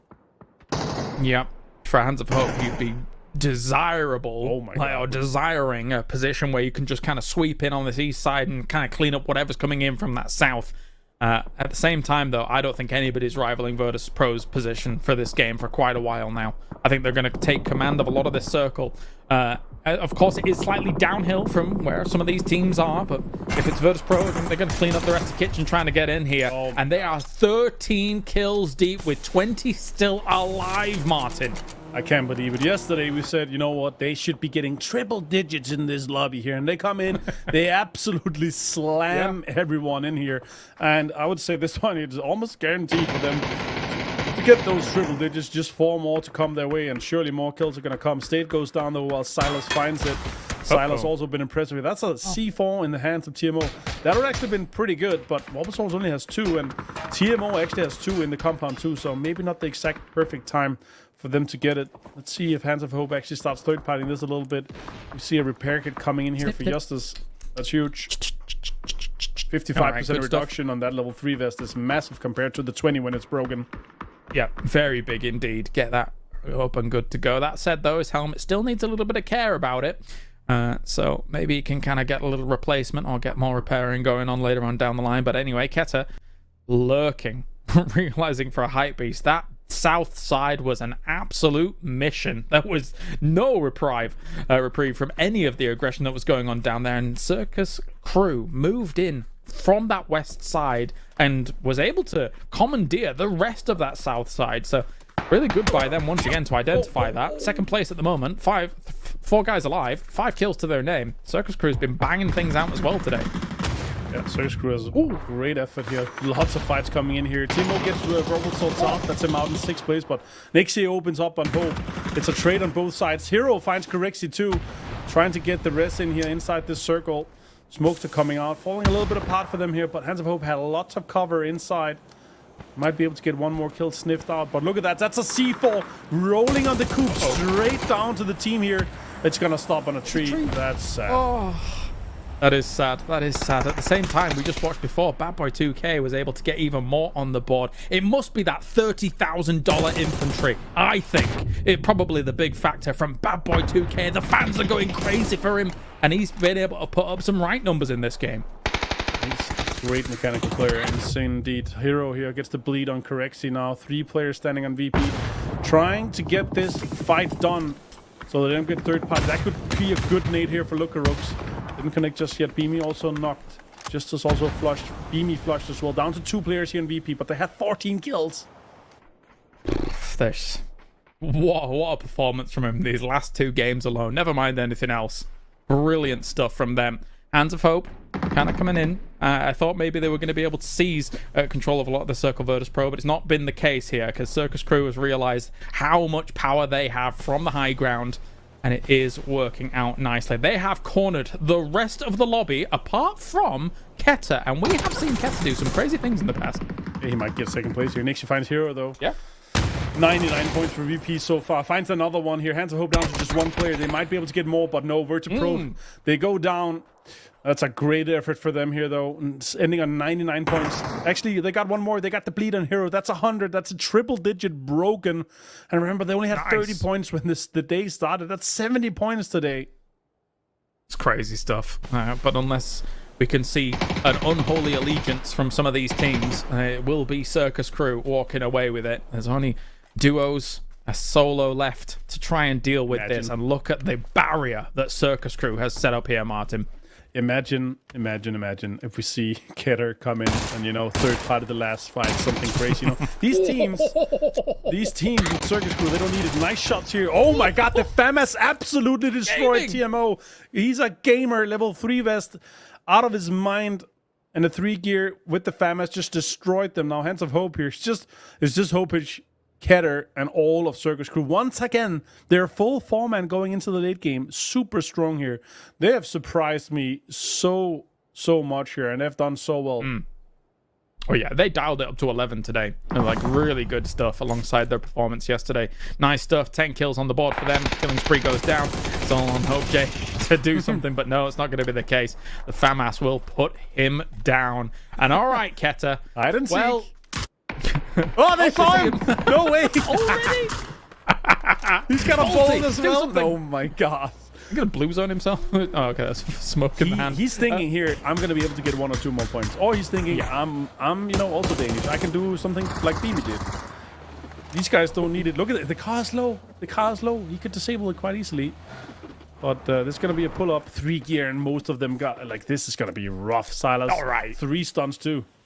I gotta shut down my Dane on the commentary. The Danish hope is very real from our Dane here on the cast. It looks like Circus Crew should mop it all up. Like they even know where he is for the nades as well. That one's don't know where that's going, mate. But he's got a shield, but only 39 HP in a dream. There's no way. There's no way. This is not happening. I'm sorry to say, Kidda, but great effort to stay alive, though. The 6 points here that he got once again clutching a few situations Kidda did. Those 6 points might make it so they have a chance for this last game going into this. They're going to be close to Hive. They're going to be close to 0-0 here, James. What a game. What a insane game. Just some aggression constantly, non-stop. Virtus Pro on it again. The South Side bloodbath. What a game, Martin. What? Yeah, it was, sometimes we're like, I wish we cast more Miramar. It lined up that we didn't cast any Miramar here in the last chance, but Erangel has been absolutely amazing for the most of it, right? And this one was exactly that. What an insane game. And even though I would say the kind of Potato Hill and the high ground usually is a little bit more passive, we had so much aggression from the get-go, so many cool fights. We did indeed. What a game. The penultimate game to round things out. We've got one more on the cards, and it's still an opportunity for some of these teams to qualify for top 8. Let's head over to the desk. Still an opportunity for qualification. It will come down to that final match. And there's a couple of things that happened during this Erangel that we'll need to touch on because it affects the overall leaderboard in a big way. But before we do any of that, Toby, I just want to give massive kudos to Circus Crew. 2 wins today here in the last chance qualifiers. Kylaris mentioned it in the pre-show and on the desk. He was surprised with their performance. Avenger said so as well. They have been consistently good over the last 2 days, and it's going to pay off because they are definitely going through to the grand finals. Definitely, and they actually didn't even have that easy a game coming into this one. They had some tough rotations they had to make, but as we said coming into this game, we wanted to see teams dare to go out and take fights. They were doing this all game long. They breached into the to school and apartments, forced teams to back off there, and then when they came out on Potato Hill, they took charge immediately, made space for themselves, pulled up on fights. They were doing a really, really good job all the way through. Virtus Pro, 70 points today. Mark, we saw it again there in Erangel. They're doing what they need to do, so I don't think we need to focus on it too much, but they do look revitalized in these last few maps. Man, left it to the last day. They were keeping us in our seats. But yeah, another good game from them. 18 points in total. 15 of them came from kills. They look very, very aggressive. That kind of school and flats, and obviously an uphill battle, so to speak, but not so much for Virtus Pro. Okay, so let's talk about these particular match results and how they're going to play out on the overall leaderboard. So Foot Esports, with what's just happened at Erangel, I mean, Mark, is it fair to say they're not making grand finals now? They've got one game left. I'm with you. I can't find anything to say otherwise. It is difficult. Like, they just can't take a clean fight. Third party action comes in. They can't handle it. They get split. They eventually fall. And obviously with the penultimate game, match number 11, with only 4 points, it's not going to be enough. They have been falling down the leaderboard. Toby, for you, when you take a look at this Erangel, that final fight, I mean, what were the key takeaways? I mean, for the very final fight, Keta couldn't do a whole lot in a 1v4 with a bolt, but for the fights prior to that, it's always tricky when you get into this area of the map where you have a couple of trees and then you have the plank house there, which, in their defense, the Mythos did a really good job at fortifying that early on and trying to make as much space for themselves as they could. But, and I say only getting 7 kills, there were more points on the board, but there were just so many teams playing on foot that no matter where you peek, you have opponents behind literally every single tree. So the fact that Circus Crew were actually able to come up with 12 kills, and for VP to get 15 is kind of unheard of in this area of the map, because you have so many teams, third party, fourth party, and fifth partying one another, that usually any given team don't come up with more than the likes of 7 kills in a match like this. Okay, so let's take a look at the overall leaderboard. We're going to spend some time here because, of course, we are moving into our final game of the day. This is the final opportunity for teams to get points. And there is a space. There are some spots that are now up for grabs. I also think that something that's just a fun thing to draw your attention to is right now, if I take a look at the teams that have won the matches yesterday and today, the only team that's currently not sitting in the top 8 that actually won a game is Foot Esports. All the other teams that have won have found themselves, I'm wrong, Kraf as well. So Kraf and Foot Esports, even though they had victories yesterday, they're going to struggle to possibly get into the top 8. Kraf could have a big banger, Mark, and that might work in their favor, but Foot definitely out. How many spots do you think could potentially change with the last game? I think we're fighting for 2, maybe 3. Vorpal Sword, I think they'll be okay. 78, they need a couple of points. I think we're fighting for 2. 7th and 8th at the moment. Hive and Hands of Hope versus the likes from Krint upwards could potentially have a good game. Foot Esports, really outside bet, The same with the Mythov, but they were quite aggressive Mythov in that last one. I think it's going to come down to the last game. Where does Hypebeast go? Cool, Calm and Collective. I will know Esports have been taking some aggressive stances. They even got a win today, don't forget. They've been taking some aggressive stances. They've been taking the third party. If Hive and Hands of Hope go down early, could be chaos. I don't know how to say that, but it could be. Toby, Same as waiting for me to say something. I just couldn't. sorry, Mark. I just couldn't when you were like, I think it's going to come down to the last game. We're literally about to go into the last game. I agree, Mark. I also think it's going to come down to the last game. I will say, though, you know what? As much as Mark has hopped off the Foot train, I will hop back on it. You know what? One last chance to get 12 plus points, depending on what top 8 does. One last game. If they do it, I'll go out. I'll get my Foot jersey. I'll wear it for the post-match, and I'll say, obviously, they're going to qualify. They've shown me nothing that makes me think they will. But you know what? Let's do it. One final time. I was about to say, have you been like hitting the bottle privately in between the games? No, I had a really spicy. I had a really spicy pizza. I think that's what might have done it to me. You're looking at the leaderboard, being like, Foot still has a chance. It's I was 12 like, nah, points. My God, put the tequila down. I don't see that happening. I hear you, but logically, wait and see, Sam. Just wait and see. That's all I'm saying. No, I can't. If that happens, I mean, Mark, does that happen? Toby's no. There is an outside bet. There is an outside bet, Sam. You can't take away that it is 12 points. But from what we've seen today and yesterday, I hate to say, do they deserve to get in? Like, they're I enjoy watching the team. I kettle with T-Bone. I think they're great. I think the additional pickups are great. They just haven't found their play style, and I haven't seen it in these 12 games or 11 games so far. Maybe the 12th game will change my mind. Do they deserve a top 8 spot? The way you're talking, I think Toby shared his bottle with you. No, I think my main takeaway.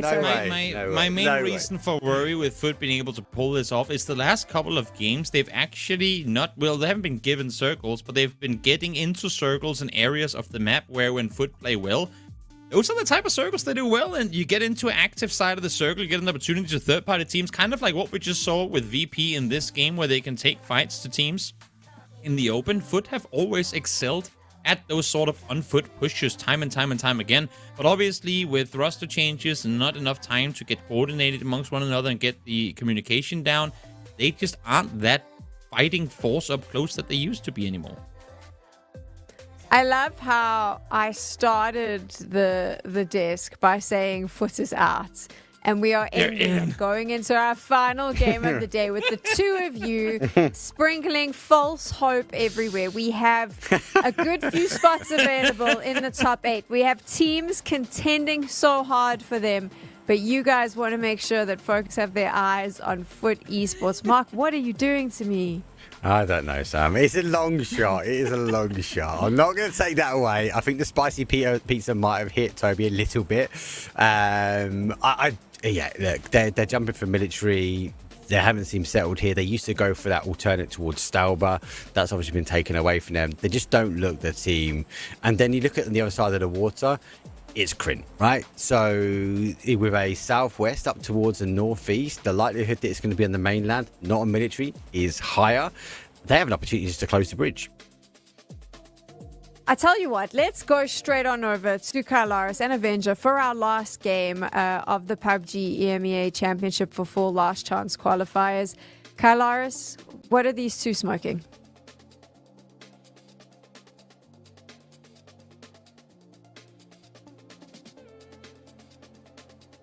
I've no clue, to be honest with you. Obviously, as I've been thinking that for 7 years. What are they doing? But anyway, I'm also going to ask, what's Toygar doing? Because this is a bad spot for him to be in, Martin. Maybe to get a car. I don't know. Kitchen's like, that's a 3 point, boys. And the other guys, Kref, they're also flying away. I think they might be chasing them too. That could be insane. But yeah, Kref, it's not been the tournament for Kitchen or for Kref. They had a decent day, but this second day here was just not it. He's just standing still in the nade. Punch me. He's trying to he's threw a machete at them. Do it! Get him. Slice him up like a pizza. Nice. It's cool. Love that. What a way to start our last game here of the tournament. For last chance. The last day of the tournament. Of the last chance. But yeah, difficult circle to get things rolling again. Obviously, tons of water here. It's actually quite a even split in between north and south side. I would love to have a northern circle ending here, because we've had so many of these Everest endings, so many of these crate endings. I like think when I'm playing ranked, I've not really seen a North George, Saki, even kind of circle. I've seen tons of shooting range. I've seen lots of the plane crash, but yeah, would love to see a little bit of a change. Yeah. What about an urban ending to finish things off with here, James? What do you think? Gosh, can you imagine? That would be. I'd be up for it. I would definitely be up for it. And I think we can pretty much put this to bed, right? For a circle like this, for a Foot dropping on a backup Western military drop, man, they're gonna have to have an E pickup and make something happen early. It feels like if something's gonna happen, like it's looking very grim for good old Foot. It is sad to say it. Sad to accept it, I would say. And honestly, for me, like, they're a team that, you know, we love. They're a team with such seasoned players that have had so much history. And now, falling from grace a little bit. I mean, massive. Mark is setting up the story, massive. It's still possible, but it's looking a little bit dire at the moment, I would say. On the other side, though, we're having Krint, Kriff, Hype, East, 010, Hope, potentially Hype with having lost one player that's fighting for 2 spots. It's actually quite open for some of the teams if Hive and Hope actually gets hunted or gets out early. And currently, Hands of Hope are in Stalber, have to try to make their way in. A little bit rough for them. And Hive, they're obviously on the southern side, close to Everest, but if it goes north, they're also going to have to make a big move here. So still very open, and it would be cool to see. But right now, I would say at this point, top 6 cemented, guaranteed. Congrats, guys. But 7th and 8th place could be up for grabs still for some of the teams not in the top 8. There's a lot of teams that could threaten as well. There is still a lot of teams that have the hope here for this last game, as Bashino is already moving on fast. They were one of the teams that was maybe going to have a bit of a harder time wiggling around on this south side of a circle like this, so an emergency pickup for them is perfect stuff. But at the same time, it does look like this is an emergency pickup that, jeez Louise, calm down, is angled for, we're going to be going north, right? Because if you're going to pop it this early, you want to try and get vehicles on the side of that northern position and then work with that. If you were angling for the idea of, okay, we're going to try and maybe hit a middle spot of an emergency pickup, you'd probably wait until actually the circle's closing so that you could react to when that circle does go down. So for them, go north, get yourself some vehicles, work it from there. Yeah, exactly. And honestly, for me, in a game where we're, last Erangel, it's going to be difficult because you have, as we talked about, potentially 6 teams already locked in, Winner Die being one of them, finding Global Army, and that's one of the teams in the chase tied for 8th right now. That's catastrophic for 0-1-0. That is easy pickup. It's going to be, the other guys on 0-1-0 are so far away from that as well, so there's no chance they're getting that blue chip. That's going to be taken away. So already wounded here. 0-1-0 coming on in from this. They are hoping for a south shift so they can react to that. Let's see how they have this kind of angle of approach into this one here. Multiple teams obviously are going to be trying to set up where they have an entry on both sides. VP now being one of the center one here. And with basement here where Krind is currently, not a bad spot to kind of have a springboard into the next circle, whether it goes north or south as well. Dropping on in here, Bushido finally. Coming in a little bit longer. I thought they were actually dropping out there into North George, but no, that's not the case. They're still on.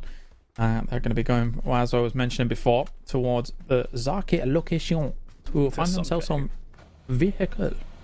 I mean, it's going to be easy loot, easy vehicles, right? And Smart, everything's considered. Hello, my bad says hello, Lucarooks, welcome. And he's down to 30 HP himself, but easy flush for him. And VP's like, oh, we were too greedy, I guess. We're trying to go for a 4-way split across both bridges. Yeah, it's a bit much. That's what you have when you have 100 points already guaranteed. Yeah. They're like, well, okay, whatever. We're done for today, I guess. But they can still exert themselves on this lobby quite a bit. Nipper, unfortunately, for Kitchen. Again, really happy to see them kind of play this out, trying their best to get as many points in the later games. Obviously, with Squeaky trying to salvage some in the Rondo. Back into the Erangels now. Get themselves a nice northern position for this circle, did Kitchen, but run down by Kref. Run down in cold blood. Yeah, let's see if they manage to get deeper here. Now, as we follow a foot, out in the distance, James, there's a Jogo Benito that's already also qualified with 80 points. Not the biggest day for them yet, but a scary team to drive up with. But doesn't matter if you have a BRDM leading the charge. Yeah, go boost him. Go drive into him. Go, make him go faster. It needs the boost. It's a slow, lumbering pile of scrap.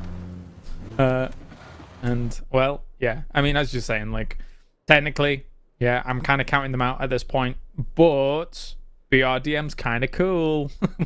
Kind of strong sometimes, but hopefully the rest of the lobby just says, you know what, no BRDMs. Hashtag no BRDM, and just blasts it into oblivion. Yeah, I mean, that's what you expect, right? But then again, it's game 6. Are people as focused on getting the Panzerfaust? Are people as focused as getting it out? But I would say so, especially the top 6 teams that's guaranteed already. They're like, I don't want to BRDM in my backyard. Get it out of here. And but yeah, let's see how Foot are able to capitalize off having a BRDM. And now being ahead of Jogo Benito, if they don't have the info yet, it could be a dangerous team to be backfill from. I feel like Jogo Benito has the information based on sound cues and maybe scouting, so they could be driving straight in their heels. Also, High Beast here is very slow, still in the blue here. they're going to be going in with the circle to try to get in and get some information on the eastern side. And luckily for them, it's not that contested just yet in Rostock and all the bridges around it. Scav on the wiggle round, having a look around, see what it can see. As people approach locations, you see people pulling out the Panzerfausts ready, just in case.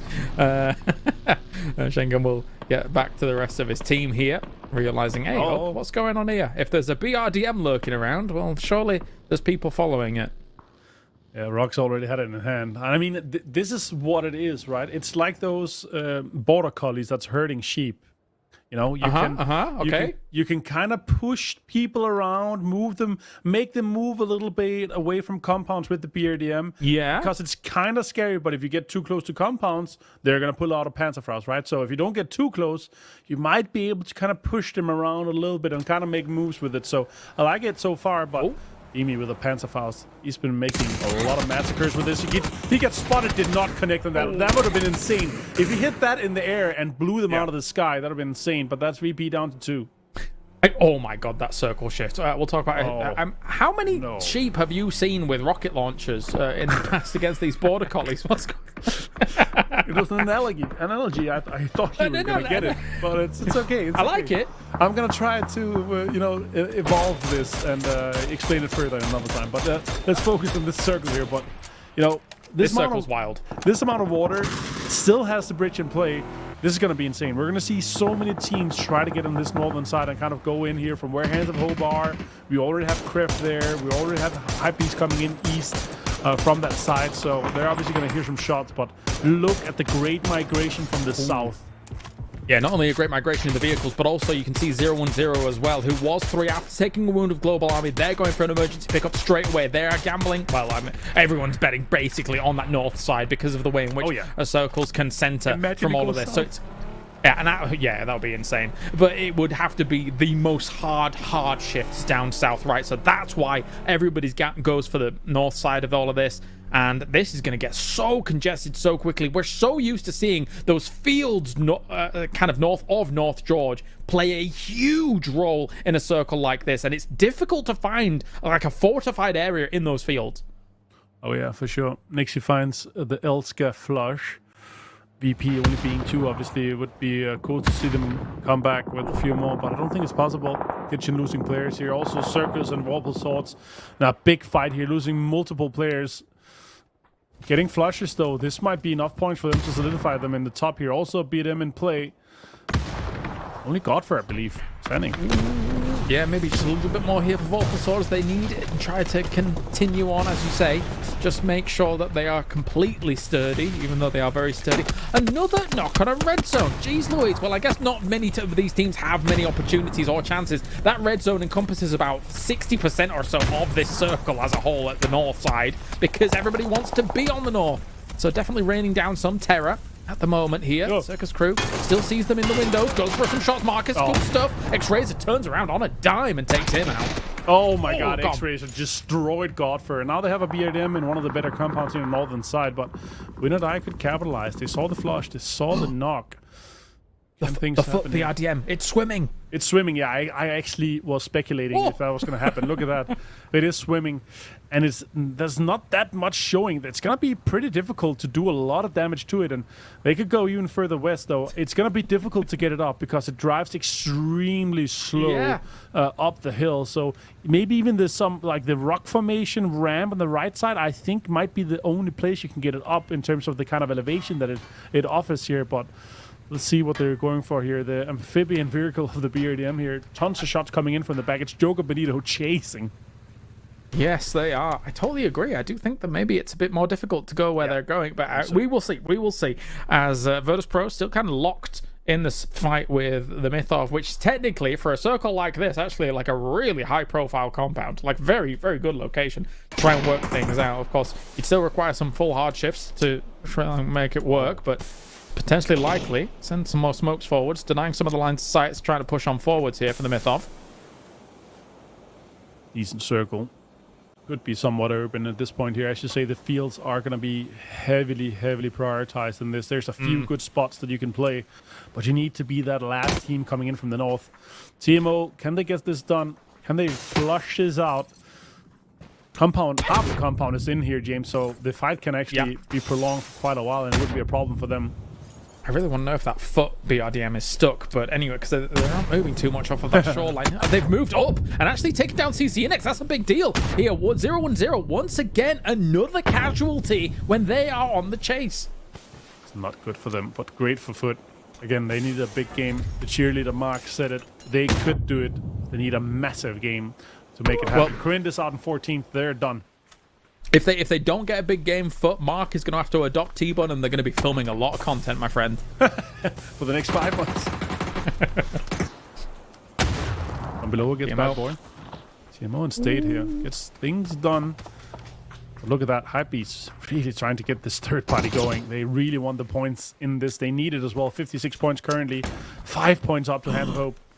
0-1-0 is gone. That is them done. They are not making the grand final here, and at the hands of Foot. That being said, though, Foot is being knocked. Bushido is taking them out there on that south side of the circle. Well, I said the south side of the circle, south side of the landmass that does exist there.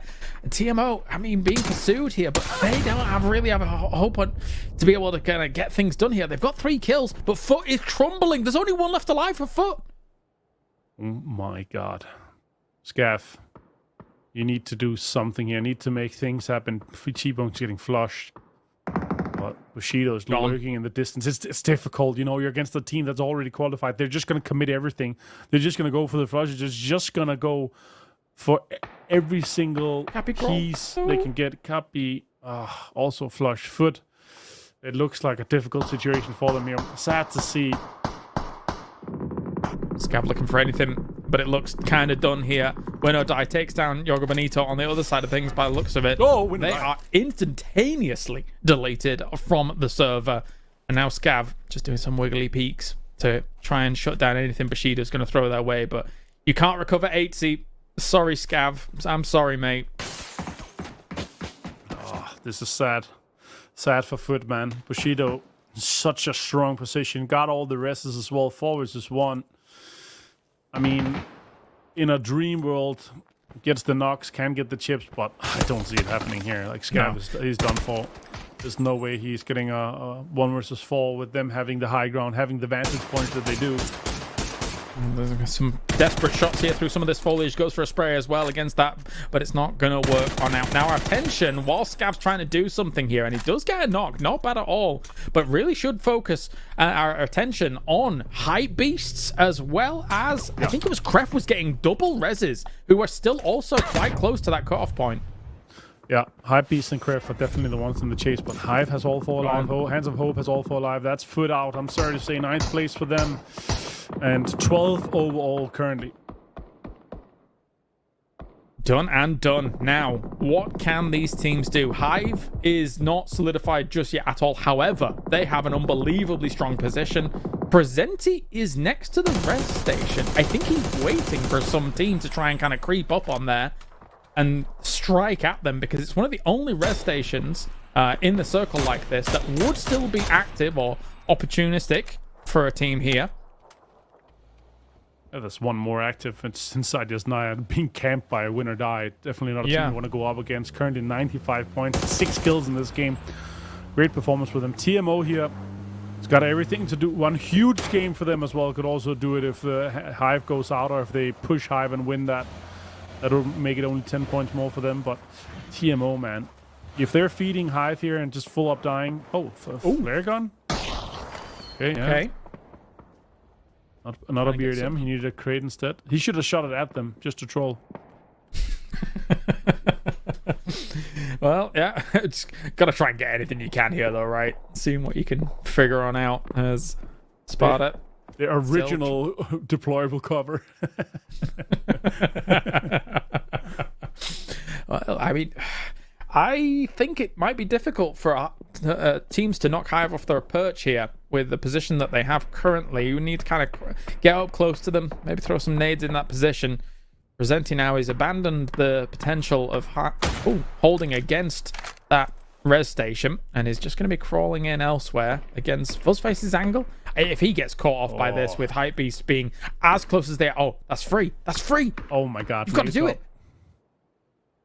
He's gonna have an open space here in between. Oh, he's not shooting. Okay, that's Was he crazy. not shooting? That's crazy. Maybe he's thinking, okay, there he's gonna have a backstab. This is great for us. He's thinking. Yeah, maybe. Yeah. Because he's crawling towards hype, so he knows that. Okay, here we go. He knows it's not hype. Never mind. Yeah, he knows it's a hype beast, so he knows it's a third party factor. Sneaky snake. Ah, here we go. It's a point. It's damage done. Not a lot of damage done though.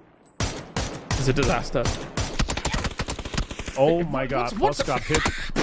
Oh no! After all that, I mean, he trades him off as well for Hive. That's an important point to. Oh my god! What? I don't even know what to say about all of that. I don't know what to say, Martin. Losing Phosphate there is not good, but Kref needs a massive game. Hypebeast with 3 still needs things to get done here.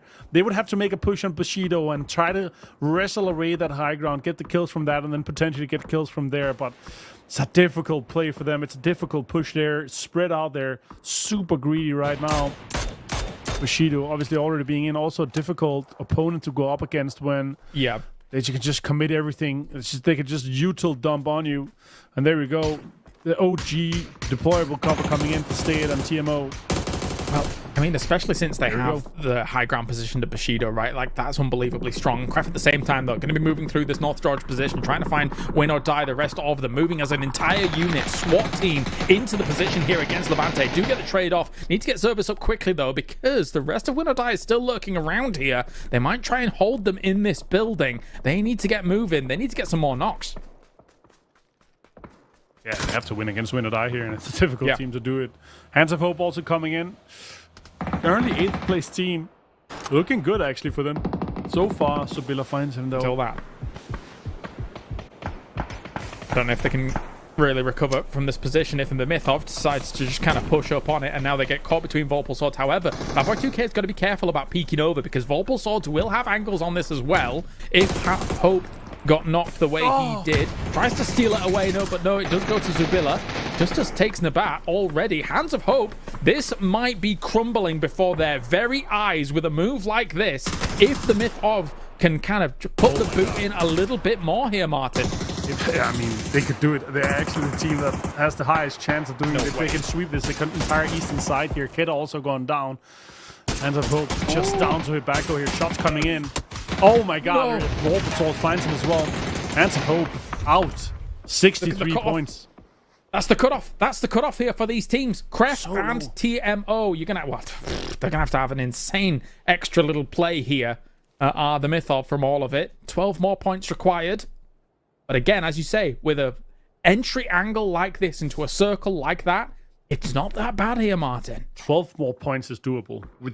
Currently, we've given 2 points from placement because we're top 6 on the team. So that's 8 more placement points for a win. That would be 59 for TMO. And then they would need 4 or 5 kills depending on the tiebreaker. And that's very doable. And if this next circle shrinks east, that is the fighting line for them. Straight down to Wobble Swords, taking that ridge away, and then fighting win or die later. Potentially fighting Hive or Bushido depending on the circle. If it goes east, there's a chance. Yes, let's see. I feel this is going to be hard for Kref regardless of where the circle goes. It goes the way of Bushido. This is going to mean a brutal transition for the Mythov, despite having a blinder of a last game already. Trying to move up to that top 8 is now in a precarious spot. How can you make this transition happen? How can you get kills whilst making that transition happen here for the Mythov? Would be difficult. Would be difficult indeed. Kref, man, has to take on Win or Die. A very strong team currently. Unless they get an opening knock and see it. Toika has an opening. He has a great day so far. Can he open up the door on Leosh with the barrel in hand? 8 smokes on him. 5 first aids. Broken helmet though. Oh my god, that's a free knock for Toika. He did it. That's the opening that Kref needed. They can now sweep on the western side. The Mythov went south. They went south towards Vorpal Swords, and they're actually taking them out here. X-Razor goes down. Toygar continues on the rampage, though, down to the south here. But if they start soaking up some of these kills as well, it's kind of taken away from both teams. Hive also going down here. More points going the way of teams that don't need the points, which is massive. Sloy Jacket jumping into the BRDM, and he's like, oh. No Panthers. Oh, Panther. He's running at him. That's a kill. Get him. Stayed. That's a kill, Stade. No, Easy. That's a placement point and a kill. 2 kills, actually, Yes. because they got both of them. So massive here for TMO. But now they would need to shift all the way on that ridge and then take on more teams. Hive sure. goes out here in 5th place. Good bit on him. But this is so close between Krafton and the Mythov. I can't believe actually what we're witnessing here in this last game. Bad Boy 2K, another knock goes the way against Bushido up above. It might get stolen away. No, Stayed confirms it. Great follow-up. Great 1-2 punch coming out from the Mythov. They are playing an insane last game here on Erangel after I had totally counted them out, Martin. It could be a TMO versus Kref for the 8th spot. It could be. Could be. Superior Ocean here finds Justice. Needs to get some smokes out. They cannot get another knock here. That'll be horrendous for them. Kref knows that TMO has had a lot of kills. 11 so far. That's a lot of nades on the side of Kref too. Could potentially connect more. Not connected here. Not damage done. Kref, they know this is the team to eliminate to get it done. 100%. They must know. Both teams must know that this is the focus point. Bad Boy 2K takes some damage through that smoke. Superior Ocean, though, also, likewise, has to heal up a little bit from that window. Both teams currently in. It doesn't matter what's going on in the north right now. This in the south is unbelievably important. Yeah, it is. If we get a south circle here where both teams are in, that's either way. That'll be a 4 versus 4 for the win. Win or die, and Bushido, they can do what they want. But yeah, let's see here. Kref does look terrain-wise, angle-wise, have a huge advantage now with this southern shift here. TMO needs to consider, do we go north? Oh, Toygar, another one with the SKS. Toby's favorite gun, singing for Toygar against Bad 2K here. Massive, massive knock. Toygar's had some mega moments for Kref throughout this last chance here, and he's continuing to do it. And they're hoping for a little bit of influence maybe from that north side, but I don't think it's going to come against Kref at all, because Kref has some control here against this. The Mythov needs to solve the puzzle. They get the res off. They saw him around the tree. They saw him around the rock. More smokes go down here to make this transition happen. Nade forward. Service takes a lot of damage if they'd have got that. No, gets another one. Justice takes down Service. It's a perfect opportunity here for the Mythov. And he's half HP as well, bleeding fast. Meanwhile, Bushido and Win or Die just stalling each other. Perfect for these two teams here. What a fantastic end game for our last chance qualifier here in PEC Fall for 2025 edition. We're blessed. In the group stage, we get the Twisted Minds final moments, and now Kref here versus the Mythov fighting tooth and nail to try and get themselves into that final. It couldn't be better here. Hello, my bad. Finds Celtic now. Shots coming in here. Sparta finds Soap Ocean. Dakol finds Justice. It's a one-on-one knock here. 3 versus 3.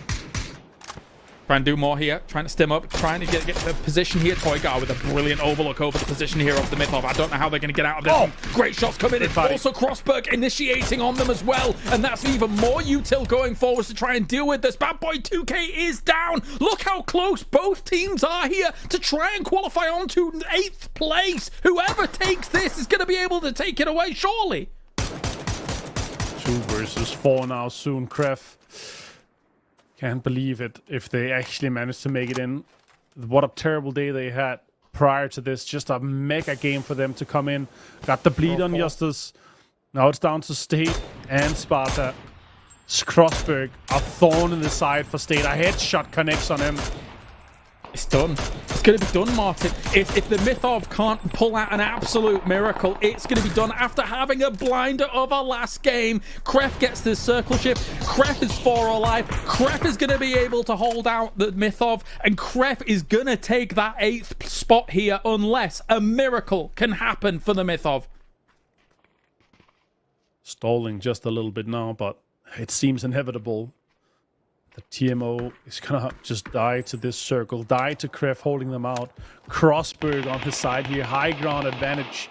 Huge vantage point from that, destroying the shacks just to eliminate any sort of cover here for TMO. It bears actually mentioning, Bushido's had an insane game. 15 kills from them. Congratulations to them for what a game. But just these two teams scrapping for this last spot. So important to keep your hopes alive, not only for PEC Fall, for 2025, Martin. Yeah, and 65 points on the day for Bushido. What a day for them. Second most after Virtus Pro here. Unless he wins, I don't think so. But Famas as well. Can you be more of a menace here? Make it even here. Get 2 knocks on Kref, so it's a 2 versus 2. Shoot Kref. Shoot Kref. Make it more interesting. We need the content here, Crossberg. No more. But he is not giving up on the Mythov. He is taking the shots instantaneously, and it was service with the M24 stolen away by Crossberg. 16 kills from Gina. He's going to shoot everybody. He peeks over again. What is going on? I'm choking. I can't believe he looked towards Kref instantly. Sparta trying to get anything done here. Mental. Caught a headshot. No helmet on Sparta. There's no way. Severus sees him.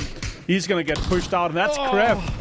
Kref potentially. Congratulations. Yeah. I mean, they have to get this win. They do, yeah. Placement points, maybe. I think it's a tie between them and Hope now with the placement point, but yeah. Come on, surely. I don't see Crossberg winning this. That would be a 12 kills win for him personally. Oh, headshot on the 3 helmet here from the N24. I'm losing my mind. I'm losing my mind. When Crossberg peeked over at Kref, I was like, is this really going to happen? Never mind anything else, but flashes go forwards here for Kref. This should be the victory lap here for them. What a performance. What a recovery. They've done it, Martin. They're going to qualify on through. I am losing my mind. Prior to this, Kref had 11 points in 5 games. And now they close this one out with a win. They managed to just completely lock it down. But, I mean, we're just blessed with insane games here. I did not expect both TMO and Kref had such a run. I mean, sure, it could have been perfect. It could have been a perfect 4 versus 4 for TMO and Kref. But Kref had better positioning. They took out win or die. They put themselves into a winnable spot multiple times here and fought for it proactively. Well deserved here for Kref. What a way to do it. But I also think that the Mythov thought that they'd solved the puzzle. When they moved south and tried to play it from there, I think that they believed, which is the crazy part of it all. And to be so close, but not be able to make it, commiserations for the Mythov, but Kref, what elation for this team. It's not the biggest of games, but it's the game that they needed, Martin, to be able to get them on through. Any final thoughts before we throw it over? I think the only solution for them would have not to use the Panzerfaust and maybe gotten into the BRDM and then pushed maybe. I mean, that would have been the only play. Again, hide the side, but what a great effort for them. But Kref manages to do it here. And what a great set of games we've had here and been blessed with in the last chance qualifiers for PC. Oh, spectacular scenes. Thank you very much, Martin, for joining me. Let's head over to the desk to finish off the day for Last Chance. What a moment, and what a way to finish off Last Chance qualifiers.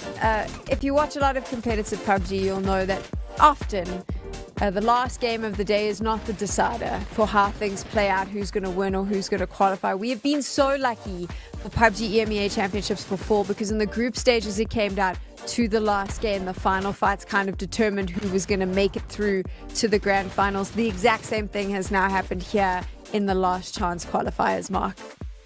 I'm joking. It was good. TMO. I was cheering away. It was insane. Unfortunately for them, there's obviously a question around that kind of BRDM, right? If they could have had it, if they didn't use it. But when it come to shove, it was the zone that shoved them into the hands of Bushido. And I felt bad because they were like 16 kills. And we're like, we don't care. TMO versus Kref at the end. And it really went down to the wire. I mean, Toby, it was absolute cinema. It was fantastic. And for this matchup in particular, I mean, going back to the Twisted Minds group stage qualification that they talked about during the game as well, we now have 2 important last games of a bracket that both came down to revives. Rest station usage, because Kref was down to 2 in the early game. Yep. We're able to get 2 players back up that landed in North George, got looted up and ran out and play a hell of a game. So, same thing happening for Twisted Minds. Goes to show the importance of getting to those rest stations. I think what everyone wants to see is those overall standings. Now, I'm sure that you've been frantically doing the maths in your head to figure it out, but here it is. This is what our overall standings look like after 12 matches, 2 days of games here at the Last Chance qualifiers. Your top 8 teams on the left. I am broken for the Mythov, Toby. I'm obviously happy for Kref, but there's a part of me where I'm like, if you put on such a showing in the last game, I kind of just wish we could have sent you through as well. Yeah, Well, you know, I wish they had done anything remotely close to that 11 games prior. Because then they would have been through. Then they would have been through, yeah. Consistency. Exactly. It So goes can I back to just- our you took literally the our pre-show of magic day out. one. Consistency. I'm like, look at this magic. We're riding this hype train of what we've just seen. And Toby's like, let me be logical now and ruin everything. But I mean, looking at that left side, those overall teams, Mark, any surprises in the mix for you? We've got to start top down, right? Circus Crew, surprised to get through. I think they played so well and they deserve a spot. So, yeah, big GG's, 105. They close out on the top side as well. Jogo Benito, remember, we sort of going back to yesterday and they obviously came out. The winning formula for them was not to hot drop. So, I'm really intrigued to see what they do when they go through to the finals. Will they go hot drop the likes of Twisted Minds again, or have they got that secret sauce? And then that last game, I actually said 2 spots up for grabs. I was a world that we might have seen Hive drop out, but then just to go down to that solo spot at the end and for Kraft to get in is a big GG's. Just magic. And now we can confirm the teams making it through to the grand finals of PUBG EMEA Championship for fall. These are the teams that are going to be fighting it out for that $50,000 prize pool. It's the teams you get to watch next week, 3 days of competition. But I'm actually going to tease you a little bit. You need to wait a little bit longer as we get those together. I just think based on what we've seen, obviously during the group stages and the last chance qualifiers yesterday and today, Toby, cracker PUBG up for grabs again next week. This region just gets better and better. Yes, and I love the fact that some of these teams that we now see make it through in that last chance who didn't really show us anything worthwhile in the group stage, they did here. They came around. They said, you know what, let's fix some of those mistakes over the week that we had off. Go in, get a good showing in. Now they've done that, but now they need to bring that same energy and more going up against some of the best teams, not only EMEA, but, well, the world in the grand finals here. Is there a big talent divide between the teams that qualified during the group stages and the last chance qualifier teams, Mark? It's difficult because the argument's always they've had extra games, so they're more warmer and etc. etc. I do think there is a divide on firepower with the likes of Geeko. We can't forget about that Twisted Minds they got in that last game. VP obviously going back to the mix, and then before we even mention FaZe Clan, FaZe are on fire at the moment. They've been really aggressive, and I would like to see them again keep that level of aggression coming up when we go to the finals. What do you think, Toby? I would say on paper, yes, but paper doesn't always matter too much when you're on the server, because we have seen it in group stage, we've seen it last chance. If the crazy teams get to dictate the flow of the server, the solid, cerebral, mastermind teams can't necessarily take control, and then they crumble. So it's all going to come down to what happens on the server itself. I know it's a super basic answer, but truly, on paper, yes, there are way stronger teams up on the top, but it's not also always those teams that come out victorious in a game. So the admins have clarified the results. I was very quick to want to jump to the top teams, but we do need to get them double checked. I do believe we can now confirm your finalists for the championship. Here they are. What an exciting time we are going to have next week. Friday, Saturday, Sunday, PUBG action. It's just a banger lobby, Toby. It is pretty stacked. And yes, there are some surprises in there, but overall, I'd say it's the teams that, for the most part, we expected to see in the grand finals that ended up getting there in the end. Mark, for you've mentioned some of the names that you think will be impressive. Is there a name here, a team that could cause the absolute chaos? Is it maybe one of those teams that are going to hot drop, one of the lesser known teams you think that could shake this up a bit? FaZe. They will be the ones that I think everyone needs to keep an eye on. I think they're maybe going to set the pace, come to the weekend. And I want to give a big shout out to Team Ascent. Good to see them obviously go through early, so I'd be intrigued. They're currently away at the boot camp at the moment, so I know they're spending some time together as a team, and that obviously will maybe bring a different type of energy for that group. So I'm intrigued to see how they perform on the finals. I would like Kraf to do very well, Toby, just because of what we saw in this last game. I would too. I doubt it's going to happen, but I would be pleased to see it. I will say, though, as much as we talk Kraf, because they did squeeze their way through in the last game, I am overwhelmed by the Bushido performance. I know some of the games were a little wonky and how they kind of slept their way to a top 2 finish twice, but the fact that they get first over a Virtus Pro who had an incredible day today, I think stands out and is very commendable. I want to see what they can do in the grand finals. Toby, I'm tired of you bringing logic to the I'm so analyst sorry. desk. I thought that was what we were supposed to do on the analyst desk. Being analytical. Can you just ride the hype? No, you ride the hype train with me. That is how we do this. Okay, we're not done yet. You know which teams are going to be in the grand finals, but now we get to answer some of your questions which you've been submitting during the course of the show. As we move to our post game, we're going to wrap this all up. We have some interesting ones today, so let's jump straight into this one. And I'll pose this to Toby first. It's from Jared Donovan 82. I wonder if that means he was born in 1982. That's a thought for you to ponder. Here's the question. Should PUBG experiment with draft pick systems for drop locations in major tournaments? Short answer, no. Somewhat longer, but not overly long answer is I've seen it done in other esports, other Battle Royale esports, and I think in a game where, I mean, you've already talked about pace of the game with Martin and James yesterday, but in a game where a lot of people find the early parts of PUBG somewhat dull from an entertainment perspective, I don't share that sentiment at all. That's a whole other story. But from that perspective, we won't never ever see a hot drop ever again, because all of a sudden now we're drafting for drop spots. Takes that whole scenario or that possibility away. So would I like to see it? No. I like the fact that people have to come in and fight with swords and pickaxes and whatever they find and land on immediately to claim their spots. You know what? You gotta earn your spot, not win it in the draft. I don't like that. Yeah, I'm the Mark, same. you feel the same way? Yeah, exactly the same.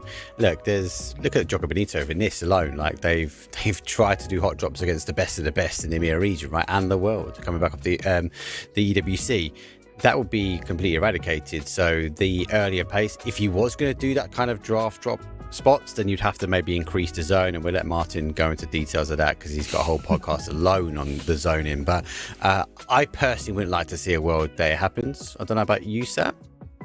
I would 100% hate that. Can you imagine the start of the Less game? chaos? Every time it's not even, yeah, I mean, it is a less chaos thing. I think let's lean into that. But it also, I think it could just, what's the point of tuning in early, right? You kind of go, okay, well, we'll just wait till things start heating up. And I don't like the idea of that. Let me add a follow-up question to that question. And if we were, theoretically, to have a draft pick for it, then you might as well just ask people, hey guys, I mean, obviously you cannot pick crate weapons, but what would you like to land with? And then just give everybody a full loadout as soon as they jump out of the plane. You might as well do it that way, because then the point of seeing them loot becomes kind of pointless when you can literally find anything anywhere in any city. I was also about to say now we have a whole different game on our hands, right? I mean, literally, yeah.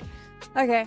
Well, there we go, Jared Donovan. I hope that answered your question. Let's move on to Danielle Fizzy9, and they want to know, are there any retired players you'd love to see transition into casting, coaching, or analysis? So I'll go first. Scoom on the analysis desk. Magic. The dude is cheeky. He's super knowledgeable. He has a good sense of humor. And I think that he would call me on my BS and probably pick arguments all the time. I'm there. I'm ready for it. I think that that's a vibe. Someone should consider it. How about you, Mark?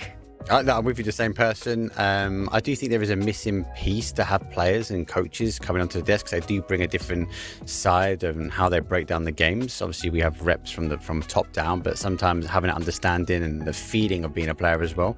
I think keeping that relevant is key. Whether they take a full spot, all that jazz, I do think there's a position to expand out the desk and take in this kind of talent. And I'm with you with Scoom.